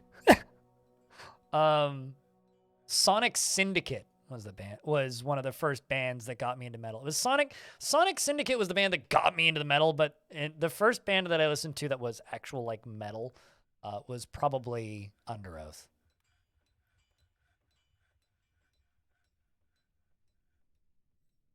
A non-goblin hole fort? What do you mean by a goblin hole fort? Mean just like dig a big pit? Or just like dig sideways into the wall? Dwarf Fortress is like, it's kind of like Minecraft, right? You know, like you start off by just building basic square house, right? And then 6 months later, you're building an airship and a tower and like a waterfall and cabins and a fortress and a replica of Helm's Deep. Why? I was bored.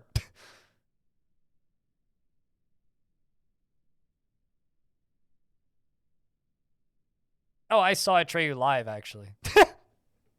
I saw Atreyu, Avenged Sevenfold, and Bless the Fall.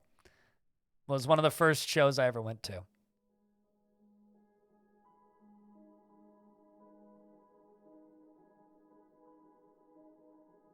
Did you go to that same tour? It was like 08, 07, something like that. Something like that. I think.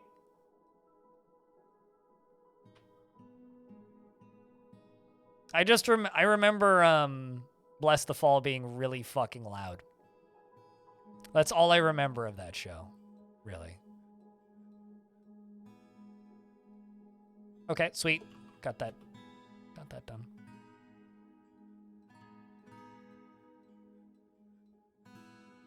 The guy from Never-Ending Story? Atreyu is a character in Never-Ending Story, yeah.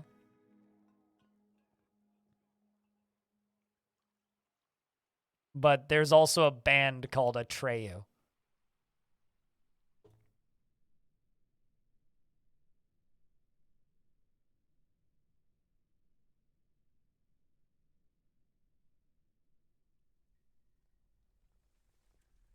That's all.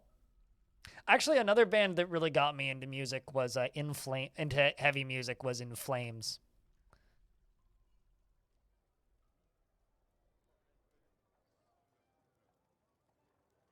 Specifically, their Come Clarity album, I think. Was it Come Clarity?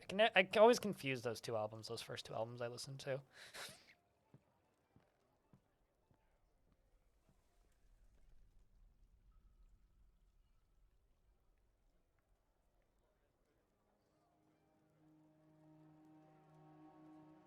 It's like I need to see the album art to know which one it is. I own it on wax over the other side of the room and on CD, but I still need to look up the album art to be like, that's the first one that I heard.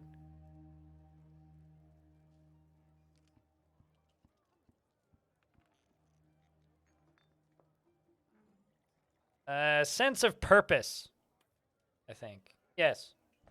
Delight and Angers was the first song by them I heard.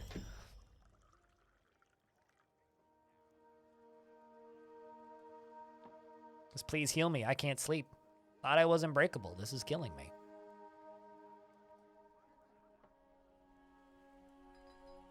Very good song. Good band, too. I've seen them live 6 times. I saw them every single time they came to Vancouver that I was aware of at post-legal drinking age. I know it's the only thing I've no-showed for a job for was to see In Flames.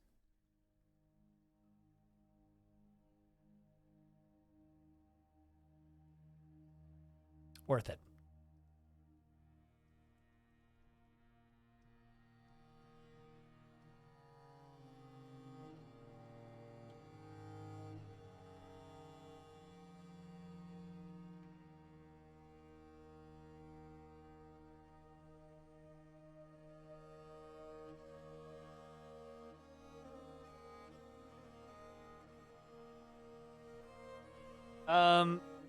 Here's the thing: if the redeem is up, grab it. But I'm not going to guarantee you anything. I have an axe lord available, but they don't have a beard. I told you this earlier, Gimli. Like, if it's available, grab it, because someone else is just gonna take it. Saber, what kind of dwarf would you like?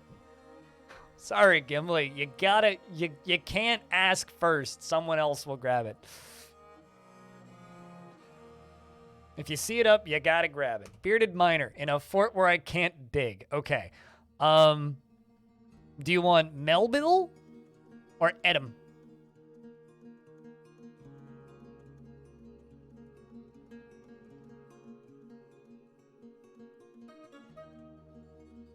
Edom?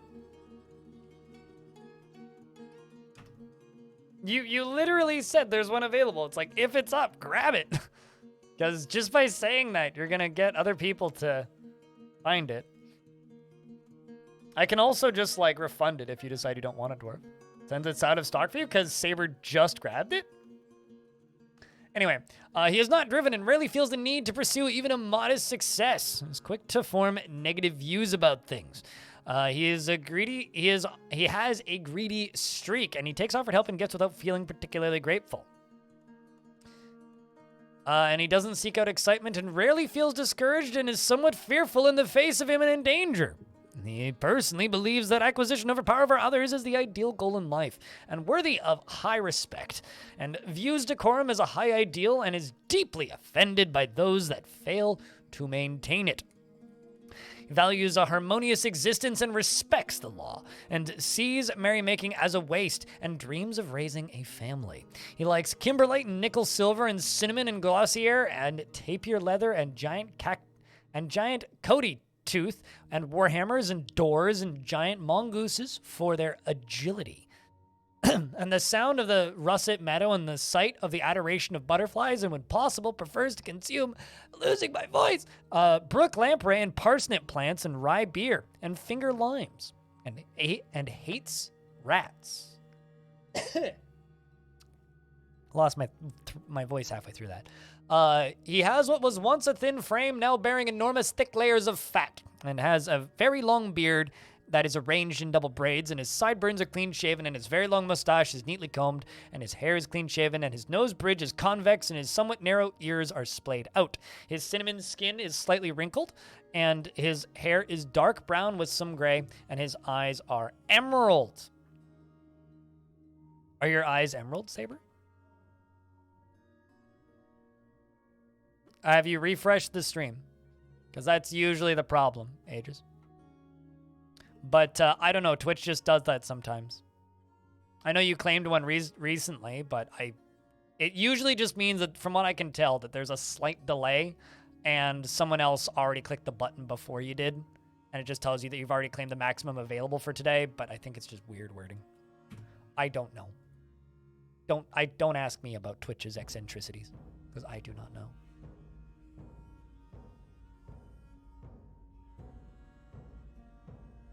Finally made it today. How's Hey. my favorite blind man? Still existing.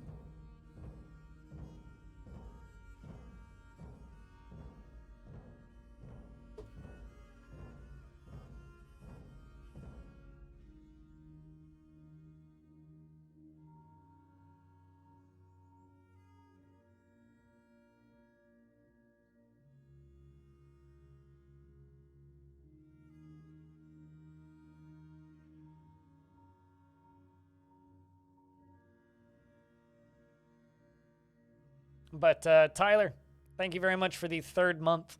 Welcome back. It's good to have you.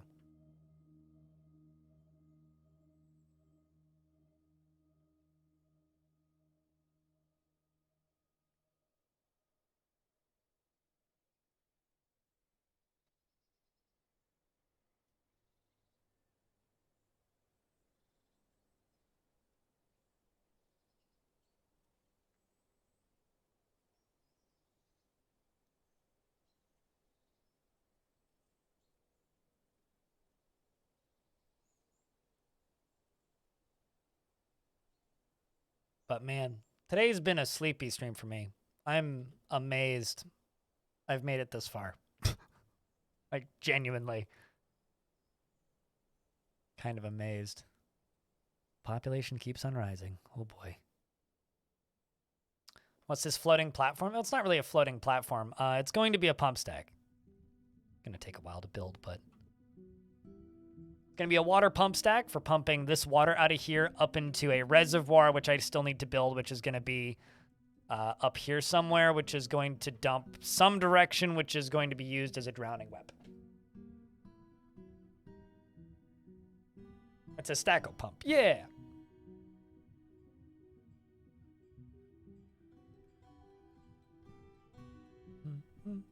So I kind of got a dumb idea just now. What if I made like a moat up here? So like I fill in this entire upper layer, right? Build a wall from all the way like down here all the way up to the top. So like this is just part of the wall. But then this is just full of water, like just floating above it. And then kind of like on this side where I have this wall that goes all the way up, I have a wall like this on each side that just goes all the way up to the top so that they can't get in because there's just like a giant giant bucket of water on the surface. And then just drown anybody who shows up.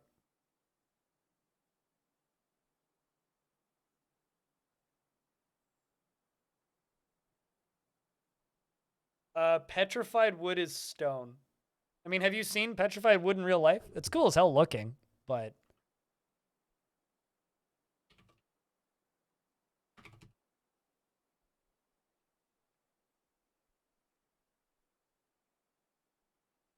I mean that's a rock, dude. It's cool as hell looking, but it's definitely like it's a rock.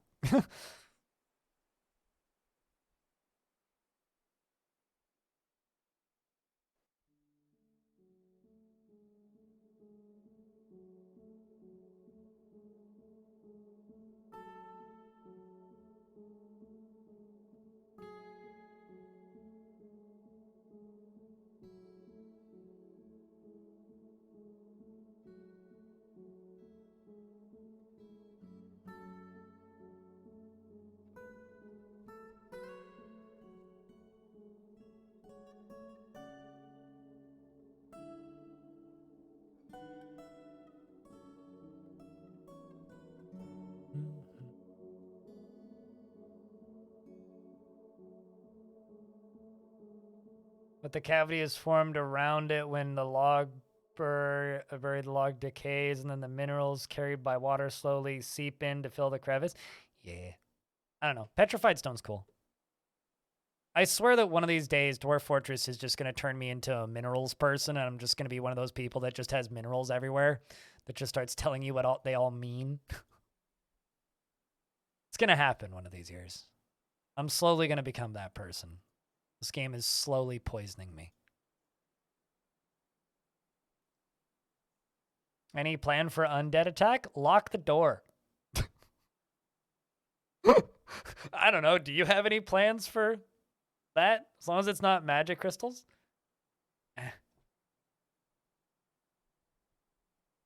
I mean, my parents just bought a singing bowl.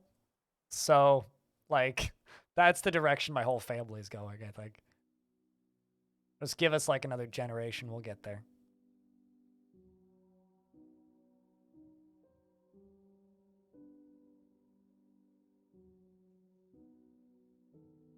They don't. Black Dog. Like it's literally that simple. They don't. A dwarf can become somebody's master or apprentice, but I don't think it does anything outside of that. Nick a neighbor and shove them outside. Well, you're a nice person. Don't hang out with Sorted during a zombie apocalypse. It's something that it has effect in adventure mode. There's a lot of things that have effects in adventure mode that don't have effects in fortress mode. It's actually a complaint that people who've played this game have had for a very long time, is Tarn will be like, so these are these 12 fortress mode features that we've just added, and everybody will be like, what do they do in adventure? What do they do in adventure? Or rather, here are these 12 adventure mode features I just added, and we'll be like, but what do they do in fortress mode? And he goes, hold on, let me add something to fortress mode. It's basically like what Dwarf Fortress dev cycles have been like for the past few years. Pre-Steam, anyway. It was always like, here's a whole bunch of Legends mode features that add flavor text that don't change the game in the slightest. Cool, Tarn. What else are you adding? A bunch of adventure mode features. Okay, and what do they do in Fortress mode? Hold on. We haven't added anything to Fortress mode. It's Dwarf Fort. But, which is one of the reasons why I'm super excited for, like, adventure mode to be released in this version, because it's finally actually adding, like, the stuff that will make it a complete-ish playable game. As much as, like, you know, Fortress mode is a complete and playable game.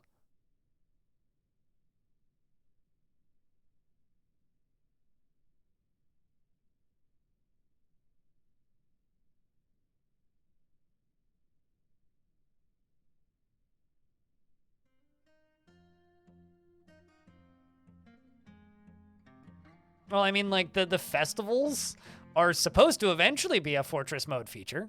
They're currently not even an adventure mode feature, the festivals. They're just Legends. And, like, you can read about them and find out about them and, like, hear what they did during those festivals, but can you see them? Nope. Can you take part in them? Nope. Do they do anything? Not really. Not currently, anyway. Will they eventually? God, fuck, I hope so. And, like, the tavern games stuff that's, like, referenced in Legends mode, but doesn't actually do anything. Okay, I screwed this layer up.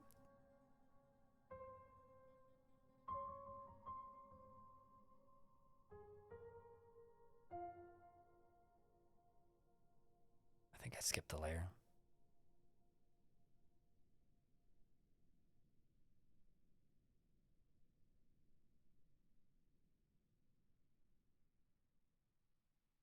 Four months building bars in heck. No, there's plenty of religion in this world. In the last fort, we had dozens. 4 months of building bars in heck. I know what you mean, and I refuse to acknowledge it. I hope your work hasn't been too life-scarring today. I hope that you haven't had to stitch any genitalia together recently, and I hope life's been good. Exclamation point YouTube. Or scroll down, but yes. Half an inch splinter out of someone's finger today. Everybody get ready and brace for your daily dose of body horror now that McJerby's here.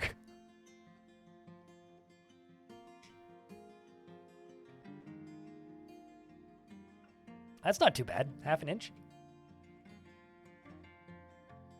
You heard me say genitalia, yes. Now I have that John Jolie song stuck in my head. Show me your genitals. Your genitals. What?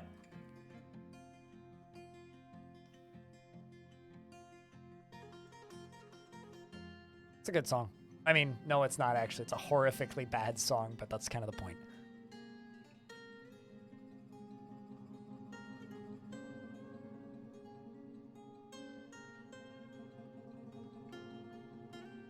Old internet classics, or old YouTube classics, shall we say.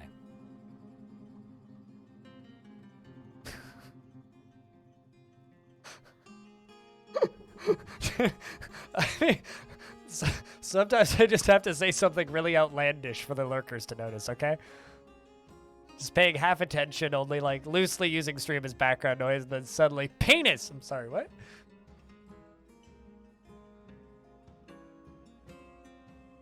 It's like if I just say the city name Regina out loud, people always blink twice.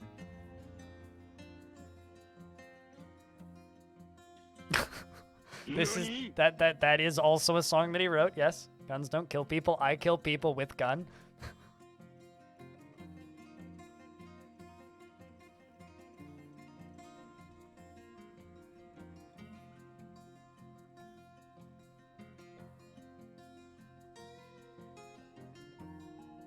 Did you say weenus? No, I said ween. Come on.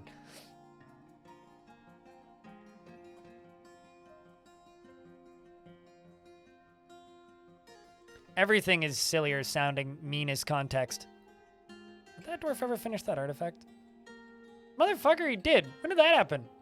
Apparently I have a silver mace artifact.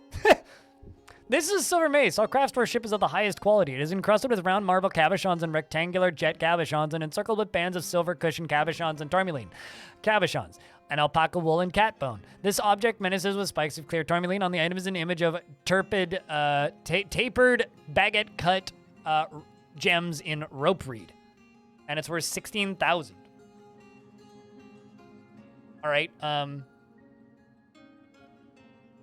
on.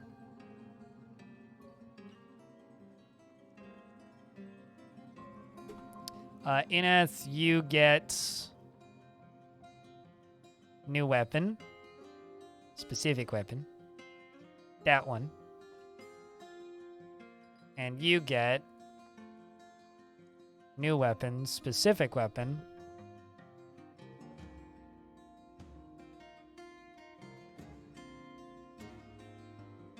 apparently I have a flail. You can have a flail.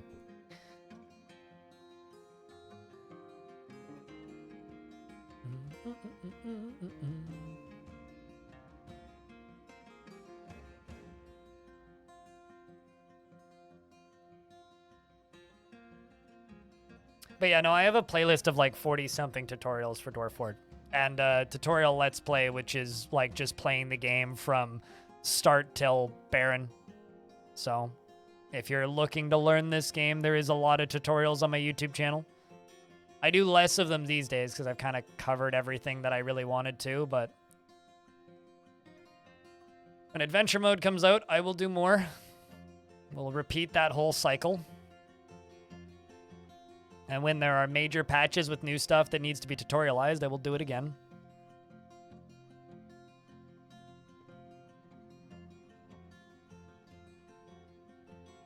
Bravebook coming soon? Not until I figure out the monetization issues on the YouTube channel, because right now, Bravebook is like not even remotely profitable to make, and it's like the difference between making like $20 per episode that I make, so it's kind of worth it, down to like $3, which is what I'm currently making. So no, I will not make an episode of Bravebook until I get the monetization crap sorted. I mean, just go look in the general room on Discord about like what the crap's been doing. Long story short, chat room, it seems like anything with the word dwarf in the title of a video on my YouTube channel just can't be monetized. Which means it's real difficult to run a Dwarf Fortress channel.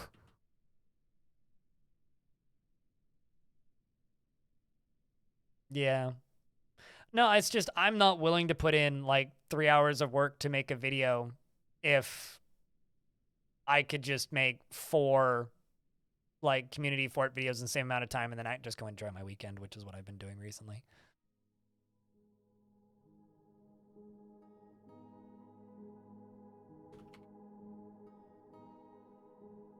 I would rather just go do that.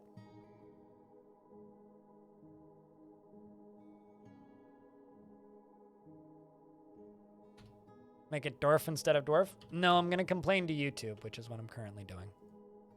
But that process takes 7 to 14 days, so.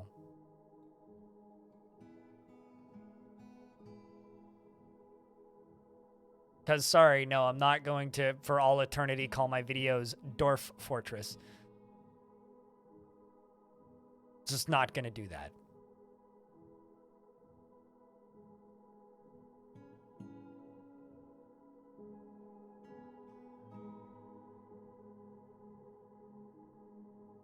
What do I think of the new YouTube boss? There's another rich CEO.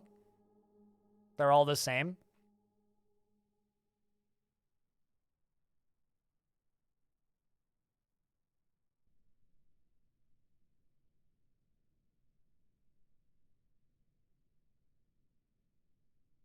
I mean, the thing that, or the meme before the game came out on Steam was,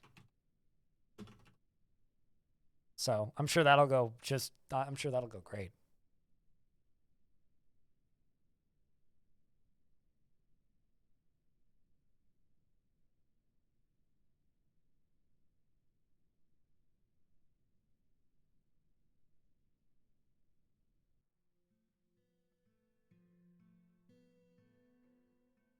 What could possibly happen? Resolve this issue? Unlikely. But I'm going to complete my complaining first. I mean, anybody who looks at my YouTube channel for more than 5 minutes will figure out pretty quickly I'm like the anti-clickbait YouTube channel.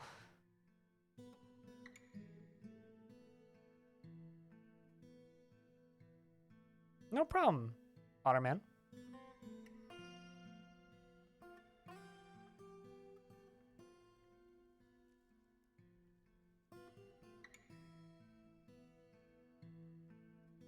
Doing my best to stay healthy. My body doesn't like that, though. Shake down what YouTube owes me? Not really. I just want, like, a clear explanation as to why my videos are, like, not getting monetized. Or even an unclear explanation, or even a response. And I was yelling about it on Twitter last night, and I got a response from Team YouTube, so... like, it was enough that they noticed.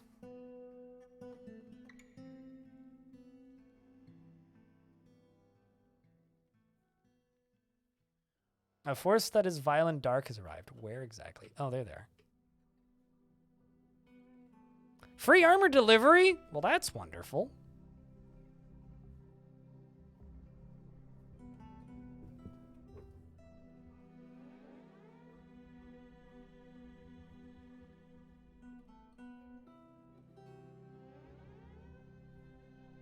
All right. So let's just tell them to stamp kill all of these.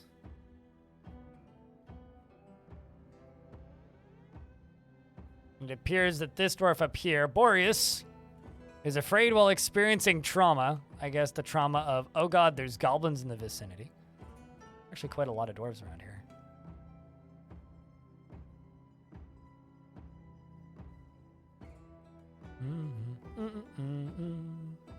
Although they are on the other side of the river, which I guess is a good thing.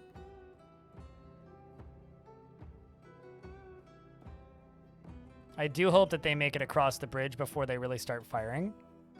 They're moving up. They're firing bolts at my sheep. Like a bunch of cowards. And Hammer Polly, who's been assigned to kill goblins and is completely unarmed, but does have a reindeer hair amulet.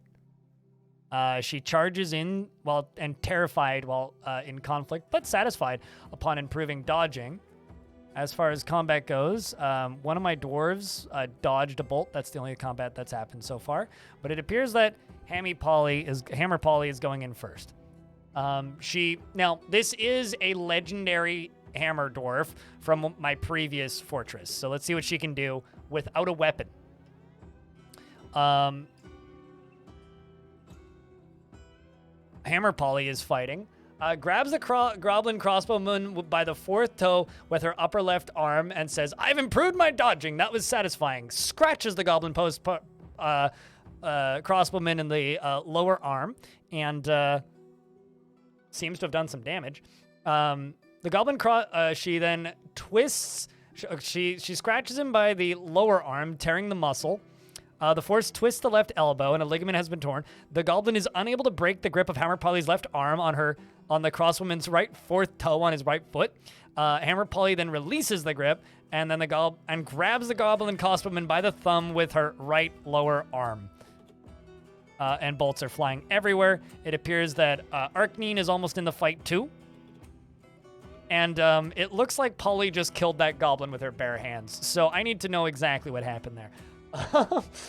Hold on a second. Where are you at, Polly? Where are you at, Polly?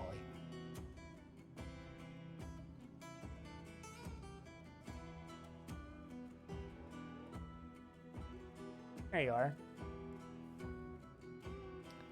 are. So she grabs the goblin, grabs him by the toe, and punches him in the right hand. She eventually kicks him in the left lower, in the left cheek, kicks him in the face, bruising in the skin. Grabs him by the fourth toe with her left hand, and then punches him in the right in the head with her right hand, bruising the muscle through the brain and tearing the brain. Jamming the skull through the brain and tearing the brain. So punched his brain in half. And then says, how fleeting life is, this does not scare me, and then punches the goblin once again in the right hand, fracturing it, pulling the hip, and tearing the bone. So she literally just, like, face punched him to death. We got Arkneen in here. We got Rigath, who's coming in, who is terrified while in conflict. And we have Pijiming, who's also running in, weaponless and armorless. But I think the dwarves got this, frankly. I mean, if anything, it's free armor. Look at this brand new free armor they've just acquired. It's actually kind of great, really. If I do say so myself, that seems kind of great.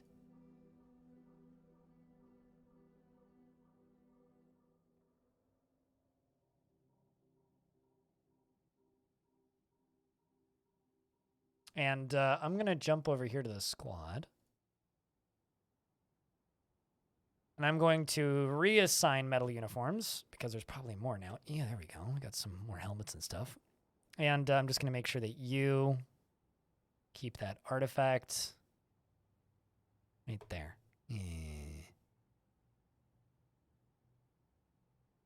We do have one injured dwarf who's PS4 Killjoy, who is seriously injured. Who says, I always deal fairly and doesn't feel anything. They appear to be much more interested in hauling the bodies from around him instead of coming and rescuing her.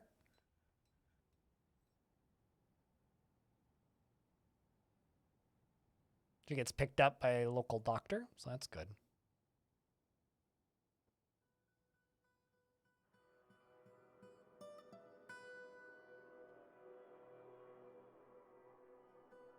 Legendary sax dwarf, as in like saxophone? I don't understand. Are you is there something here that I'm missing in a reference or something? What do you mean by legendary sax dwarf? I mean, saxophone isn't an instrument that exists in Dwarf Fortress. The instruments are all randomly generated. So, by that logic, no?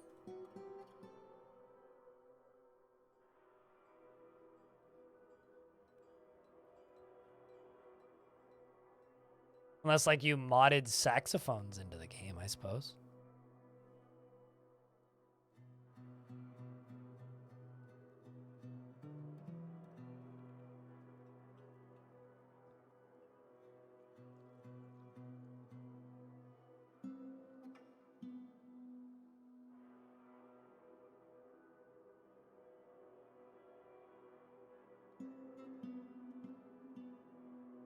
So I'm giving a dwarf to Brockley. So Brockley's other dwarf did migrate here.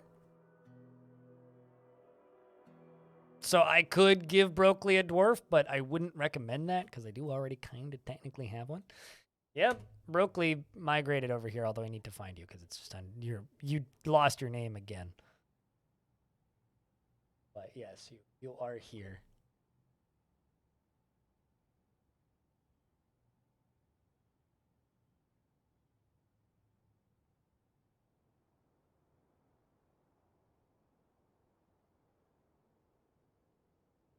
I seem to recall just like mentioning it out of nowhere. Just being like, oh look, it's Brockley.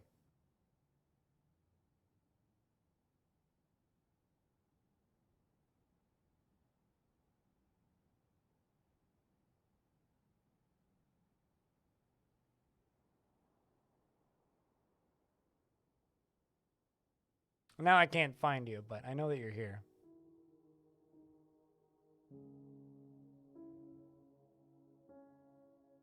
Looking for a dwarf with a custom role. There you are. Yeah, you're right up. You're right up there at the top. Dwarf with the big ass beard. This guy. See? Brooklyn.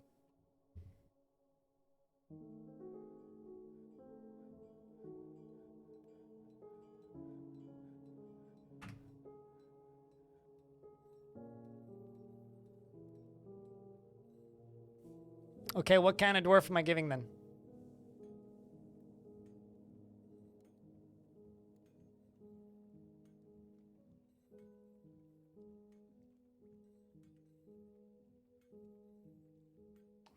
Also, what was their name, by the way?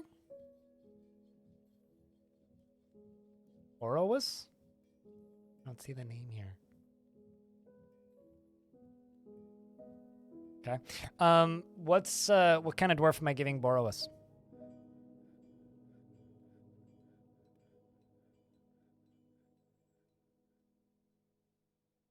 Is the question. Because that is up to the person who did the gifting.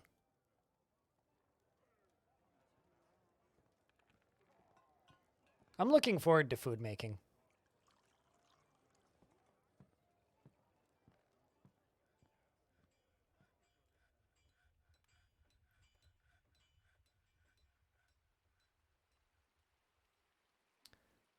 Youngest dwarf. I mean, I don't really have any young dwarves. Like, literally, it's just Fallout Rain and they're already taken.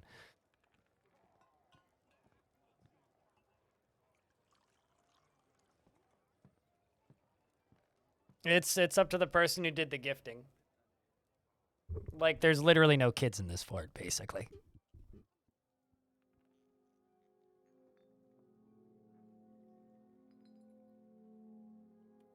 You're literally fiending for them? I know that feeling. Can be a brewer, then? I also don't have anybody who's an assigned brewer. I don't also think that there's also nobody who's actively brewing.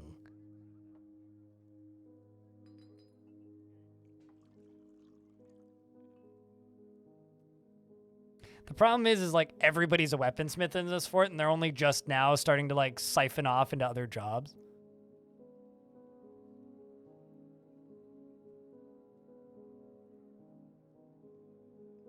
Do I have a brewer? Oh, I see. There we go. This one. You are correct. We do have one. I didn't see it the first time through.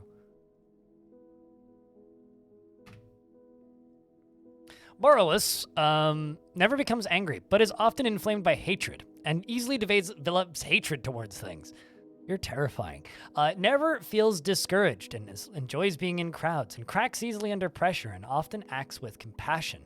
He is conflicted by this since he sees these tendencies as an impotent to the quest for power. You're a supervillain.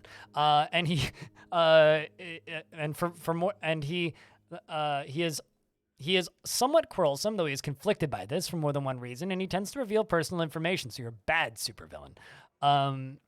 And he likes to keep things practical without delving deeply into the abstract, and is often nervous, and he doesn't mind a little tumult and discord in day-to-day living. Fuck me.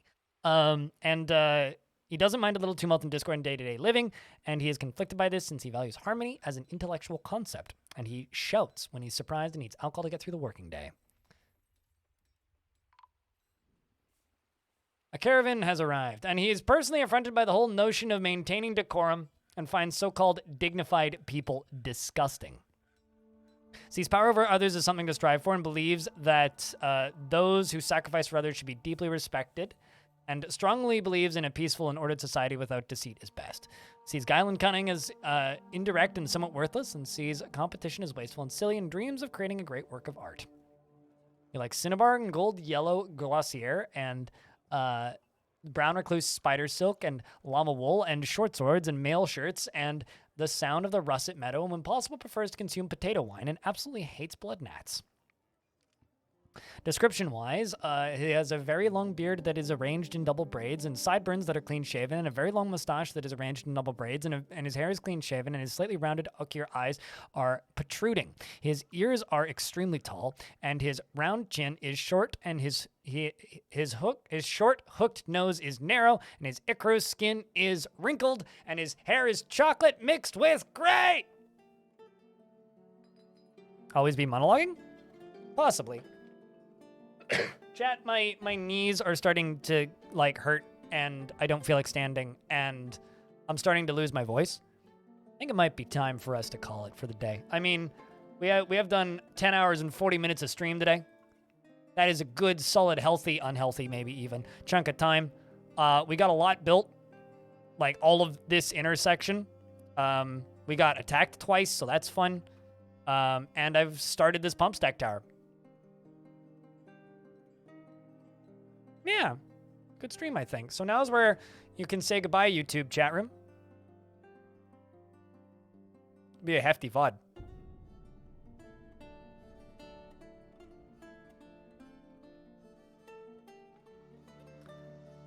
So I think I'm gonna go preppy dinner for me, and enjoy my evening and lie low for a little bit.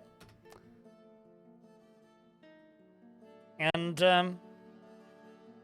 yeah, gotta go find somebody to send you guys over to and say hello to.